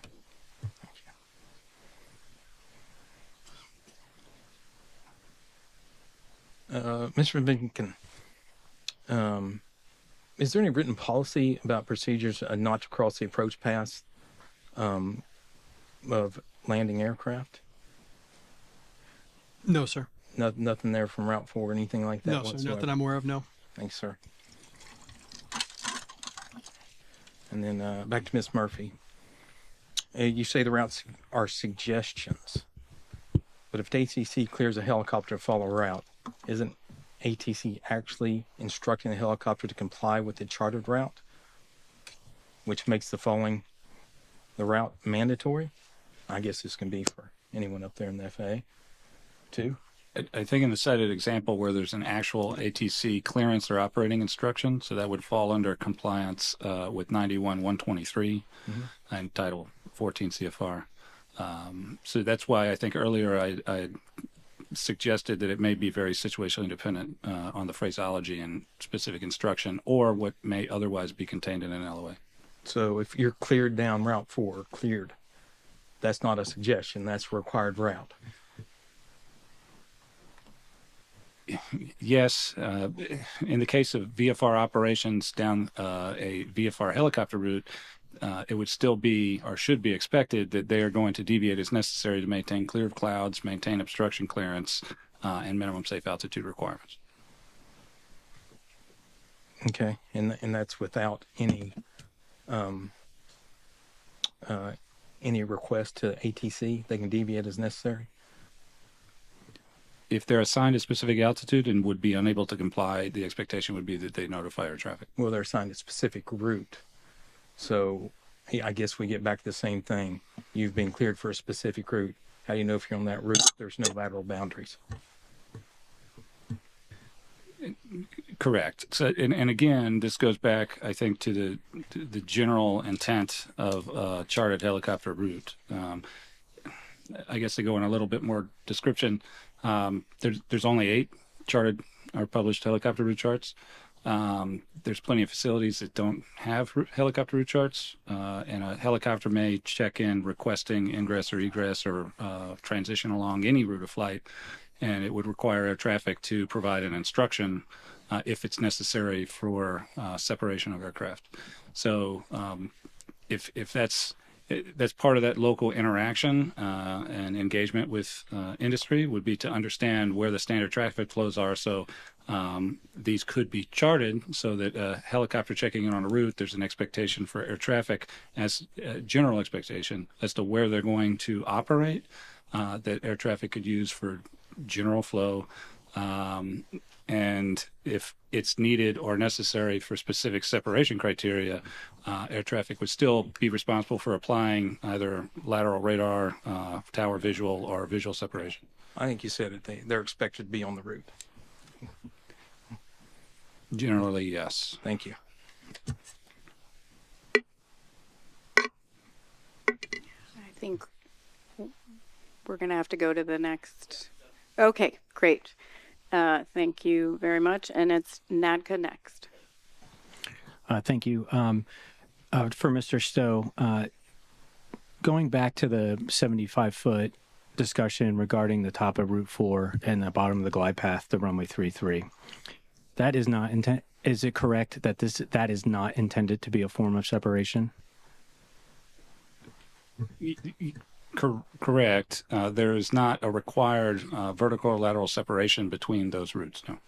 Okay, so then is it correct to say that some form of separation must be provided by either air traffic or the pilot? Correct. Thank you. No further. Thank you very much. Moving to FAA. No further questions, ma'am. Alba. Thank you, Chairwoman. First question for Mr. Allen. How often does the conflict alert go off in the tower at DCA?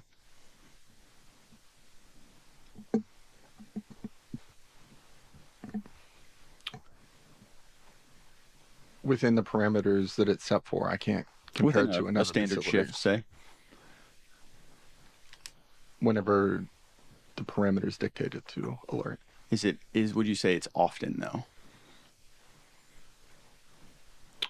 I'm sure at times it's more frequent than other. If there's more volume and more complexity in intersection routes, yes, it's going to go off more. If there isn't any volume or complexity, it's not going to go off as much. In DCA's complex environment, then it would go off often? Potentially. Okay.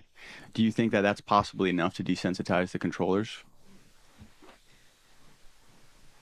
I can't speak to human performance. Okay. Another one for you, sir. Would ADS-B out have resulted in an earlier conflict alert? Not that I'm aware of. Does it give adequate time to at least resolve the conflict?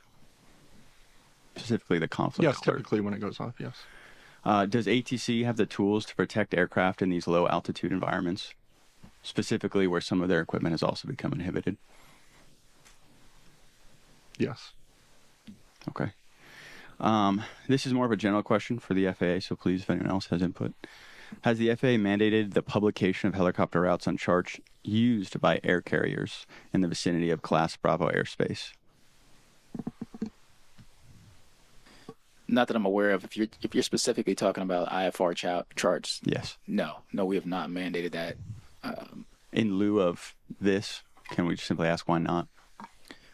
In lieu of this, what we are doing is looking at modernizing our airspace along with our equipment. And so we're looking at modernizing our procedures, our rules, our requirements. And what we've done is put out training and guidance to our controllers to provide positive control. And so don't rely on the helicopter routes. If you need to ensure separation, provide an altitude or a heading to make sure that the aircraft stay apart. Particularly DCA airspace, we don't allow them to mix at all. And if there's a helicopter that needs to transmit or transit the airspace because of a priority route, we stop arrivals and departures. As Dr. Kastner did say earlier, simply knowing where a threat is the first step to being able to avoid it. So would that not make sense to allow at least an awareness between both parties? We're certainly willing to consider anything that will enhance safety. So we'll definitely take that idea back as something to consider. Awesome. How is local airspace safety information shared with the industry to ensure it is included in airlines' special airports training? Specifically, airlines have their training specific to each airport. How are you guys getting that information to them to make sure that it's included? So that way, once again, there is awareness. So we have a robust voluntary safety reporting system. We share information back and forth with some of our airliners that that have also voluntary safety reporting systems and have agreements to share information, de-identified, of course. We also participate in the U.S. Aviation Safety Team, the Commercial Aviation Safety Team, and SIS information sharing portals with industry. In addition, our COO holds monthly COO meetings where they discuss safety issues, things that concern them. I know they've all have his phone number, and we communicate regularly. Thank you. Can I remind folks that we have a list of some of these issues for tomorrow, which is why we're not, many of the other ones are, other panelists are not asking these questions. We can always recall a witness if needed, if you would like that individual's response. Thank you, ma'am. One more question for Dr. Kastner. From the human performance perspective, should visual separation be used in congested Class Bravo airspace at low altitude, high workload operations, and also at night? Could you hit your mic, sir? It sounds very challenging to do reliably. And when you get a traffic volume up that high, it's a lot of small numbers to multiply together and achieve a high level of safety. Thank you, sir. That concludes Al's questioning. Thank you very much. We're now going to turn to the Board of Inquiry, starting with Member Graham. Thank you, Chair. I think it's important with everybody watching and many in the audience to really understand what equipment is required to operate in a Class Bravo airspace. So this is these questions are for the FAA. What is required for an aircraft to operate in Class Bravo terminal airspace? So I would refer specifically to Title 14 CFR 91-131. There's some equipment listed, such as an operable, I think, VOR, or TACAM receiver, and or a appropriate RNAV system, as well as a requirement to comply with 91-215 transponder and altitude reporting equipment, as well as ADSP out requirements contained in 91-225. You've got one other. Two-way radio. Yes. Capable of communicating with ATC on the appropriate frequency, right? Yes, 100%. So you did say ADSB out. That came out in Bravo airspace. Was it 2020 when it was required? I can't remember the year. I'd have to refer to the original final rule. Yeah. PAT 25 obviously did not have ADSB out. What allowed them to operate in this airspace? So I would refer to the 2019 publication of the interim final rule amending 91-225 to allow for certain exceptions of operations within airspace where it would otherwise be required. So they had a waiver to operate without, so to speak. So to speak, there's some technical differences between what would constitute an exemption, waiver, or other type of deviation that could be provided. Okay. So they did meet the requirement then? Correct. Okay. So obviously VFR, visual flight rule aircraft, can operate inside Class Bravo airspace. What is required for them to operate in that Class Bravo airspace? And I don't know, maybe Mr. Allen knows that too.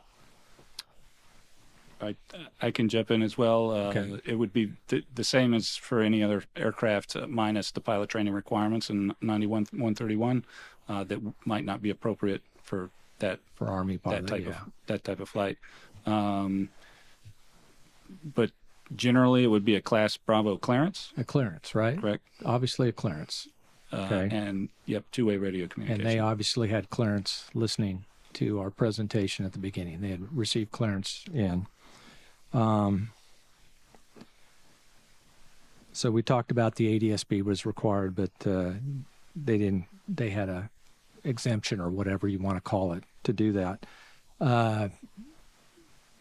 Mr. Allen, was PAT 25 being tracked by the radar at DCA on the night of the accident? Yes. Okay. Is sequencing and separation for visual flight rules aircraft inside the Class B airspace dependent upon radar? You can utilize radar or scanning out the windows. Okay. Thank you for that. I think I'll move on to the Army, either Colonel DeForest or Mr. Van Vechten. How familiar are Army flight crews with DCA approach and departure procedures for commercial aircraft at any of the DCA 6 runways? I'll speak to that. We are aware of the departure paths, but we're not aware of the departure procedures for the fixed-wing aircraft.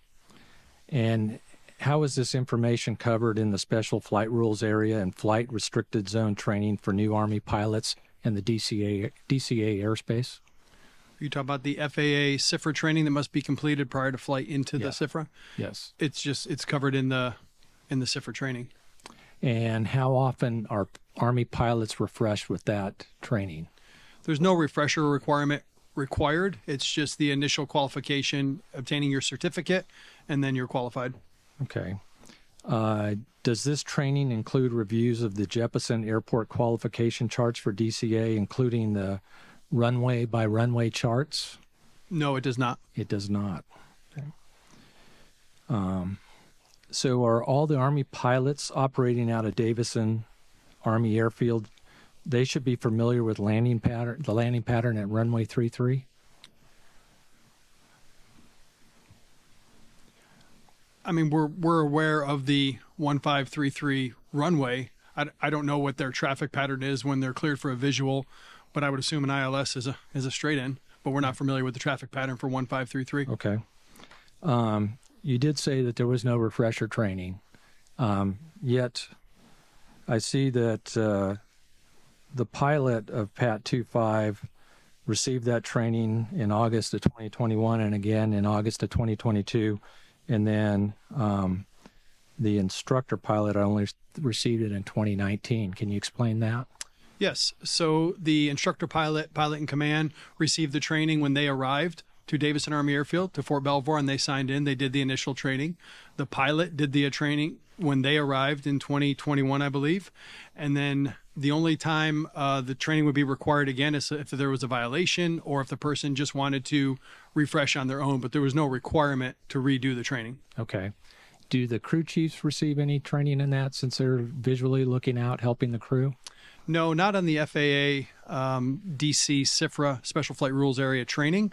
The training they receive is just in the aircraft or in their local air orientation. And the CIFRA training is more geared towards how to operate as a pilot and some of the stuff that's not applicable to military pilots. Great. Thank you. I see I'm past my time. Thank you. Member Inman. Thank you. Mr. Fuller, I was intrigued by your answer earlier about the collaboration on safety information and sharing with stakeholders and industry partners. Can you kind of repeat or rephrase that for me again? Yes, sir. Happy to. The FAA participates in the U.S. Aviation Safety Team, Commercial Aviation Safety Team. I believe we have a representative of the GAJSC, which is the General Aviation Joint Safety Council. We have voluntary safety reporting programs, and we have confidential information sharing programs with some of our airline partners. Okay. I guess my question is a little bit more framed. Why did it take 5 months for us to get the PDARS data, and we still don't have the actual underlying data regarding the PDARS evaluation on this airspace? I believe much of the confusion involved the request that was specifically made. I believe you asked for a PDARS report. We didn't particularly pull a PDARS report. We used ARIA data, MOR data, some of the voluntary safety reporting data to create a helicopter assessment. And there was no discussion about requesting that specific helicopter assessment. All it kept asking for in the emails that I received was for a PDARS report, and there was confusion about what particular report you were looking for.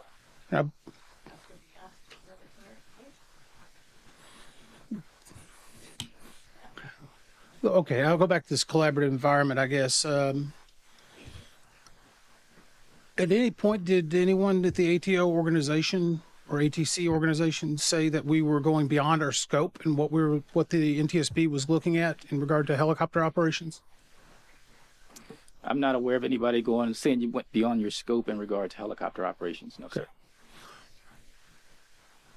Let me go a little bit further. In regard to, we were discussing ADSB data. Are you aware that the NTSB needs to spend $50,000 a year just to evaluate ADSB out data because the FAA does not consider the NTSB a trusted government partner? I'm not aware of the NTSB. Are you aware now? I am aware now that you told me. Yes, sir. I think it's distributed throughout some of the reports, so I hope you would check into it a little bit. Can you define and tell us what a ATSAP is? ATSAP is an air traffic safety action report. It's a voluntary safety report that a controller or supervisor, quite honestly, anyone that observes an operation in an air traffic field can report voluntarily. Okay, and what happens to that report? It goes into a system. We have analysts that de-identify it. We have an event review committee that looks at those reports. They bucketize them into different categories.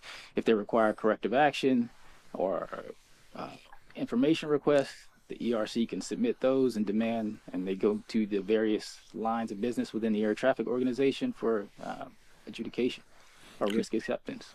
What about an ASRS? What is that? It's a NASA aviation safety reporting system. Those also, controllers can submit those as well. And they can also submit an ATSAP report and click a box if they would like to share it with the NASA aviation safety reporting system as well. Okay. Are either one of those report databases available to the public or to, say, members of the aviation community that are not employed by either one of those organizations? ATSAP data is not readily available to the public. NASA ASRS data, I am not certain if it's de-identified and available to the public. To be quite honest, I'm not sure about. What do you define as readily available? I know NASA shares data with industry, but I don't know. No, I'm talking about the ATSAP report. Sorry. You said it's not readily available to the public. Yes, it's not available to the public, but we do share with other groups like ASIAS, things of that nature. It's de-identified information. Have you ever shared any ATSAP reports with the NTSB?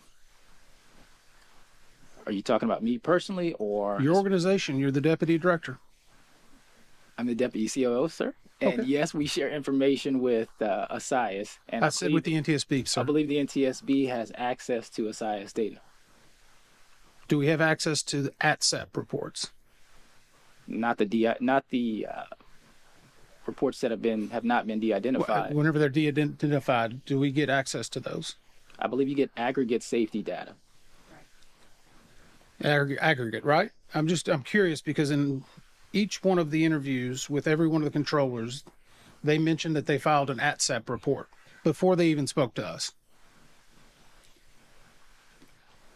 Are you going to aggregate that data before we see it? Or what they filed? A controller's ATSAP report, I would not even see. I'm out of time. Mike went over 2 minutes, so go ahead. You think you're saying I'm on a roll there, Chair? I understand. I just want my 7 minutes. I understand.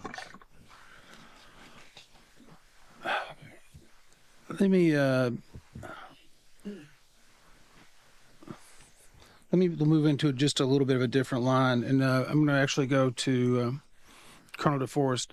Can you break down your mission critical versus training mission versus moving people from one position to another as far as operations prior to this accident? I'm just trying to get an idea of how much volume you do in each one of those different buckets. Absolutely, board member. So for, I'll break it down. From all the flights that we do, 60% are during the day, 40% are at night. Of those, 43% are what we called mission practice. So anything involving a mission-related task. Is that out of the full 100%? Yes, sir. Okay. 29% are proficiency requirements. So these are Army aviation regulatory. What percentage, I'm sorry? 29%? Okay. So those are your instrument check rides, your A parts, things of that nature. 10% are mission validation. So that includes full dress rehearsals, envision a multi-ship into one of the areas that we operate into. 9% are going to be your senior leader movement missions. And then the other 9% of our maintenance test flights of a 6,000-hour annual flying hour program for 12th Aviation Battalion. And how many flights a year would that be? roughly? Or if you don't have the numbers, somewhere in the general area? Prior to 29 January, we have a monthly average of 226 launches per month. So close to over 2,500 per year? And it's dependent on time of year. So, historically in the winter, weather conditions, drive down the number of flights. And then in the spring, summertime, you'll see an increase in those mission rehearsals. Okay, I'm to my 7 minutes now. Great. Thank you very much. Mr. Fuller, you're Deputy COO of ATO, the Air Traffic Office at FAA. We have FAA's commitment that all FAA employees participating in NTSB's investigation of this midair collision, and that all FAA employees that are participating in this hearing will not be retaliated against? Yeah, the FAA has a zero tolerance policy for whistleblower protection. Great, thank you very much. Mr. Allen, Mr. Soper had asked earlier about the discussion to move or eliminate helicopter Route 4. And Dr. Wilson had asked you when that was, and you said 2021, 2022 timeframe. Is that correct? Correct. I'm not 100% sure of the time around that frame, time. but around that area. And then Mr. Soper had asked you, Mr. Fuller, were you ever made aware of those proposals, or were you advised by management about those proposals? And you said you were not aware of any. Is that correct? That's correct, ma'am. Where were you in 2021 and 2022? In 2021, I was a deputy director of the Central Service Area. And in June of 2022, I transitioned here to Washington, D.C. as a deputy vice president of safety technical training. And you're the deputy director for Central Service Area, which is, and I'm just looking at your bio here, where is that located? Where were you located? I was located in Fort Worth, Texas. There are 128 facilities that fall under my purview. They stretch from New York down to Arizona and through generally the Midwest and Southwest. Would you be made aware of such a proposal? No, I would not. Okay. So I just want to remind everyone that you were sworn to provide truthful testimony, and that while that is the truth, I give you that, it's half truth. You did not provide that you weren't there when asked about whether you had received those proposals, because you would not normally receive those proposals at that time in 2021 and 2022 when they were considered. Well, Madam Chairwoman, all I can do is answer the question that I was Or asked. You could add that you wouldn't have been in that position at that time to receive that information. So, Mr. Allen, well, actually, Ms. Murphy or Mr. Stowe, were you made aware? I would not have been made aware at that time. Okay, so Mr. Allen, I am guessing by your responses to Mr. Hall with PSA that it never made it to the SRMP. Do you know why? From my recollection, the removal or the potential of moving Route 4 never even made it into the full proposal document or PowerPoint further discussions we had with the users, because it never left the verbal conversations. Okay, but verbal conversations were done with who? It was done with the user groups and the management within the facility. Okay, so management within the facility, did it ever, how high?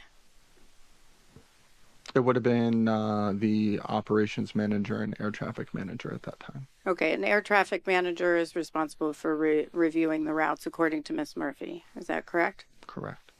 Okay, so would you normally expect, and just to go back to Mr. Fuller, you had talked about when an SRMP is pulled together. What did you say on what were the standards for? You said change, right?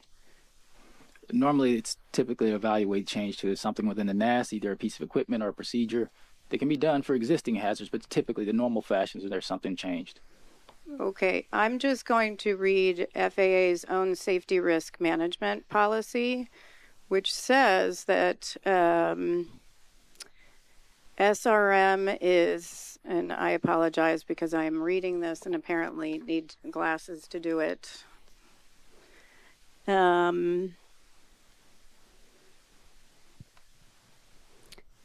If you need, if hazards are identified, it's not just if a change, but if any hazards are identified to control a safety risk.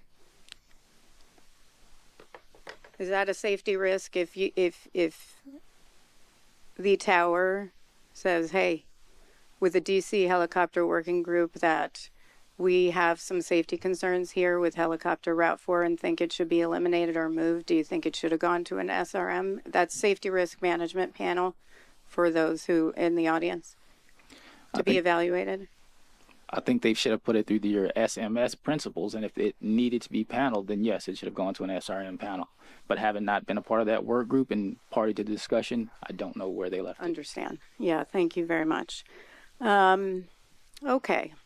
I'm going to switch. Actually, I'm going to stay here for a second.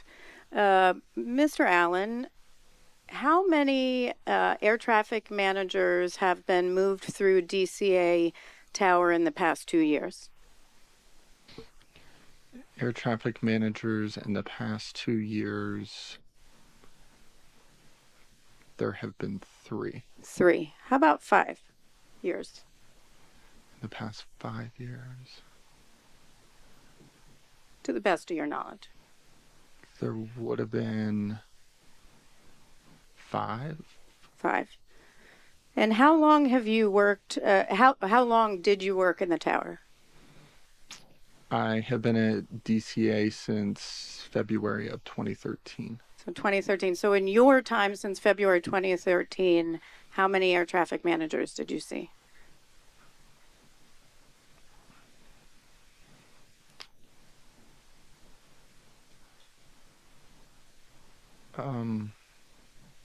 Approximately 10. 10 air traffic. Yep, that's fine. I mean, if you don't have to be totally exact. If it's 9, it's 9. Yeah. So 10 since 2013. Ms. Murphy, you said the air traffic managers, and I know I'm out of time. If you wouldn't mind me finishing, air traffic managers are responsible for considering any sort of changes to routes, any sort of changes, amendments, evaluation of routes annually. You've had 10 air traffic managers in a pretty small amount of time. You've had 5 in the past 5 years, 3 in the past 2 years. How are they supposed to know to do that if you keep switching air traffic managers? My only response to that is that it is defined in the FAA Order 7210.3. Oh, hold on.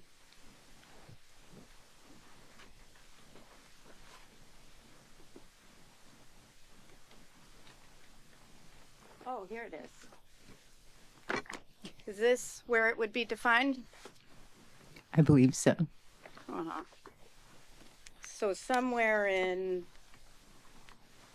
these massive amounts of pages, it would be defined that that's where they know that they're supposed to do that after they come in and out. How long was the last one here, Mr. Allen? The last air traffic manager was there maybe 10 months. 10 months.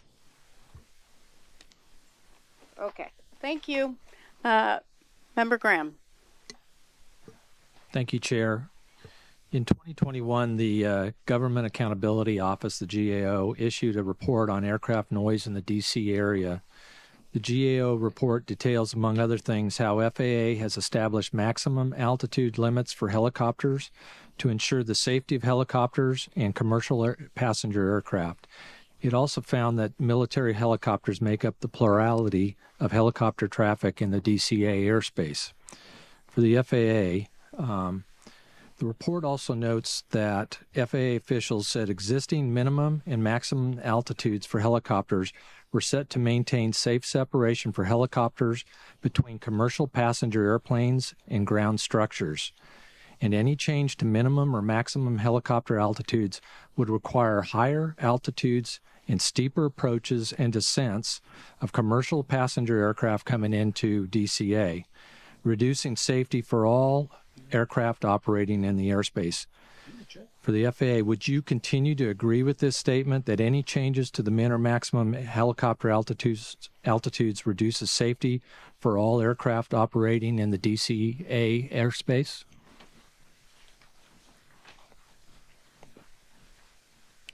Mr. Fuller, or if you're specifically discussing the helicopter chart altitudes, then no, I don't think I agree that it would decrease safety for all aircraft going in.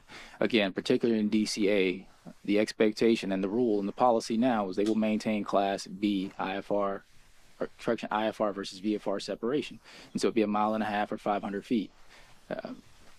I don't think if you change the altitude on the helicopter charts that inherently reduces safety for commercial aircraft in the DCA. But wouldn't it be less because you got an IFR to VFR aircraft?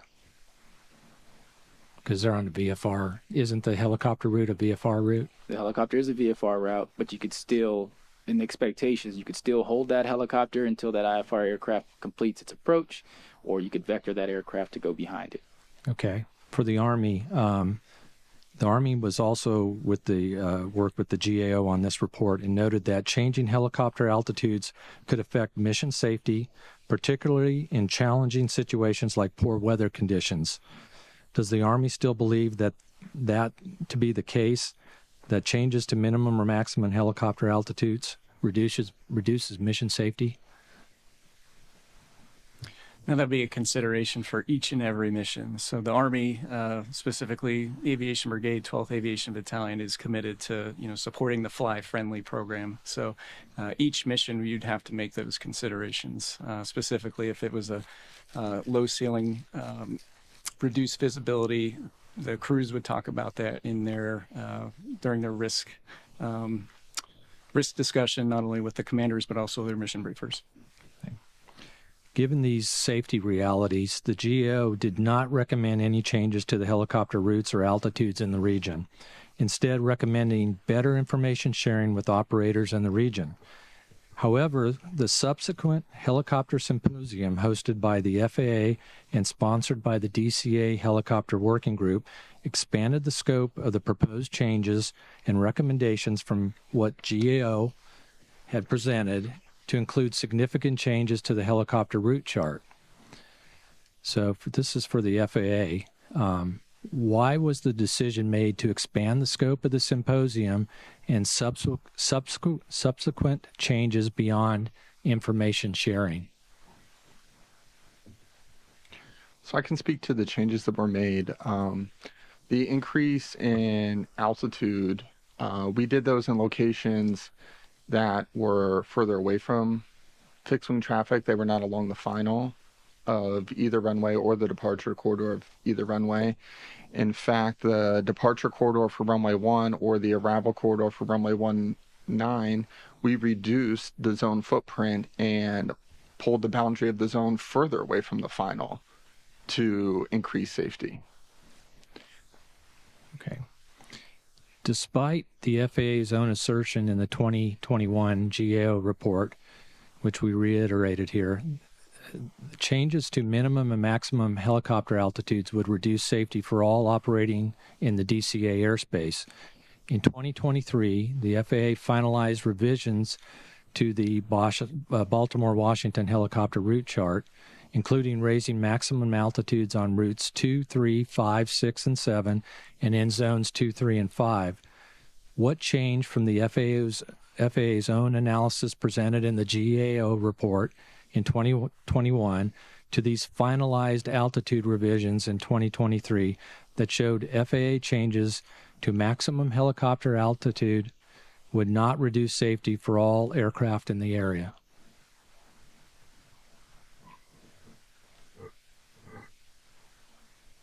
Again, speaking as someone that was not a part of the helicopter work group, I can tell you that just from my limited knowledge, Zone 5 runs parallel. It's away from DCA Airport.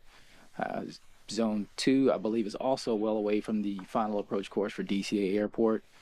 Zone 6, we've eliminated that section in the vicinity of DCA Airport. And I think he said Zone 7, if I'm correct. Correct. Again, Zone 7, there's no particular confliction point immediately within the vicinity of DCA Airport for arrivals and departures. Okay, I noticed that the FAA final safety risk management document revising the helicopter routes, the FAA noted that the safety benefits of increasing altitude separation between helicopters and DCA fixed-wing aircraft as part of the justification for establishing the new chain bridge transition. Was increasing altitude separation between helicopters and fixed-wing aircraft discussed for any other routes or zones or locations in the DCA Class B airspace? So the helicopter revisions we still have are ongoing. We have not completed that work. We have additional charting changes that are going to be posted August 12th to routes within the DCA and the National Capital Region. This is not a one-time fix, and the FAA is committed to maintaining our standards and modifying helicopter routes around the country. So I don't have a deadline of when that work will be completed, but there are continuous changes. Thank you. My time's up. Thank you. I'm going to turn to Member Inman, but I know he asked on the last. Do you intend to ask, or you want me to clarify it now? I think you should clarify it. Okay, just to clarify on ASIAS, Mr. Fuller, you mentioned that we have access to ASIAS data. We only have access to ASIAS data if we ask you for it. Member Inman. I'll go back on that question. I guess is having to ask for it, having it available, or does it mean coming to you and asking for it? Because I would go back to, we asked for the overtime records of the DCA Tower Group.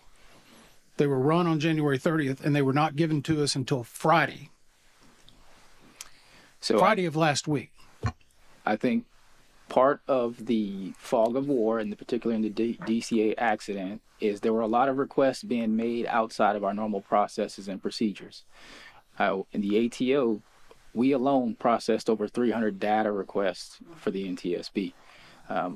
For the particular overtime request, I don't recall seeing that on the list. Even on the emails I received from Madam Chairman Hamandi last week, I don't recall overtime being one of the data requests that was still outstanding. Sir, were you prepped on the materials that were in the docket for today's hearing?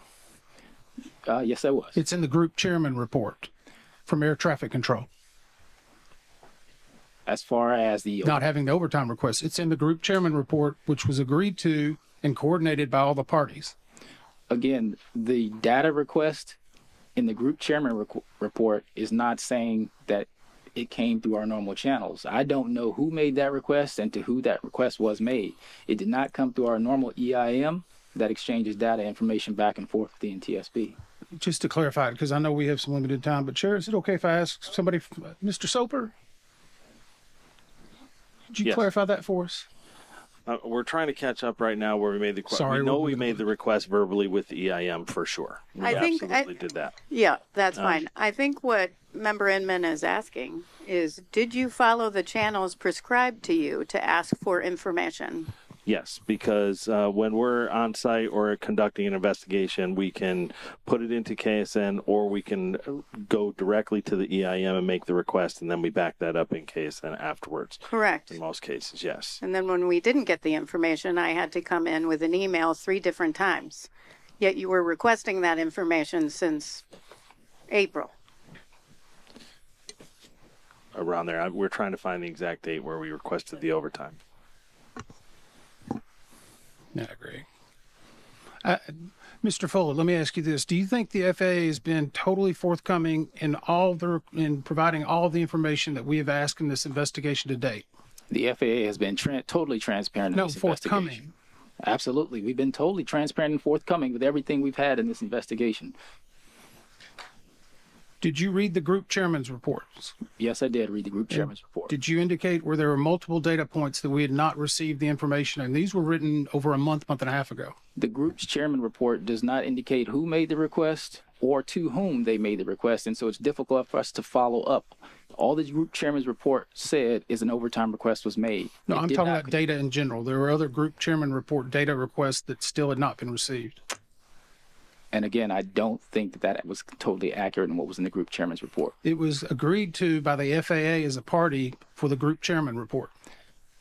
Again, some of that information in that group chairman's report was misrepresented a little bit as far as who the request was made to and to when. What was misrepresented? So one of the things was about a PDAR study on TCAS data that we only provided versions 1 and 7 and not the versions in between. And the versions in between were just format changes. And so when it was saying that the FAA was not being forthcoming with data, we gave you the final version with all the PDAR's information rather than go back and give you all the data with the typos and misspellings. It made it appear as if the FAA was hiding some information, and in fact, we just gave you the latest and greatest. Can I chime in just for a second? I'm sorry. Can you yield for 1 minute? Is the latest and the greatest taking 6 months to give us who was finally on duty on January 29th of 2025? Because over 6 months, the numbers kept changing on who was on duty January 29th, 2025. 6 months. And this is outlined actually in the group chair's report where you actually, and we have quotes on the group chair's report. You sign off on the group chair's report. I'd ask Brian to chime in on. Yes, so we did. We received multiple revisions on the staffing numbers on the day of the event. Oh, I mean on member admins. We already know that. And member admins, I think I got mixed up there. There was a lot that came out, and I was looking up the one thing. For instance, the PDARS debacle that we ran into with requesting the PDARS data. So I'll step through exactly how this was done. We were making a request from PDARS with ATAC. We met with ATAC and with the FAA, AJI, Karen Seals, who I believe was the deputy director at the time of AJI, of Safety and Technical Training or whatever. Anyway, she sat in that meeting with us while we requested our PDAR study. A few days after we left that, they had told us it would take them a week or two to do the study and they would get it to us. But the following week, they came to us and said, we are going to be delayed because we have had a priority PDARS request made by AJI for the helicopter routes in more of a NAS-wide format. So we said, great. We would also like a copy of that PDAR study that they were requesting. That went through the chain. We never received it. We asked for it again. That repeat went around and around a few different times. And then finally they got to a point where they produced a PDAR study, which was not a NAS-wide study. It was only on DCA, and it was a updated version of the initial PDAR study that was provided to us on site. Just the most recent response was, we don't know what you're talking about, basically, with the third PDAR study. However, we did produce a helicopter assessment. If that's what you're talking about, we'd be happy to provide it. I said, okay, sure, we will take it. It was just mentioned that ASIAS data and ARIA data was used to perform that, and PDARS was not used. However, on the 6th page of the document, it says that AJI used PDARS for routes available encounters to conduct this assessment. That's the PDARS study we were talking about. That's the one that Karen Seals had mentioned. When we were going through the EIM, they were aware of this study because they work closely with Karen Seals, and they're like, yeah, we know the one you're talking about. We'll make sure you get it, until it all came to all those things. So that was the study we were trying to get the data from, and that's so that we could utilize that data for the very same purpose, to understand the risk in more of a NAS-wide and make comparative assessments to other like type situations or potentially like type situations. So that's right there in the document they provided us. If I may respond, I have been on multiple NTSB investigations as an SME and as a party status. Even in this particular investigation, when there was confusion about data, I called Brian on his phone, asked him what he needed. He gave me the answer. I provided the data. On any particular time, I've told the NTSB members if they need anything and they're not getting it from the EIM to reach out directly to me, call me, and I will make sure that they get the information. So the PDAR study, the data, all those different things, I can't say who prioritized our study over the NTSB study. I can't say. It's not a decision I made for ATAC. I will just tell you that we have been fully transparent and we've shared over 10,000 pages of information, over 320 documents, and countless hours of voice and radar, including making our tech center available and the DCA tower for any studies that the NTSB has needed to perform. Do better. The fact that I had to get involved on July 2nd, no response to my email. July 14th, barely a response to email. And then the administrator's office and the secretary's office had to get involved so we could get the data. And then what you guys did is dump it on us, thousands of pages on a Friday, right before this hearing. That's not acceptable. They were asking for it for 6 months. I expect as part of an investigation that we're going to get the information. Member Inman, you get another 5 minutes. Thank you. Let me just change the tone, I guess, a little bit. Dr. Cesar, you mentioned earlier that you would think that maybe initially people that were coming into this airspace the first or second time that a commercial airline pilot was flying it would not know about helicopter routes. But after that, they probably would. Is that a correct assumption of what you said?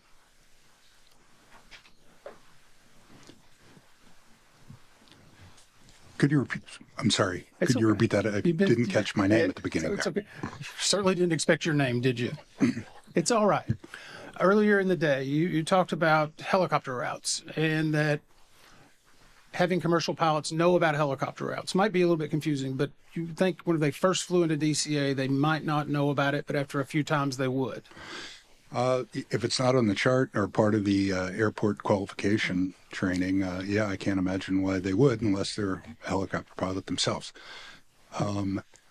As far as subsequent visits to the area, I'm not sure. Did anything call their attention to them? Maybe it would, maybe it wouldn't. Is that, I'll go back on that. I apologize. I may try to ask you another question in a later panel on it.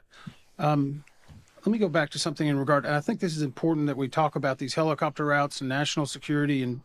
And fortunately, unfortunately, in a prior role, I kind of understand what was going to happen.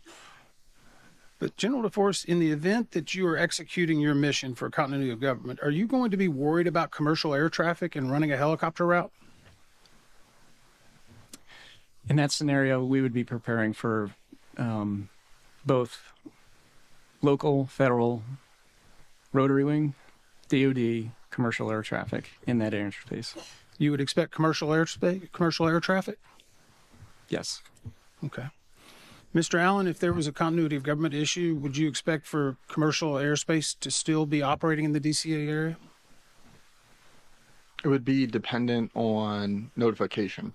They may be notified to evacuate, and we may not be aware of it as far as air traffic is concerned. So we would continue to operate as normally. Okay. And I've looked back through a lot, Mr. Allen. You've been around at DCA Tower for how many years now? 12 years. 12 years.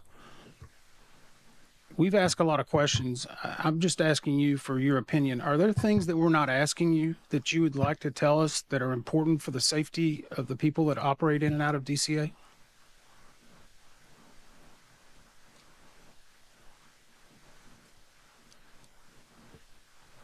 I'm going to think that over tonight and provide you an answer tomorrow. Okay. I think there's maybe some more things. I know that there's other testimony that you gave us and exhibits where you talked about where you were not allowed to make certain changes due to political pressure, other things. So I hope you would feel that you could come to us in this open forum and be able to describe any of those. And so we'll be glad to take you up on that tomorrow, if that's okay. Thank you.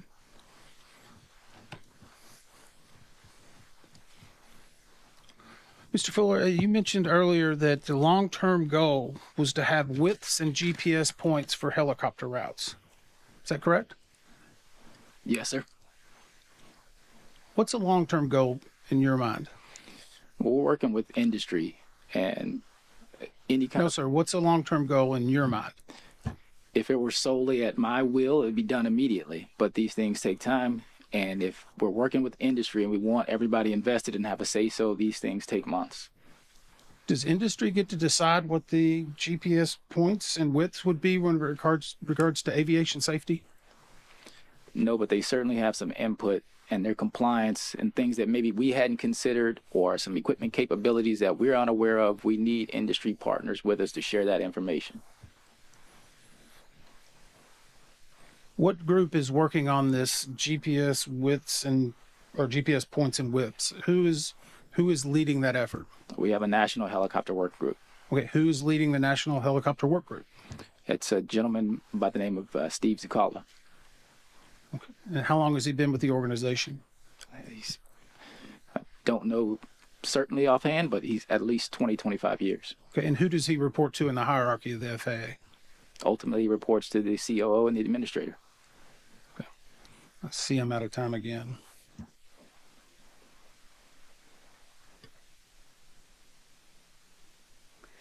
Mr. Allen, the DCA helicopter group was something that the tower put together, right? Because you wanted to have some communication with the users of the airspace, the helicopter users. Correct. Operators. Correct. There are significant volume of traffic. How long did you participate in the working group? I was in the working group approximately 2 to 3 years before I moved into another role. Okay, so you moved into a different role. That's why you're not on. It didn't continue on that. Correct. I had become operations manager. Okay, great. Thank you for that clarification.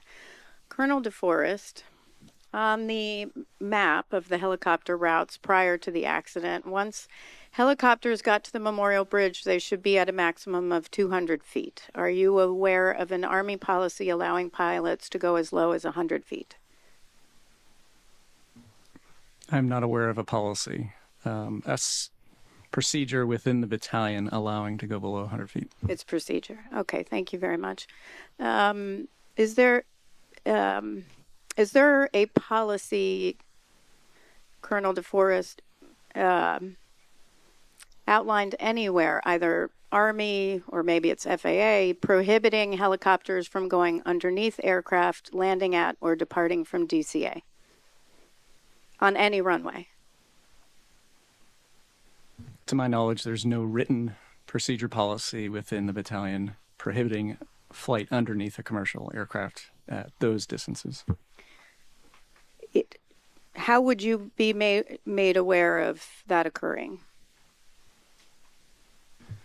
If that were to occur, we would expect at the unit to receive a report from the United States Army Aeronautical Services Agency, specifically the Department of the Army Regional Representative, or the DAR, informing of a alleged pilot deviation based on a loss of separation. So that would be the way the unit would be notified. But real time, in this area, since we're operating on different frequencies, I guess the for example is if there was a traffic resolution advisory based on a TCAS occurrence, we would not know unless it was reported after the fact through our regional representative with the FAA. FAA would have to report it to you. Either through the DAR or through ATC. What's the DAR? The Department of the Army Regional Representative. So is this maybe not by policy, but procedure? Is it prohibited to go underneath aircraft landing or departing from any runway at DCA? Do you discourage it? back to Mr. Van Vechten's comment, it would be very unusual, and that's not what we're used to. We'd be holding at Haynes Point or the golf balls. So this was a very unusual that this occurred, that we were allowed to go underneath an aircraft. Mr. Dressler, are you aware of any such instances? Could you say that one more time, please? If any helicopters going underneath aircraft landing or departing, do you have a policy? We do not have a policy. We have, I've heard the phrase used several times here of tribal knowledge. So all of the civilian and law enforcement operators in the area do not do that. Yeah, Prince George's County Police actually have a policy, a standard operating procedure to prohibit going underneath aircraft landing or departing from DCA. And the reason I raise this is the chief warrant officer at the 12th Battalion in interviews responded to the same question as follows. And the question was, have you ever flown underneath aircraft landing or departing from a runway at DCA? I have, yes. I have flown directly under landing aircraft that were landing 19. In order to do that, ATC apparently points out the traffic landing to them, and they tell ATC they see it and request visual separation. One of your standardization, and that was, are you aware?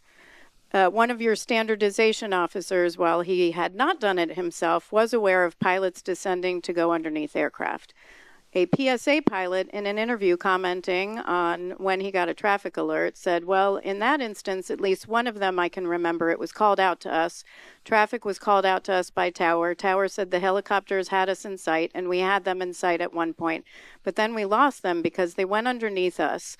And that was a TA off of that, and you just keep monitoring. They're supposed to have us in sight. You know, I can remember one for sure, that an RA, where we had to level off and actually just punched it out of there and went around. Do you think maybe because of the interviews and what's being said that it does happen, you should consider a policy to prohibit going underneath aircraft, civilian aircraft, landing or departing from DCA? For me, the answer is yes. No, it's yes for, thank you, Mr. Dressler. I wasn't even asking you, but did you say yes? I love it. Colonel DeForest. Chairwoman Hamidi, yes, I would agree with that statement. Okay, wonderful. Thank you very much. I'm going to now call on Member Graham. Thank you for allowing me a little bit more time. You bet. Just a couple questions. You talked about procedure along the routes. The minimum altitude for Army helicopter is 100 feet. Is that correct? That is correct.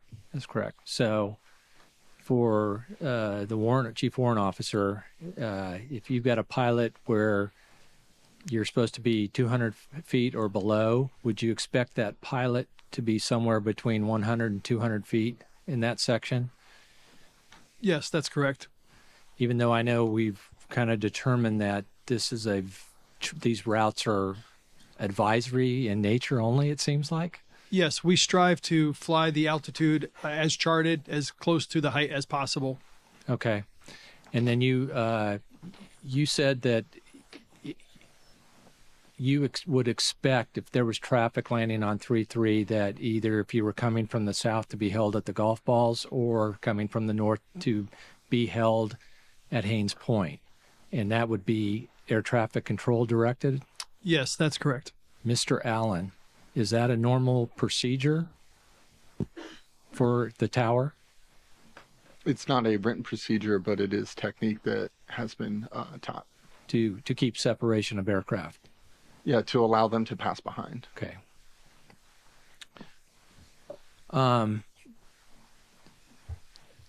So what are the normal, from Davidson Army Airfield, what are the normal departure and arrival routes for helicopters? Yes, sir. Depending on where my destination is, I will depart to the north, Springfield, Route 5. I can take Route 3, north or south, clockwise, counterclockwise, depending on my destination. If I'm going to the south, I can depart direct to Fort Washington, pick up Route 4 northbound, and then again pick up Route 3, depending on which direction I want it to go. So why would somebody be using Route 4 on the evening of the 29th to go to Davidson? Route 4 is typically the most utilized route because, in my opinion, it was the safest because it's parallel with 96% of the traffic.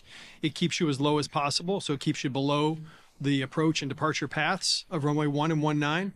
And it's quicker. One of the hot spots that were identified back in the working group was the Pentagon transition because it's such a narrow margin between the Pentagon itself and Arlington National Cemetery.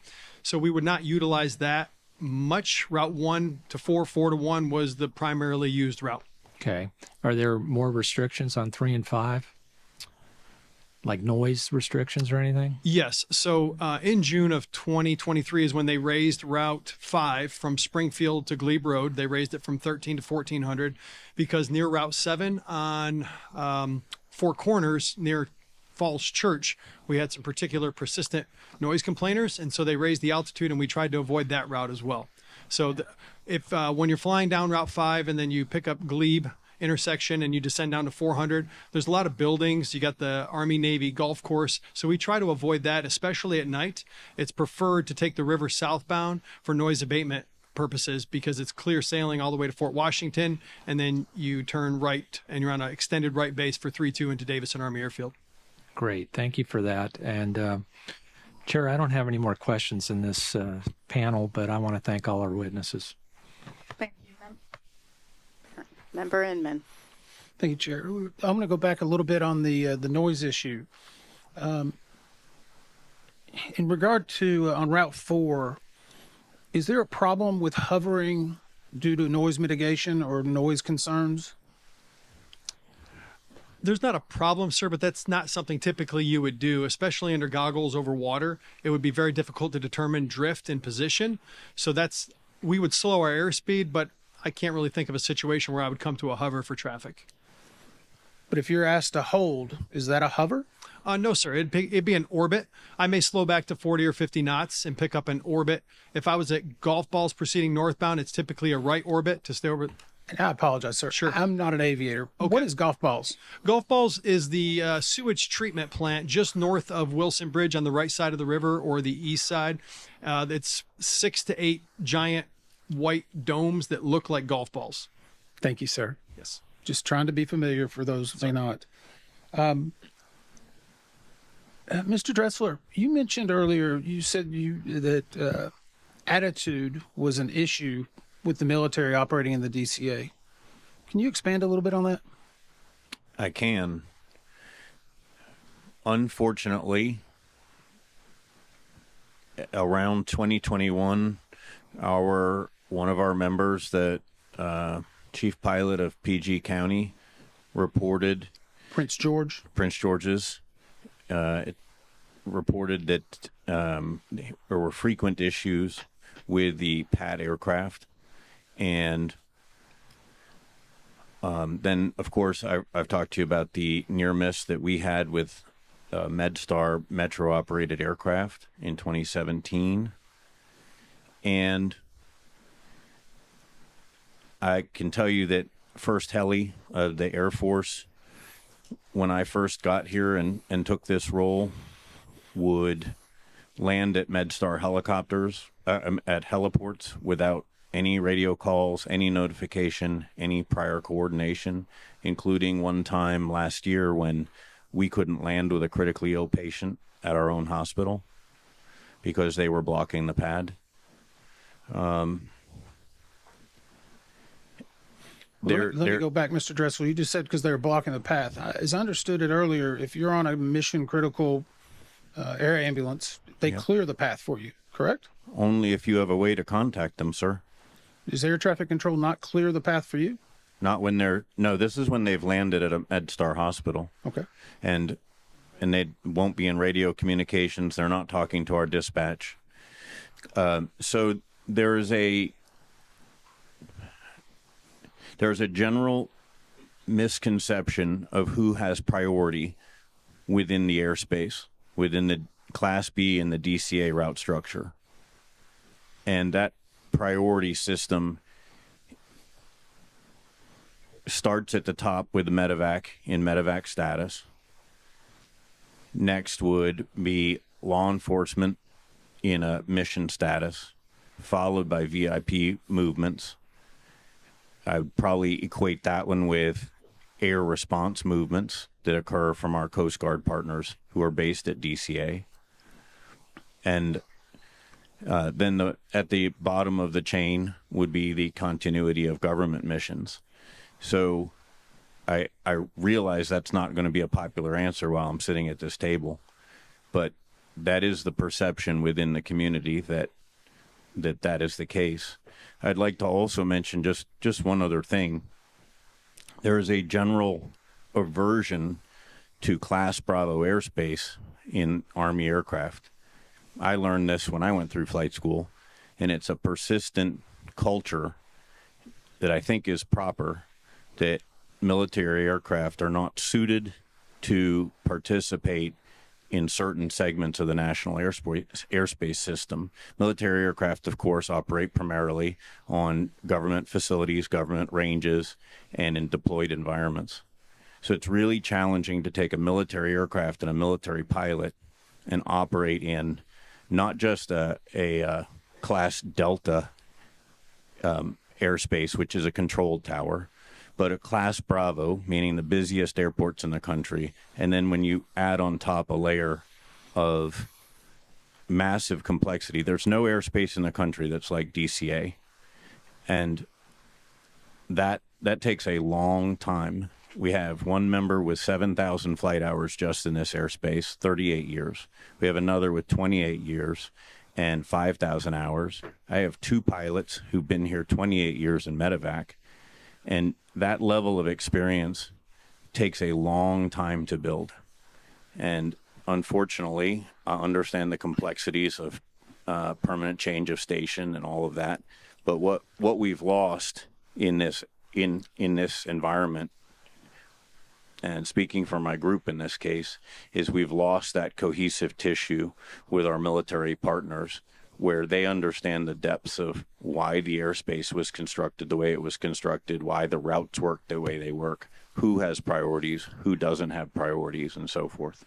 So it's all of those concepts that unfortunately lead me to make my comments about the units that just don't seem to have the full knowledge of how the airspace is constructed. And I say them regretfully. Thank you. And I just want to clarify something since we were on the data request, that I do want to thank the Secretary's office, the acting administrator at the time, Chris Rochelot, and the general counsel at FAA for responding and providing us the information that we asked for. So some of this might be redundant, but I think the question will be asked a little bit different, and so I'm interested in your answer. FAA regulations allow DoD aircraft to turn ADSB off when performing sensitive or classified operations in the national airspace for national defense, homeland security, intelligence, or law enforcement purposes, and when transmitting ADSB out would compromise the mission or pose a safety risk to the aircraft, crew, or people and property in the air and on the ground. A memo from the Department of Army dated August 9th, 2024 outlines when ADSB out should be turned off within the national airspace. It states that air crews conducting sensitive or classified operations shall consider during pre-mission planning operating their transponder, collision avoidance, situational awareness, and other onboard systems to emit the least flight information required to meet airspace access and safety requirements. Before I continue on that, what is a local area orientation flight, Colonel DeForest? Yes, Chairman Hamidi. The local area orientation would include several of the DC helo routes. It's characterized both north, west, and south of DCA. Predominantly is where we would focus on our orientation flights, to include Davidson Army Airfield, of course. So all inclusive of most of the helo routes in DC. And does it contain sensitive sites? You would, let me rephrase this. The local area orientation flight would be for a new pilot or a pilot that's going to fly this route. That is correct. Okay. And I do want to say, if there's something you can't answer here, you should just tell me. For the local orientation flight, well, actually, let me go to how do you define training flight? So a training flights are referenced. So there could be many different types of flights. One could be a proficiency flight, those base tasks. Can you, maintain heading, airspeed, altitude, traffic pattern? The next would be a mission training flight, which would include locations that are, mission specific. So many different types of flights. So if it got near an actual location, that would be characterized as a mission training flight. Okay, so this was basically a check ride and an NVG annual check, correct? That is correct. On this evening. So, and that's considered a training flight? Yes, that would be considered a training flight. Okay, under the Army's policy, are all local area orientation and training flights defined as sensitive or classified operations? For this specific training flight, it included, because it was an annual proficiency readiness examination, so we would want to include some aspect of the mission in that evaluation, and that's what the instructor pilot did. Which is why you said, I don't know if you said it or someone else said it, and I apologize, that this flight was determined to have to be high risk, so you would have to have ADSB off. Not necessarily a high risk flight, but would include the mission. Yes, Chairwoman. Okay, so are all standardization flights or all check rides considered training flights? So and therefore don't have ADSB that's supposed to out on? Not so. For example, if a instrument evaluation did not go near one of those locations, then that would be a training flight, not necessarily a mission training flight. So for this flight, ADSB out should have been off according to your policy. On 29 January, yes, it met all the criteria for the policy. Okay, I'm going to hold on that and come back. Member Graham. Member Inman. I'm going to follow up on it. On that exact line, on those missions that the MOU didn't require the ADSB out to be off, how many do you think prior to January 29th you flew where ADSB was turned on? The exact number, I am not sure. It's okay. It's a general 112, 2,000. I'll work with percentages, probably less than 20%. Less than 20%. So on those 20%, and I know you probably can't break it down, but based on what we had found in the evaluation working with your team on those Lima models, the Mike models, even if you had it turned on, would it be broadcasting ADSB out? And what we have found through the investigation is there was an incorrect setting. Essentially, when the Lima model helicopters were upgraded with ADSB, call it a maintenance task. So during installation, those maintenance procedures, there was conflicting maintenance procedures. We have found that during this investigation, the ADSB out was not functional. But once it was identified during this investigation, we swiftly made that corrective action and distributed it to the entire Army. Do you know how many beyond just your aircraft? I think there were 7 out of 8 that were not broadcasting correctly. Is that right?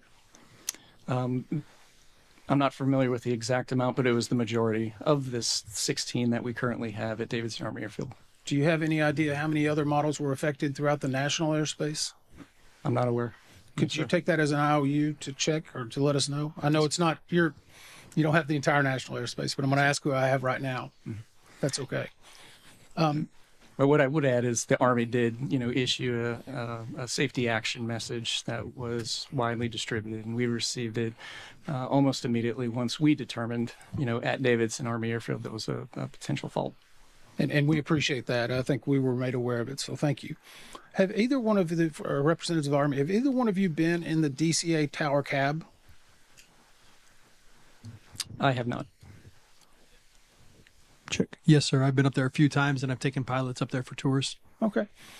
Did you actually kind of look a little closer at what the helicopter operator, what they do and how they operate just to get familiarized? Yes, sir. And while I was there was actually helicopters on the DC helo routes. So we were actually able to see the calls and see the communication between the aircraft and the tower. Great. Did anything surprise you whenever you were in there doing that tour? No, sir. Mr. Allen, I guess for familiarization with the DCA, this I found to be very interesting as we read the interviews. We've been talking a lot about routes, and we've talked about the river. We've talked about how it was constructed. Whenever a controller is controlling from that helicopter position, do they actually see the routes on their terminal? Are they able to know if an aircraft is within the route or not? Or the zone? They can visually observe out the window. On the radar display, they can pull up the route map or the zone map or both maps. And a hard copy of the map is also available in the tower. Do they ever pull them up on the radar scope itself? Yes. Okay. Yep. I'll go back on that one then. I apologize. It seemed like in reading a number of the interviews with the controlling staff that they spoke or talked to us about that they did not usually see or have the river indicated, nor the route overlaid on top of it. Does that seem correct, or is that just a misperception in reading the documents? It would be controller preference to overlay the entire helicopter map if you wanted to do the routes and the zones with the items that are already depicted on there. And then in addition to that, all the data tags and stuff, it can become very cluttering. You can turn it on, turn it off, you can dim it, you can make it brighter. You can really customize it to what each controller would like to see and how they want to see it. So it would be a controller's prerogative. What if the controller was operating in a combined environment when they were doing not only local control but helicopter control? Would they have both up at that time? They could if they chose to. Okay. See, I'm over. We're close. You weren't over. Okay. I'm going to go back to ADSB. Colonel DeForest, so the accident helicopter was capable of transmitting ADSB out. And what it was not transmitting ADSB out on the accident flight. You just talked about why. And we found, though, that the accident helicopter's transponder began to respond to Mode S interrogations near Cabin John and continued until the midair collision occurred.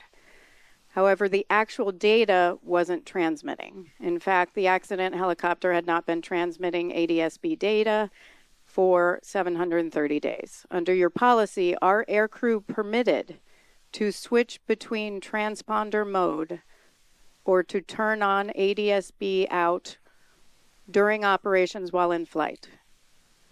No, they're not. Have you ever heard of a situation where the transponder would just start spontaneously responding to Mode S interrogations? I'm going to stop right there. I'm not aware of any. So I'm not asking you to speculate. Have you ever been aware of a crew member to turn it on in flight, of a crew member turning on ADSB out during flight in violation of your policy? I'm not aware of that in flight per the policy. Would the only way that would be come on be that somebody would have turned it on? Or is there some other way? I believe it would probably take human interaction to turn ADSB out on in a Lima model? Because it's Well, several steps. that's what I'm going to ask you. What's the process for turning it on? Having never flown a Lima model, I'll defer to Mr. Van Vechten behind me of what that procedure is. Yes, turning on the ADSB out in a Lima model, you have to go through several different pages. Mode S is 2 button pushes, though. So you would have to you would have to go through several menus. Yes, ma'am, that's to do correct. That. Okay. What would have occurred in this flight had the time setting been correct and had the ADSB out been on, because it was on,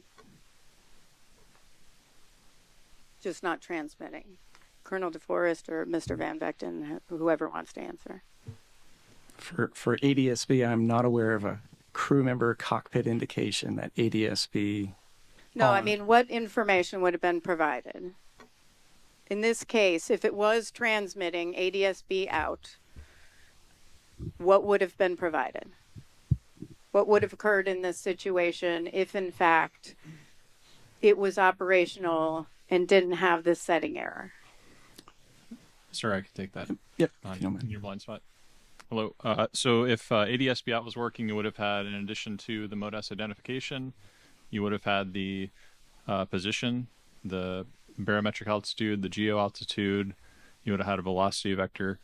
Is that what you're asking for, ma'am? Yes. So in this situation, had the setting been correct, because it was on, that's what it would have been provided. Yes, ma'am. Thank you. Who was responsible for installing the transponders? What organization or entity, not person? If you don't know, you can get back to me. Yeah, we'll get back to you, but it was a fielding team, just like we do all of our modification work orders for new equipment to aircraft, ma'am. And it's various groups of contractors or civilians who go to units to do this activity. I see. So the Army contracts it out, and then a contractor would do it. Or a civilian group could do it as well. Okay, great. And so we found that the accident helicopter and, in fact, 7 other Limas from the 12th Battalion were not transmitting ADSB data because the helicopters had the incorrect time source setting programmed during installation. The setting should have been 059, but it was 153. The work order for installation that I looked at of the APX-123 transponder contained instructions to set the time source on the RCU to the 153 setting.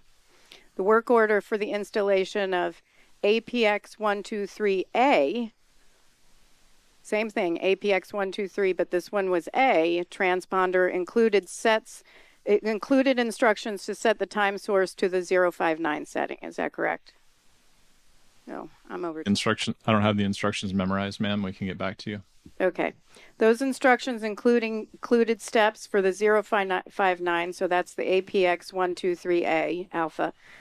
Those instructions included steps to use a transponder test set to confirm proper functionality of ADSB, specifically that the test set received the flight ID, aircraft address, and the GPS position and altitude information. Prior to the accident, did you do any sort of checks on the ADSB to confirm that they were in fact installed correctly? To my knowledge, we did not conduct those checks based on conflicting maintenance manuals. And prior to the accident, were there any sort of checks prior to takeoff to ensure that ADSB worked if, in fact, you weren't going to a mission site? There was no procedure in place. However, every flight out of Davidson, they do that check today. And that's what I'm about to ask you. So talked about the safety alert for a second, because you did take action with that information. Yes, ma'am, we did immediate action. What did you do? Well, our maintenance OIC and working with OIC the officer in charge, Okay. in working alongside AMCOM and the NTSB, work to package up essentially the language in the ASAM, the Safety Action Message. And almost immediately, once that message or that procedure was established on the airfield, within a day or so, we reconfigured all aircraft at Davidson Army Airfield and had successful ADSB out checks. So essentially, a safety alert went out, to paraphrase. That is correct. And this is my last question on this. Will you include those checks during regular maintenance intervals in the future, or what are you doing now? Right now, every flight is checked. And is that 12th Battalion or Army-wide? I can only speak for 12th Battalion. Can anyone else speak for the rest of the Army? Ma'am, I'd offer for the Army, it's assessed as a high risk if they don't have ADSB out. So it's incumbent on the unit to probably check that. Otherwise, they're going to have to say it's a high risk. But by that I mean that if it's automatically high risk if they have ADSB installed and they don't know that it operates. If they know that it operates, then that de-escalates the risk. I mean that an 06 like Colonel DeForest doesn't have to approve every single mission that happens. So it pushes the unit to want to be in compliance. So do you know for sure this is not? So we're tracking the field's compliance with ADSB out. We know it's over 95% now. The numbers probably changed since I looked at it. The checking ADSB out. Yes, sir. Okay. Or yes, ma'am. Thank you very much. Member Graham? Member Inman? How do you test that in the field, in the wild? I'm sorry. Just how would you know? So there are test kits which you can use that are fielded to the units that were fielded along with the transponder you can use on the ground. But another method that we've promulgated is to actually take a flight with ADSB out indicating that it's operating. And then after the flight, you can query an FAA database and see all of your fields and see if they were operating when they were supposed to do. And those instructions have been sent out. Is that a new procedure? The test kit is not a new procedure, but the extra details on actually querying the FAA website has been clarified recently. So on these test kits, is that something that's done routine? Is it sent around? Do you have to request it? The Army has procedures for everything. So test kits did not have a definitive test interval, but now that we have this policy for ADSB out compliance, it is being checked on a regular basis. I would guess anytime the transponder is serviced, which can be, 12 months, 24 months, it's going to be checked. Okay. Mr. Fuchs, do you have the transcript, the page? Okay, well, I apologize. I've been trying to get a document pulled up, so I'll just try to read it a little bit if that's okay. And this goes back to Mr. Allen. We talked about earlier having the actual, if you will, for lack of a better term, helicopter route displayed, and that's on the STARS display, is that right? Yeah, on the tower radar display. And that's something that's normally done, is that correct? If the controller chooses to display it, yes. Okay. They choose to display, or do they normally have that up? It's controller dependent. If somebody's new in training, they're going to have all the maps up and have them displayed so they can continue to learn and orient themselves with the arrivals and departures and the other items that are associated on the radar map. Somebody that maybe has more time at the facility may not choose to view it. I'm just going to go to page 64, the transcript of the local controller on the night of the accident. The question was, do you have an overlay of helo routes on your tower display? Answer, yes.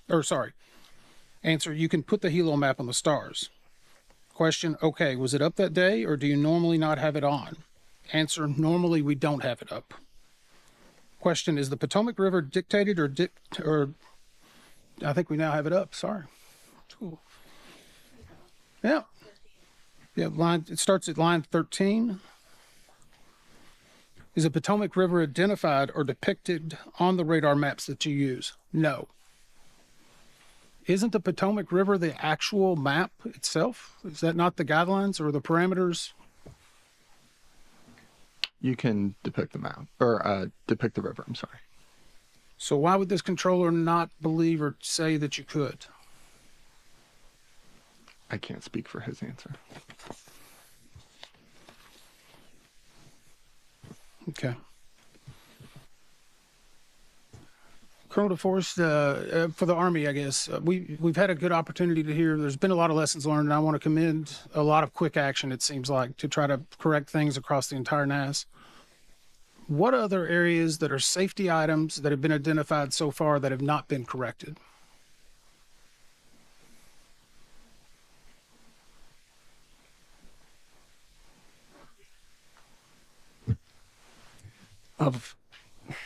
When we look at our risk management within the organization, you always looking to ID those hazards, come up with a corrective plan, and then assess them. To date, throughout this investigation today, I am not aware of anything, but I asked anybody in the room if they know something, please inform us. We know what we know, and we will rapidly and swiftly address them. And that's where we need help, in my opinion. But to date, throughout this investigation, our crews that are ready to go today, right now, they're as safe as we understand them to be. And I have full confidence in that. Okay, I wasn't trying to draw you into something. I'm just trying to get an understanding.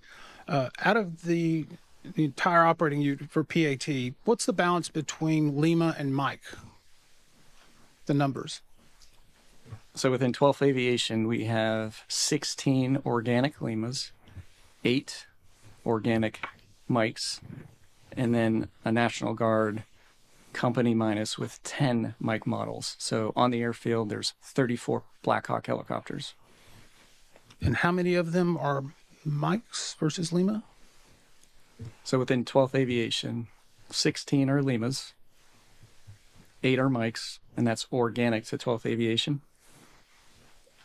And then we have an additional 10 on the airfield to supplement our mission requirements in a rotational National Guard unit. And they have 8 Mikes. So in total, there's 34 Black Hawks. So I guess, and tell us again, which one's a better model? Which one has a better avionics, more safety features built in?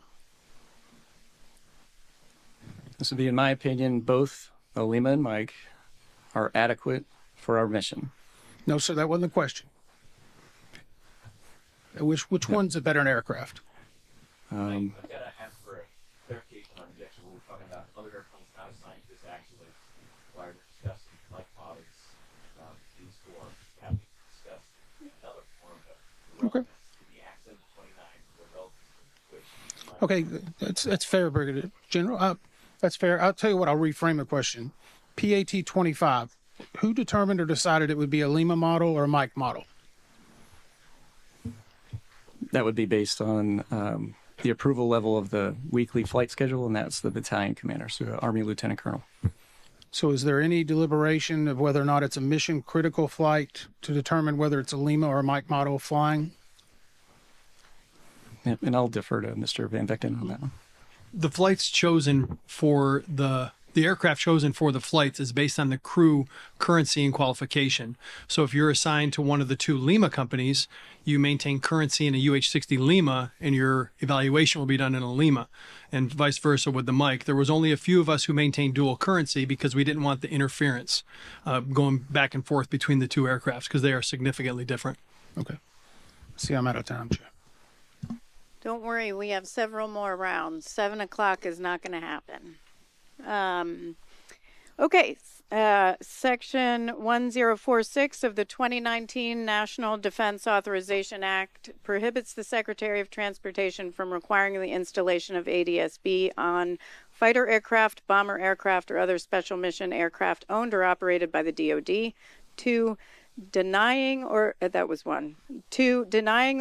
reducing air traffic control services in U.S. or international airspace to such aircraft on the basis that they are not equipped with ADSB, or 3, restricting or limiting airspace access for such aircraft on the basis of The aircraft are not equipped with ADSB. This is outlined in a memorandum of agreement between DoD and the FAA.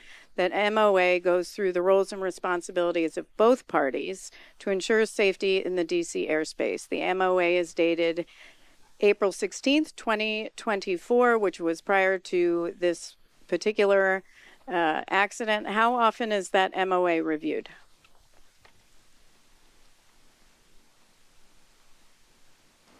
I don't know the normal periodic having a fumble here. Yes. Need a little more water, but we are currently have a work group reviewing that MOA as we speak. Okay. Okay. Do you guys need more water? You're good. Okay. So is that codified or written anywhere on the how often that MOA is evaluated or other MOA? I don't know at this time. I would have to check back with the administrator's office to find out how often it's changed. Understood. So you said the MOA is being updated now. Is that right? That's correct. They have a working group going to modify that MOA. In the meantime, the administrator has put out strict guidance on the National Capital Region. Yes, thank you. And thank you for that. Excellent work. So generally, how do, and I'm going to ask you maybe Mr. Van Vechten, maybe, I'm not sure, I might get that wrong, and Mr. Fuller, could you talk about how DoD and FAA coordinate to ensure operational safety in the DCA region and more broadly in the national airspace? So we have military liaisons in all of our field offices. In addition, we have what they call liaisons for certain areas. And so I know that we have a lieutenant colonel based here in headquarters that I meet periodically with to discuss changes. We have a CIS operations security team that meets with the military to discuss potential missions or changes to the letter of agreements, things of that nature. At our command center, we have DoD assets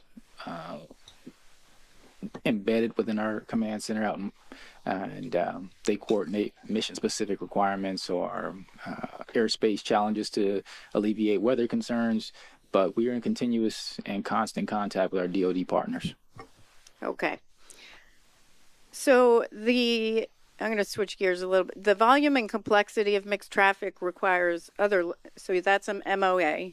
So letters of agreement that outline specific procedures for conducting operations within the DCA Class Bravo airspace. By my count, it's 15 different sets of letters of agreement. So 15 different letters of agreement that provide different procedures for DCA Tower. There's Andrews, there's Virginia State Police, DC Metro, FBI, MedStar, Air Force, Army, 12th Aviation Battalion, DC Army, National Guard, Air Force, aerial events, Potomac Tracon and DCA Tower, National Capital Region Air Defense Facility.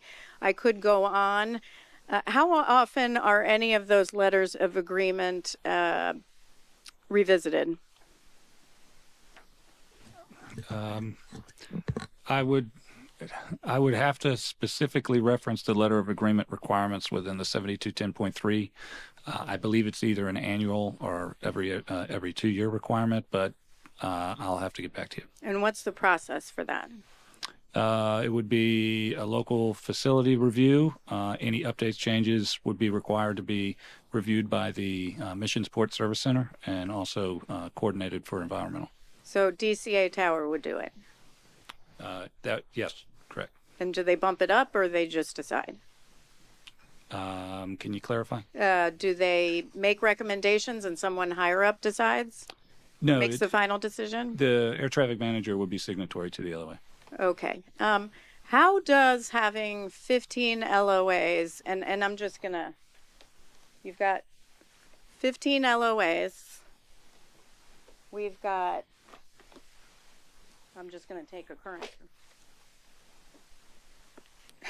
Air traffic control procedures. I mean, it's pretty lengthy. How does this affect workload? I mean, that's a lot. Well, different procedures. So do you mean locally or in general? I'm going to ask how it affects DCA Tower. Okay. I'll defer. So the having 15 LOAs is not, I would say, uncommon. Sure. Pre-accident, the majority of the LOAs with the helicopter users were just in reference to special VFR operations. There is several of them that do include additional items, mission requirements that they may have, but the majority of them had the same language for the special VFR requirements. There were some differences. Yeah, So there are some differences for specific units or missions. And how do controllers, and I'm asking, and you know what, I'll ask during training tomorrow. I'll ask that during training tomorrow. Okay, Member Inman. Thank you, Chair. I'm assuming. Okay. Colonel Force, in regard to the PAT-25, the mission on that night, I'm going to get a little bit into your tasking in the National Capital Region. Had the crash not have occurred, what would have been the continuation of this flight? Can you walk me through to the end whenever it's finished and over? Yeah, based on the RCOP and what we know is they were continuing Route 14 to return to Davidson Army Airfield. And they would have been finished at that time? To my knowledge, yes.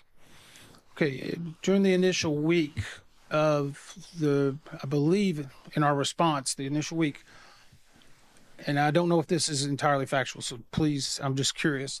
There was a discussion that you had to do evasive maneuvers as part of this checklist or check ride. Is that correct?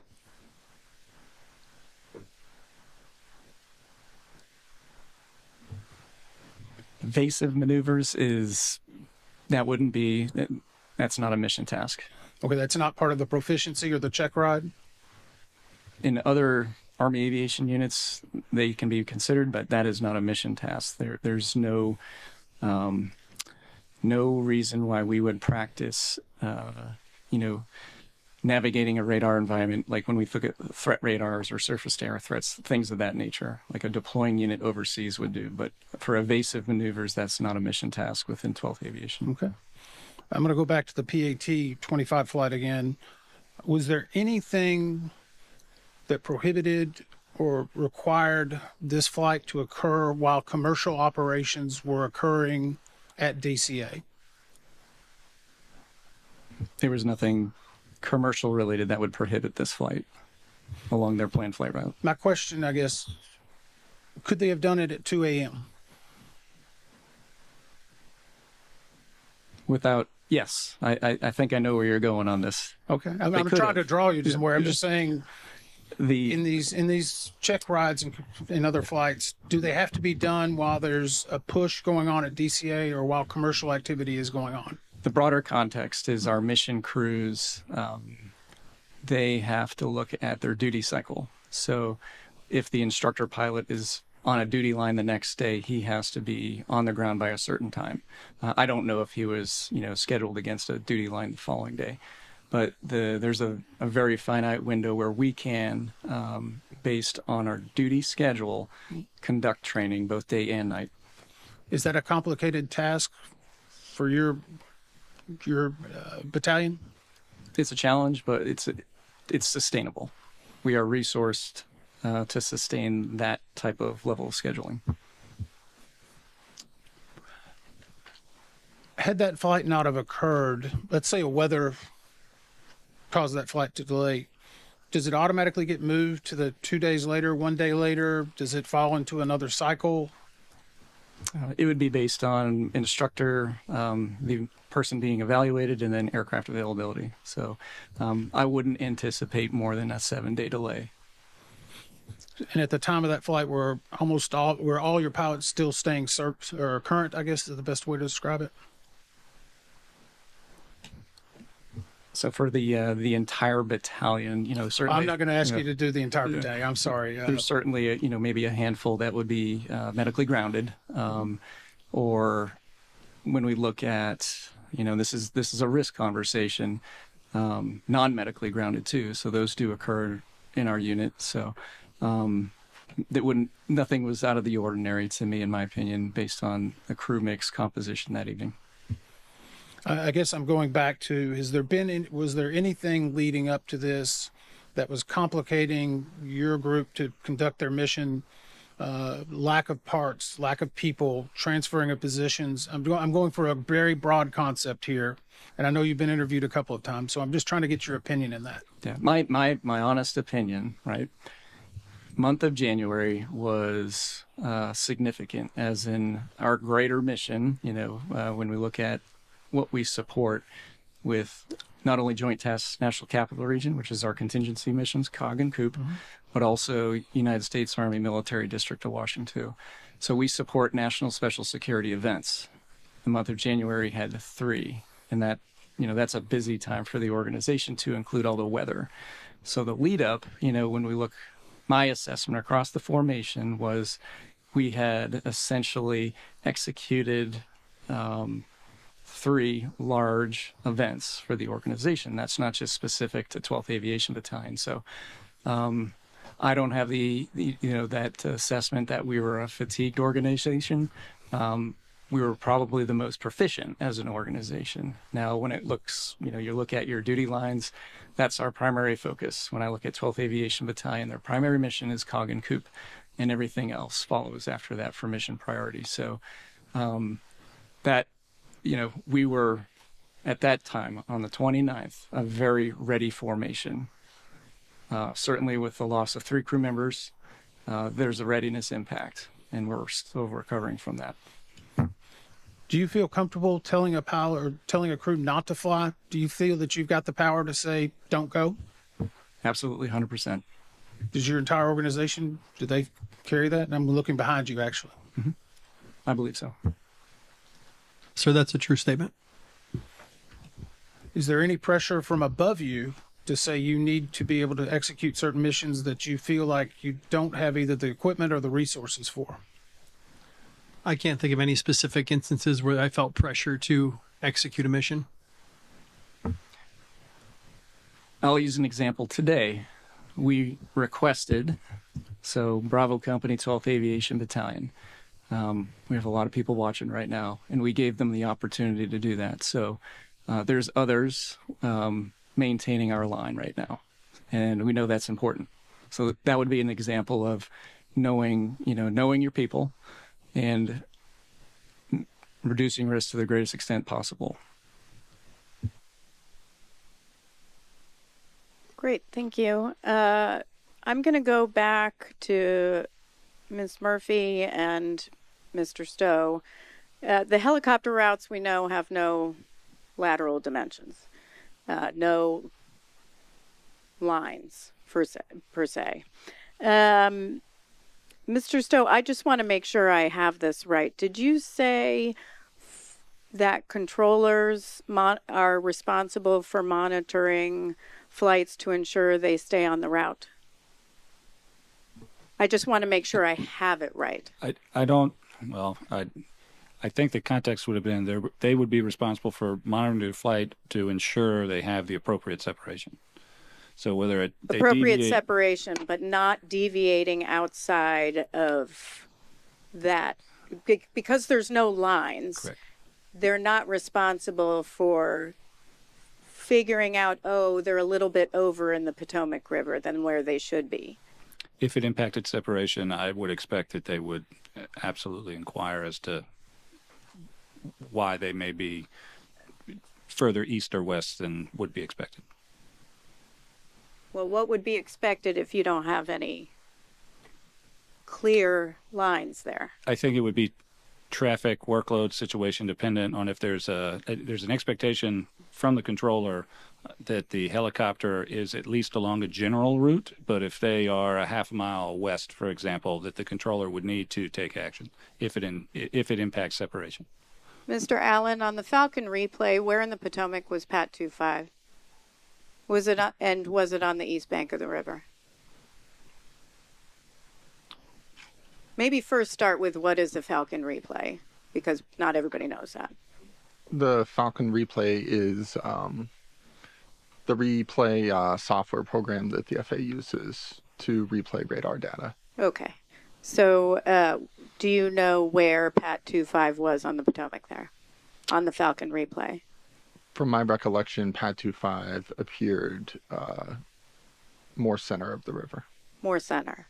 Yep. And if you are a controller who is working in the tower, you're handling 6 different flights. Actually, within 10 minutes, I counted, he was dealing with 21 different flights, helicopter and civilian aircraft.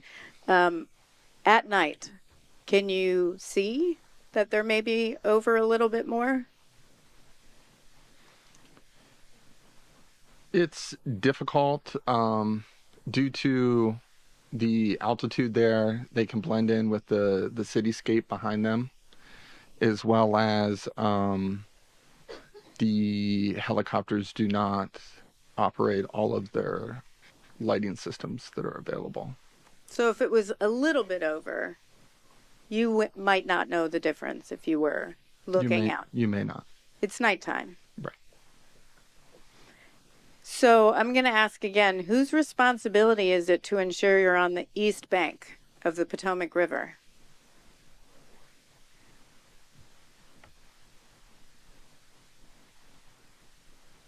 Controller or the pilots on board, the crew? If you're using that as a separation standard, the controller needs to be the one to assign a heading that would put that helicopter on the east bank. In this particular instance, the controller approved visual separation for Pad 25, and I would again be purely speculating. Don't speculate. Then there's no way for me to know how he would Right. assume he was navigating along that bank. And okay, I'm going to stop that one, and I'll ask more tomorrow.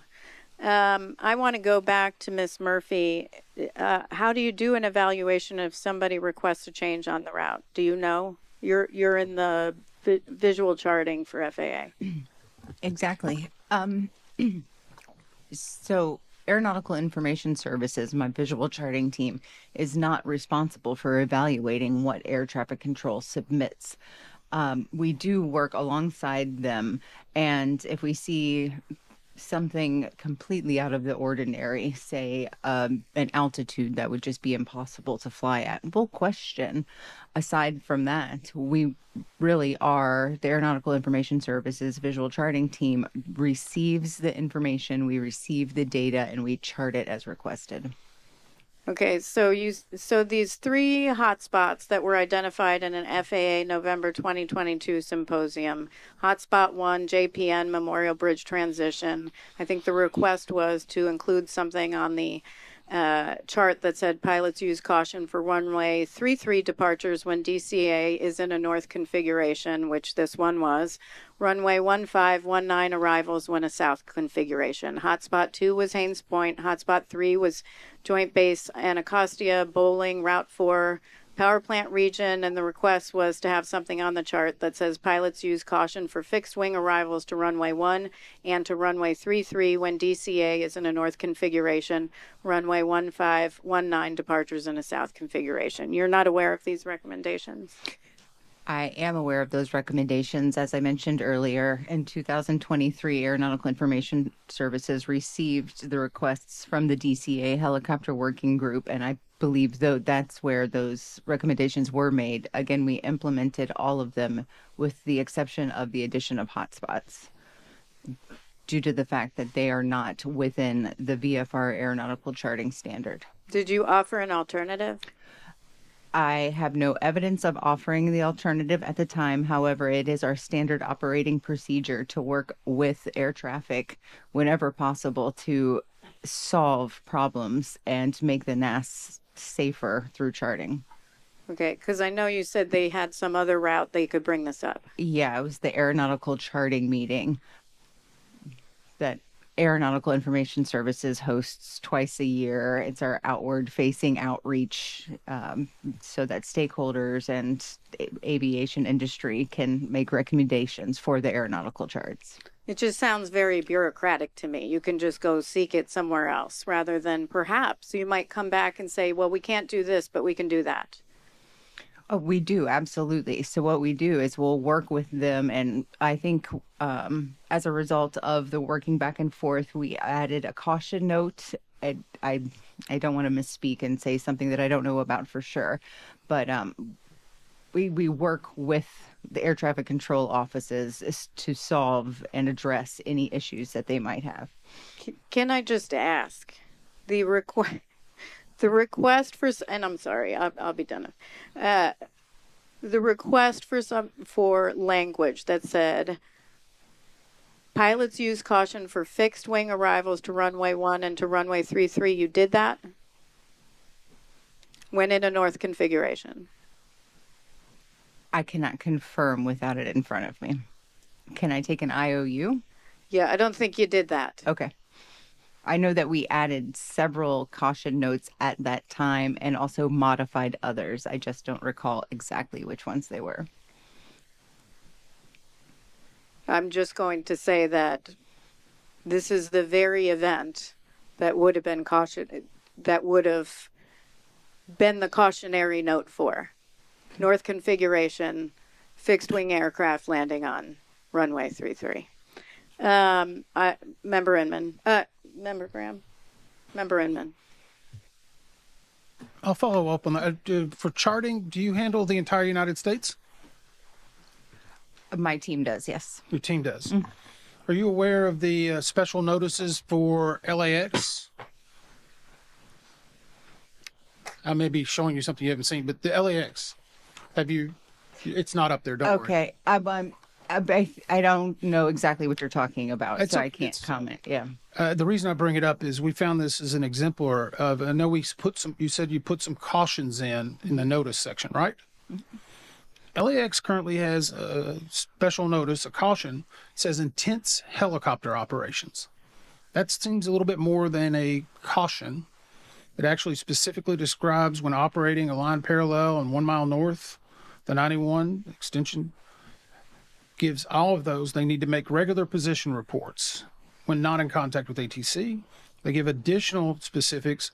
I guess I'm curious, how does LAX already have intense helicopter operations, and it's been there for some period, and DCA, which is being described by everyone here as being one of the most complex helicopter systems in the United States, did not have one before this accident? They did not ask for it. But they did. Did they not? They asked for hot spots.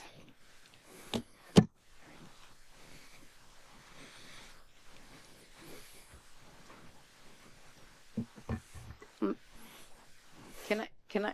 Yeah, please. Can I? On March 15th, 2023, the working group formed for a safety risk management panel focused on exactly that. Let me just quote what it said. These routes and zones, referring to the Baltimore-Washington helicopter route chart in the Ronald Reagan Washington National Airport ATC Tower airspace, that's what it said. These routes and zones are heavily traveled by medevac, military, law enforcement, photo missions, VIP movements, and support other special operations. In conjunction with the helicopter routes and zones, there is a high volume of fixed-wing aircraft that operate in the immediate vicinity of the published routes and zones. The current helicopter routes and zones have changed very little since 1999, while airlines, aircraft types, approaches, volume, complexity, crews, and many other factors have evolved. The Baltimore-Washington helicopter route structure has not. With the current route zone structure, helicopter operations are occurring in a proximity that has triggered safety events. These events have been trending in the wrong direction and increasing year over year. And then they recommended action. But are we really going to say, well, they didn't do enough? I'm not looking for an answer right now because honestly, I don't get it. Every sign was there that there was a safety risk, and the tower was telling you that. Yet you know what FAA did? After the accident occurred, you transferred out the air traffic manager, 2 assistant general managers, and the support, staff support manager or support person. I'm sorry, I don't know the exact title, but what you did is you transferred people out instead of taking ownership over the fact that everybody in FAA in the tower was saying there was a problem. But you guys are pointing out, well, our bureaucratic process Somebody should have brought it up at some other symposium. Are you kidding me? 67 people are dead. How do you explain that? Our bureaucratic process? Do you know we actually added up how many steps it takes to get from the tower to headquarters to figure out, and we ran all sorts of scenarios, how many steps it takes to get a policy change. 21 steps. Fix it. Do better. Member Inman. I don't know if that was my time or yours, but I don't think it doesn't matter. We're here for a different reason. I'm going to go back to, actually, I'm going to read something. As part of this process from the FAA, did you go back and look at the ASRS reports around DCA? We did do an evaluation of the ADSAP safety reports and the ASRS reports around DCA, correct? For the ASRS, was anything troubling for you in looking through those reviews? We noticed there were a few indications of helicopter conflicts with fixed-wing aircraft. They weren't in the vicinity of helicopter Route 4 and runway 33 primarily. This one was an oldie but a goodie, but it just tells you, I think it came from 2013. It's number 1127815. This is where an actual controller agreed and said he was describing a conflict event involving a helicopter orbiting a photo mission and an air carrier arrival. The reporter suggesting improved and standardized procedures for handling helicopter photo operations. But in the narrative, one of your own air traffic controllers says, our helicopter operation is an abomination of the picture of safe aircraft movement. Do those trouble you? Any report that mentions an aberration of safety is going to trouble me.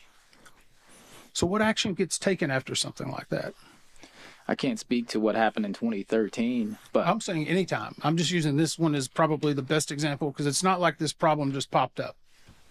So if it's an internal report to the facility, they have a local safety council that can take immediate action within their facility. It's a management and union representation. If they need additional support from external, you have district resources, QC managers, support specialists.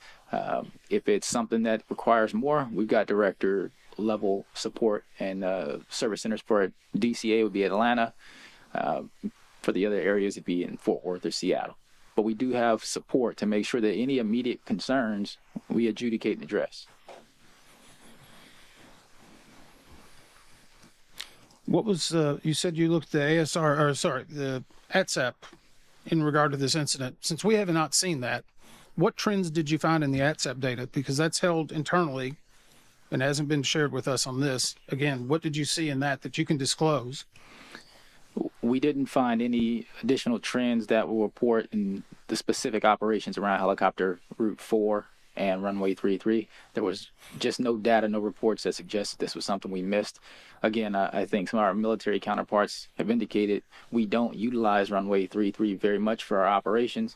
And so we just did not have enough safety data that indicated that was an outlier. You don't use, so if I understand it correctly, you don't use runway 33 very often, is that right? That's correct. It's about 5% of the operations at DCA and North Flow. And why is runway 33 then used? It is an available runway, and sometimes the controllers may use it to resolve an overtake situation on runway 11 just to offload some traffic. So as traffic increases, they need an exhaust way to clear traffic out, is that right? It may not be an increase in traffic, it may just be a slower aircraft in front. Okay, I'm gonna pause on that. I think I may go back to it tomorrow. Go ahead. Well, well, before I go on to the totally different topic, Colonel DeForest, and we're going to go into this in the panel 5, but I don't even know if you're in panel 5. Today's Wednesday. That's 2 days from now. I am. You are? Okay. Well, I'm just going to ask while we're here. Do you in order for you to get this information of ATC has raised concerns, apparently several times, you'd have to ask FAA, correct? Or FAA would have to notify you. That is correct. And we have an agency, the United States Army Aeronautical Services Agency, that would provide that to us. And go ahead. I'm sorry. We do receive what we call updates to the field. So within our brigade, we have an airfield division that does regular and routine interaction with the FAA. These types of reports that we're discussing right now, they're not pushed to us. Let's just call it that. And I know I saw you in some of the minutes, and not you, the battalion in 2019, 2020. The hotspots and the like that were put forward by Tower. Was this investigation the first time you learned of that? For me, since being in this unit since August, yes, this is the first time. How about anybody else in your unit where they were?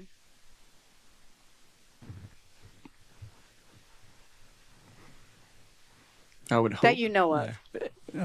Without asking Mr. Van Vechten behind me, who was here 2 years prior to me at least. Mr. Van Vechten, how about you? No, ma'am, I was not aware. Yeah. Okay, I'm going to switch gears for a second. I'd apologize, but I'm not going to. There are 10,000s of pages in the docket, so I have more questions. But I'm going to switch gears, Colonel DeForest and Mr. Van Vechten.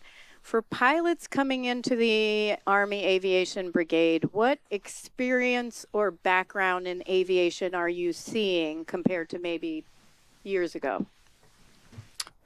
So this is when we look at flight hours. Flight hours, sorry. It's less than it was years ago, and this is something Army Aviation is tackling. Yeah, I was a little bit concerned. I mean, a little bit surprised, sorry. When I was reading the transcripts, it seemed that some of the, I would have expected the people we interviewed would have had more hours than they currently have. It seemed kind of low. In fact, Colonel DeForest, you mentioned in your interview that you asked Mr. Van Vechten, sorry, talking about you, what the greatest challenge is. And you said, I think, my opinion, consistent across a lot of Army aviation units is what we're seeing is that composite cockpit time steadily going down and down and down. So he meaning Mr. Van Vechten, used the example about 5 years ago, we would have had thousands and thousands of hours cockpit. Now we have hundreds and hundreds of hours cockpit, and that is usually, I've heard that before in other organizations. I experienced it when I was in USA PAT as a battalion commander, same, very similar challenge. It's the aggregate flight hour experience across aviation formations is steadily decreasing. Is that one of your biggest challenges, I would think? Absolutely. Just like the airlines are probably experiencing now. So I want to talk about currency. Numerous 12th Battalion personnel said that we interviewed, that they are pushing to get flight hours every year. Is it 60 hours every year? I'm sorry. It's 48 hours every semi-annual, so 96 annually, ma'am. 96 annually. And is that something you're seeing? I mean, numerous personnel said that they were pushing to get the minimum hours. Are you aware of that? I will comment on that, ma'am. It depends on the individual. The more qualifications you have, the more opportunity you have to fly. So if you're an instructor pilot, you're probably going to fly more than your typical basic co-pilot because you can do evaluations, you can do proficiency flight evaluations, and you can also do missions. How about staff officers? So staff officers has historically been challenging to try to find time to to get the experience. Sometimes they'll get their currency, but currency doesn't always equal proficiency. So that is a challenge to maintain proficiency in the aircraft and not just currency. And why is that? For people who are not familiar with what a staff officer's responsibilities are compared to them getting flight time. So the way that I'd explain that, ma'am, I explained to someone earlier, between a commissioned officer, a captain, lieutenant, major, colonel versus a warrant officer. A commissioned officer is a officer who happens to be a pilot. I'm a pilot who happens to be an officer. So my primary focus is aviation. I focus in one specific area, which is aviation. Commissioned officers, they must be have more skill and knowledge across a wider band of topics, because they will typically do those staff positions where warrant officers will stay in the flight company longer and perform and be the continuity for the unit. Thank you so much. Member Graham? Member Inman? Sure. Continuing on, what kind of training did pilots who were joining the 12th Aviation Battalion receive from the Army for operating within the DCA airspace?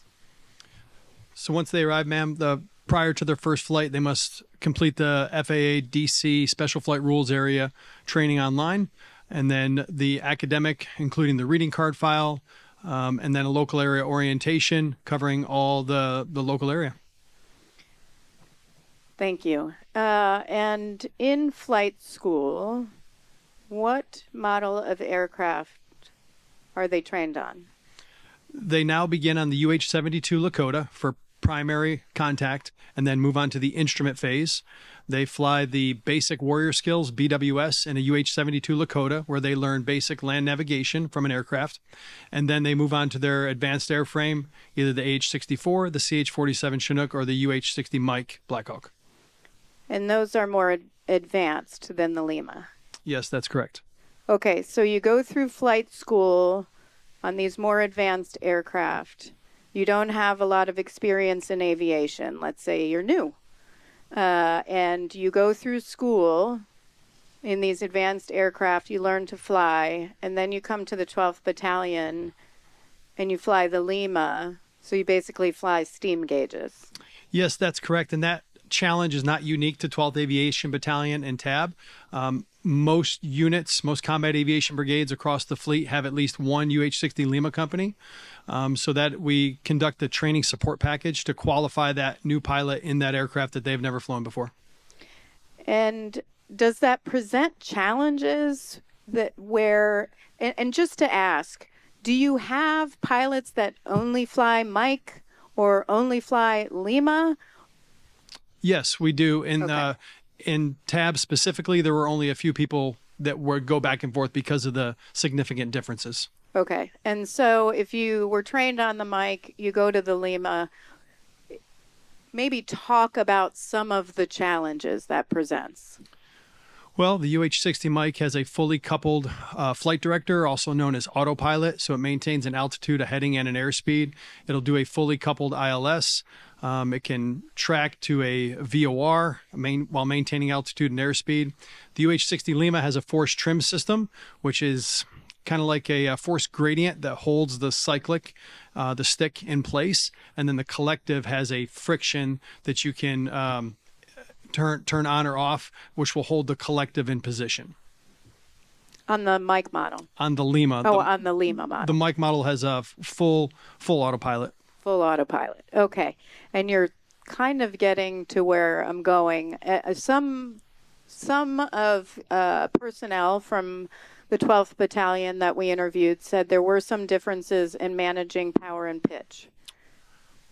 I would say the power management aspect is negligible between the UH-60 Lima and the UH-60 Mike. Pitch, I would say, is more significant. If I input an altitude and an airspeed to hold in the UH-60 Mike, it's going to hold it as best as it can. There are external factors like winds and turbulence and stuff like that, but the UH-60 Lima is 100% pilot controlled, so much more of the focus is dedicated to maintaining altitude, airspeed, and heading.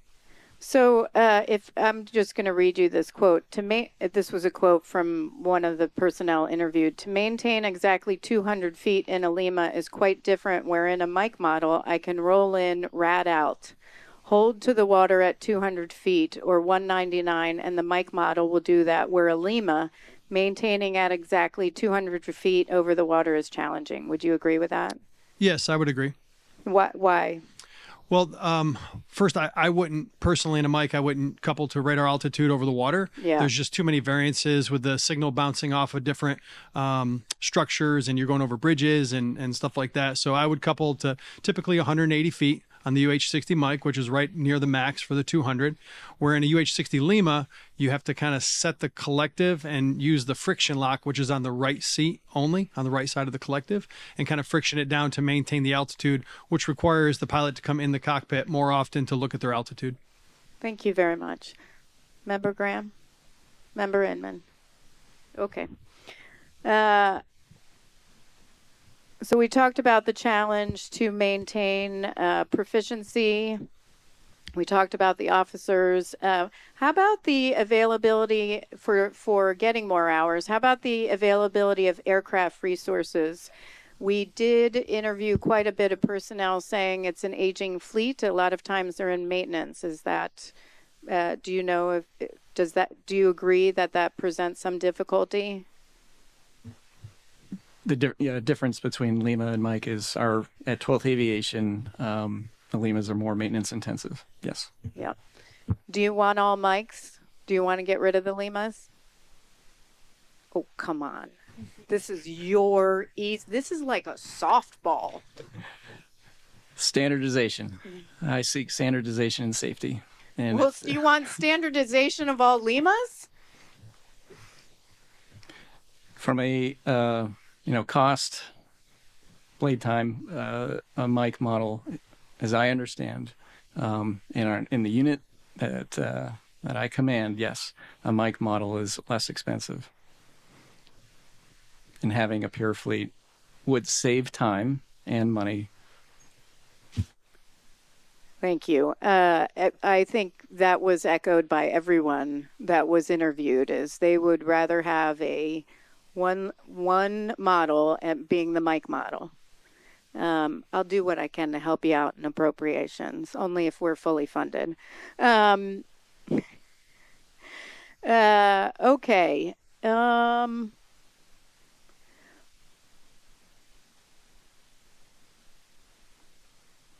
How are crew trained on the approaches to DCA runways?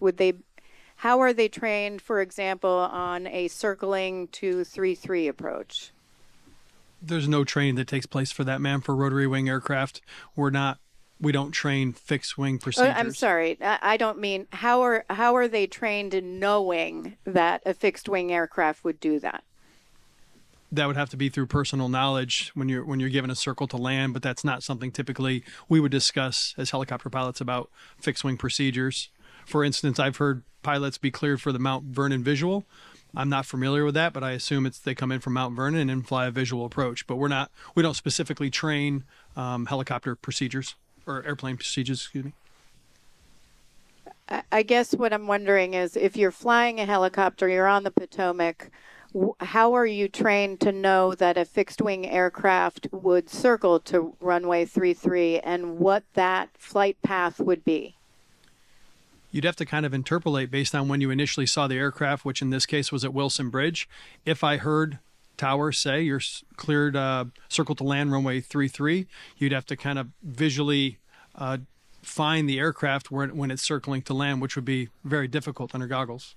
So that's not part of their No, ma'am, that's training. No. Okay.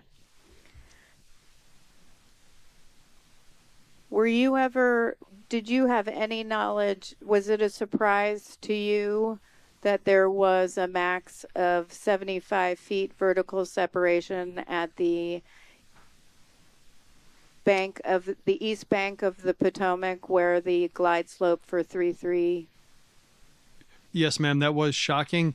Based on the hundreds and hundreds of hours I flew in this area, like I said, I did not think that was allowed for a helicopter to be on that route while landing runway 3315. And this might not be a fair question, and you're welcome to get back to me, but how, if you did know that before, how would that have changed your operations? If I knew that that there was the vertical separation, 75 feet. I would have told pilots not to cross the center line of the approach path until you saw the aircraft either take off or land. Thank you very much. Member Inman. Well, first, Member Graham. Member Inman. I just want to make sure we've got the ability, go as long as we need to, but that we can recall a couple of these witnesses on Friday or whenever we want to. Yes. Thank you.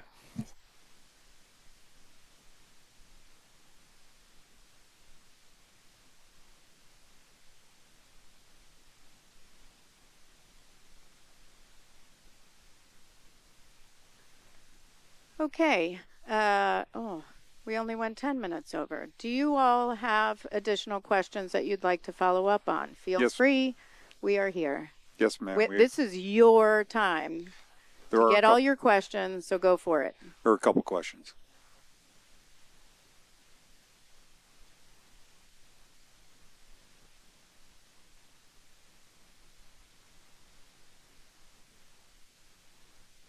We figured that out.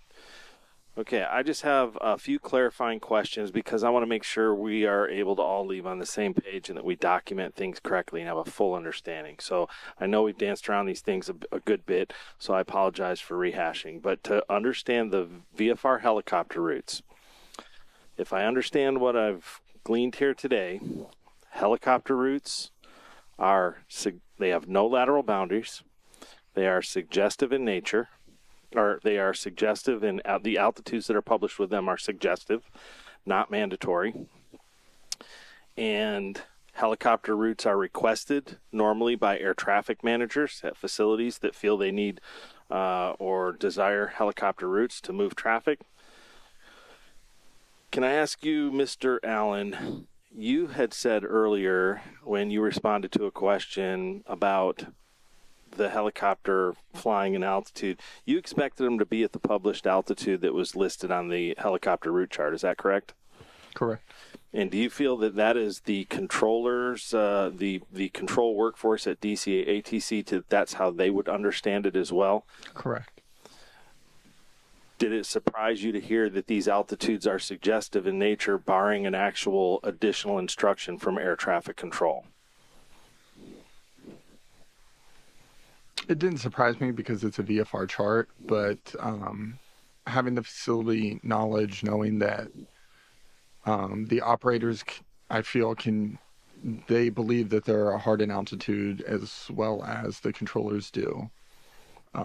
I see both sides of it. Okay. So in reality, at the end of the day, the whole route is suggestive in nature, meaning if the air traffic control issued no additional instruction or restriction when they approved them to fly the route, if they flew above the route, below the route, above or below the published altitude, or outside, left or right of what the drawn line is, there's no violation, correct? FAA? It would depend on the specific instruction, whether there was a violation in 91-123 or any individual clearance. And I think that's why earlier I was specifying it may be very situationally dependent. Wow, I was hoping for clarification. So I think I don't want to misquote something later is really the deal. I want to make sure that I'm have a very clear understanding. If a helicopter checks in and says, I want to fly from A to B via that helicopter route, and the controller says approved, the helicopter, of course, has to follow any other normal rules within the airspace they're flying and all of that. But from the standpoint of the helicopter route itself, if he drifts left or right of the route, or if he goes above or below that altitude, he's in no violation of not flying that route. And unless air traffic control gave him a restriction along with it, like approved, maintain, at or below 200. Now he has a restriction from air traffic control that is a positive control, right? In that scenario, yes, I believe that is accurate. Okay. All right. Mr. Soper, can I say one quick thing on that? Yes, absolutely. That is not the helicopter operator's understanding. Can you express what it is from your group or from yourself? Absolutely. When you check in Class Bravo airspace and you ask for, what the first call would be, say request, right. And then I provide that request, and I say what my routes or my zones or both, and prior to about 2 months ago, we were not using altitudes in our initial requests. However, as you said, when you receive approved, that's approved as requested. And those limits, the chart is as depicted. The lines are as depicted, and the altitudes are as noted. That is all of our understanding. So I can't speak to where the misunderstanding comes from. I understand the vague term of it's not regulatory, but we don't fly like that. The tower controllers approved our request, or they might deny our request and give us something else. But if it's approved as requested, we follow exactly what the chart says. Well, that's helpful and confusing. So I just I'm in that same struggle bus right now, because I feel like if these routes are requested by air traffic managers to move traffic through their airspace under a certain criteria, they assign these altitudes. They're not arbitrary. There's a reason they want them at or below 200. There's a reason they want them at or below 1,000. Various reasons, obviously. But as an air traffic controller, I'll be honest with you, I'm learning something new here today I didn't understand, because I did assume if I was working in a control facility and they check in and I put them on that route, I'm expecting them to maintain that altitude. I do understand not having a lateral boundary, but I was unclear on the altitude. I don't think we need to go any further down it today. I think I've got a good grasp on probably what needs to be discussed on this one. So I'd like to move to a second one. Mr. Van Vechten, this one's for you. You have mentioned a couple of times now the perception that it was a rule, essentially, that you would not cross the final approach course of runway 33 if there was traffic inbound to that runway. Where do you know where you got that perception, or where that came from? Did somebody tell you that? Was it part of a group you went to? Did somebody instruct you with that on air, or how did that work? Based on my experience in every single time that I saw traffic landing 1533 that I was told to hold at the two locations. And it was, just like to clarify a little bit what you said earlier. So is it under your assumption, sir, that if I'm at 201 feet, it's a violation then? Well, I'm not saying air traffic's in the world of violating. I mean, from that standpoint, no. I just meant there's an expectation, as Mr. Allen mentioned, that you're going to maintain the published altitude on there. If you pop up above for a second, like he said, you're going to watch that for a second, because you're a helicopter. You're maintaining clear of other stuff and everything else too, and that's a very low altitude. If you come up a little bit and then you come back down, they're probably not going to say anything. If you're up at 400 though, and they see you clicking along at 400 for a few miles, they're probably going to say something, right? Yes, or there's an assumption they might. So, not what you said, right?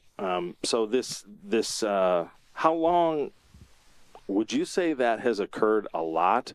Have you had a lot of instances where you were actually flying that route with aircraft landing runway 33, or has that only been a handful of times, or what's the frequency for you?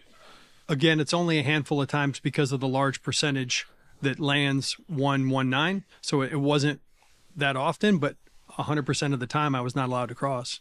Okay. And Clark, you mentioned earlier that's more of a technique that was taught at one time by some people at DCA. Is that correct, at the airport? Correct.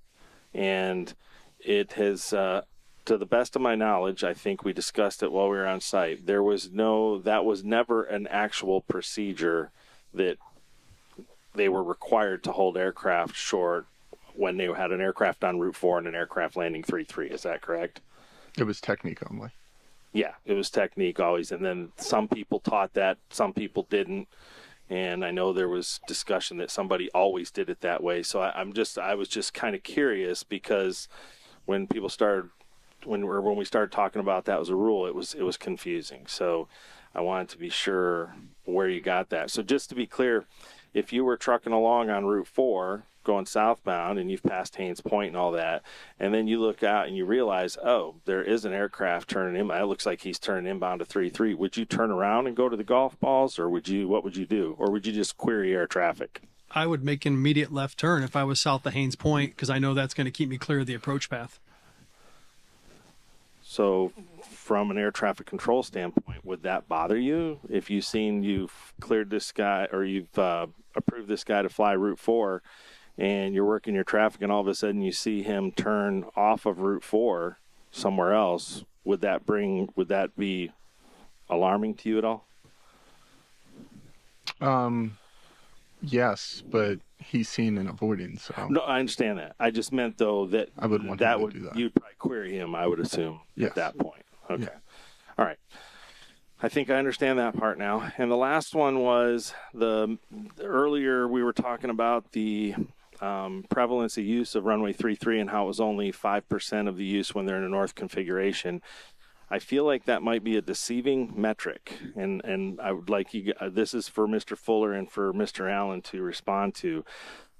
But if I understand, that metric seems to be based on traffic count. So we're in a north configuration. Only 5% of the operations actually land 3-3 when we're in that north configuration. That's a low number, or less than 5, whatever that number was. But I think the metric that's concerning for us is it's the amount of times when they're in a north configuration that runway 33 is used to offload traffic is going to be a bigger number. And what I mean by that is, I feel like it is based on the stuff we've looked at, and Mr. Allen, you can correct me if I'm wrong on this. When I say that, I'm saying if you had 100 days that you were in a north operation, how many times when you're in a north operation do you guys utilize runway 33 at some point to be able to offload aircraft for spacing, to get departures out or whatever? It's a controller's prerogative, but I would be, if you took 100 days, a majority of the time. And that's the metric that's probably, I would hate to just glean over that as not a problem because it's only 5% of the operations. I would think that if we're doing that, let's just say 70% of the time we're in a north operation, we're having to utilize 3-3 to offload traffic. In order to do that, you're injecting risk 70% of the time you're in a north operation whenever you have to do that. I mean, type of thing. I may have got that a little mixed around, but essentially I just felt like that metric was there. And just to be clear, Mr. Fuller, the number that you did give, that was traffic count, right? Maybe you already, because I don't want to misquote that metric either. Well, no, that's correct, but that is the only metric that would really apply. I don't really understand the differentiation of if it's every day. If we're only using it 5% every day, it's still 5%. And I think that would apply to every airport in the NAS. We offload to parallel runways or intersecting runways to resolve conflicts or traffic situations or to increase capacity. It's not an uncommon thing to utilize your additional runway for traffic management. Okay, I think it's more than just a numbers thing to me, but I'll have to articulate that in writing later. So, but I do think I understand it now. So that's all I needed to clarify. That's all I got.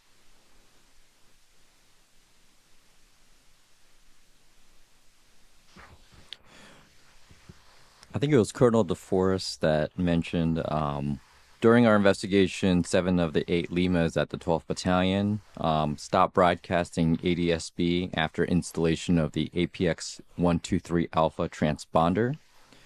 6 of those Limas stopped transmitting ADSB about 2 to 8 months after installation of the APX 123 Alpha transponder.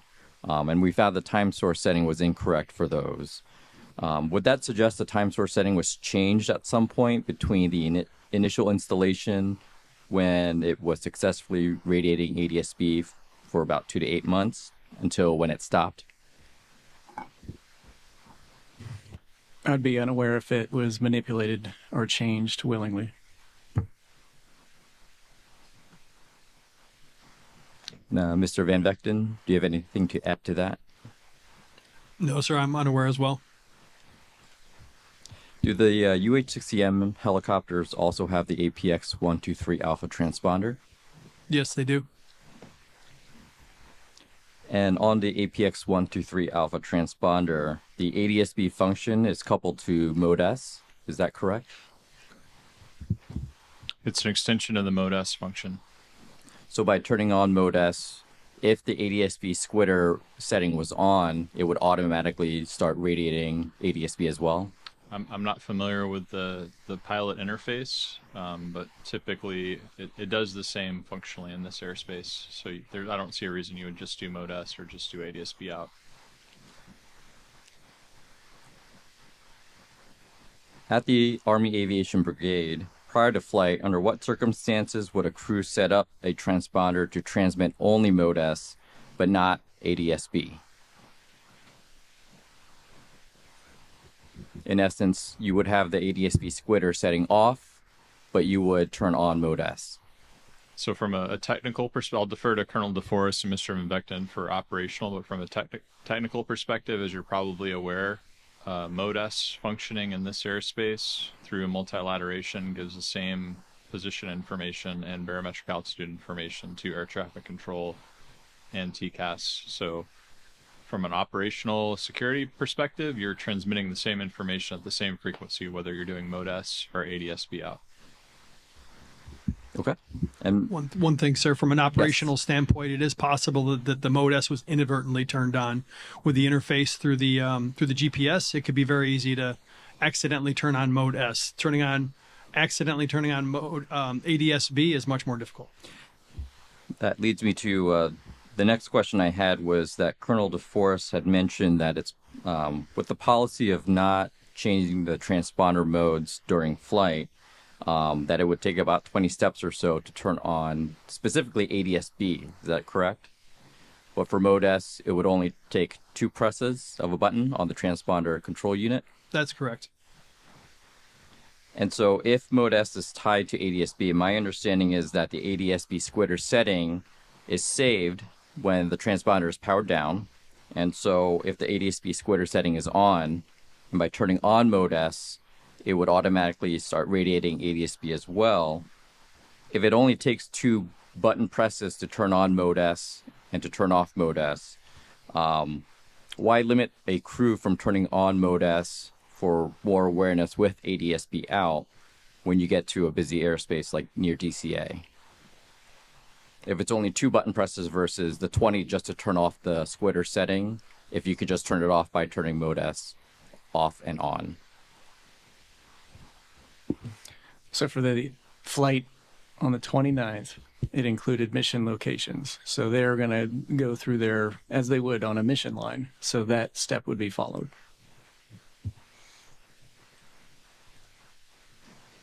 But from a pilot's perspective, would that be difficult to turn on Mode S? In terms of the policy, is that too constraining if it only takes 2 steps to turn it on and turn it off in flight? No, that wouldn't be difficult.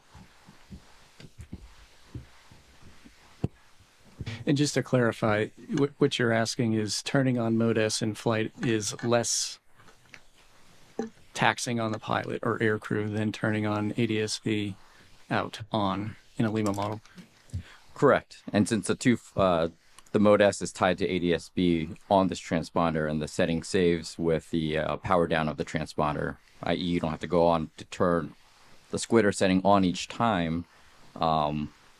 If you're not using Mode S while flying to sensitive locations anyways, you could theoretically change the Mode S setting, or the transponder setting, sorry, to turn on and radiate Mode S and ADSB once you've left the area with the secure locations.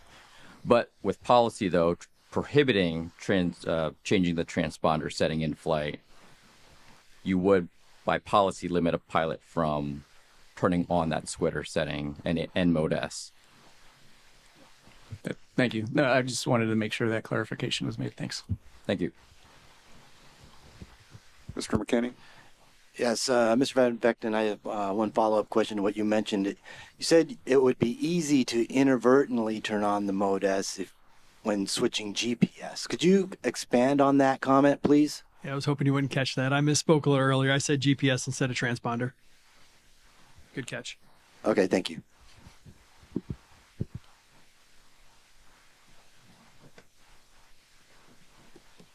Chairwoman Hamady, I believe that's all the follow-up questions we have. Thank you. Can I forgot to ask one question. Mr. Allen, you said the tower, so I imagine the CDTI display, I don't know, I'm not a controller. So in the tower, ADSB, it's ADSB capable, but you don't have ADSB on. Like you're not getting ADSB information? What I was referring to is on the radar display, it can annotate if the system is receiving ADSB data or not, and that's not typically turned on. Can I help clarify? Yeah. So ADSB data may go into part of what's interrogated for the purpose of creating a fused radar target. However, there's no requirement for air traffic controllers to specifically monitor the status of ADSB out. It wouldn't impact separation standards, for example, so they're not required to monitor it. Okay, thank you. Did you want to follow up or no? You've got, okay, great. And sorry, there's one caveat. I'd have to get it to you in the 65 in the event of a certain radar outage feeding ASD, but I can provide you that. It wouldn't, I think, have been the case in this instance. Okay, thank you. So that concludes panel 2 and day 1 of this investigative hearing. On behalf of my fellow board members and the NTSB staff, we extend our appreciation to the participants in this hearing. Before we close, I do want to ask Mr. Baranovsky to please review any new exhibits, and I know we have a few from the Army that were admitted during this hearing. Madam Chairman, the Army 117 SAT report was filed by We can't hear him. That's- Step up. Step up. I'm going to repeat it. Okay. We got it. That was by the Army. Yeah, that was the only one. Sorry, I can you repeat that? It was the 2017 SAT report filed by Star. Okay, so for the Army, 2017 ASAP report filed by MedStar. Is that correct? Okay, thank you. All right, the record will remain open for the addition of exhibits admitted during the hearing. So the transcript will be made available to the parties and witnesses electronically within 7 days of the completion of the hearing. Any corrections to the transcript must be sent to the hearing officer by September 1st, 2025. As a safety agency, we take fatigue very seriously, so we ask that the Board of Inquiry and parties to please refrain from contacting NTSB staff from now until 7 a.m. tomorrow. If you have questions or need assistance in the meantime, please reach out to the Office of Aviation Safety Director, Tim LeBaron, the Deputy Director, Dave Helson, or the Deputy Managing Director for Investigations, Brian Curtis. To NTSB staff, you did an excellent job today. Thank you. So see everyone tomorrow at 9 a.m. We stand adjourned. Come on.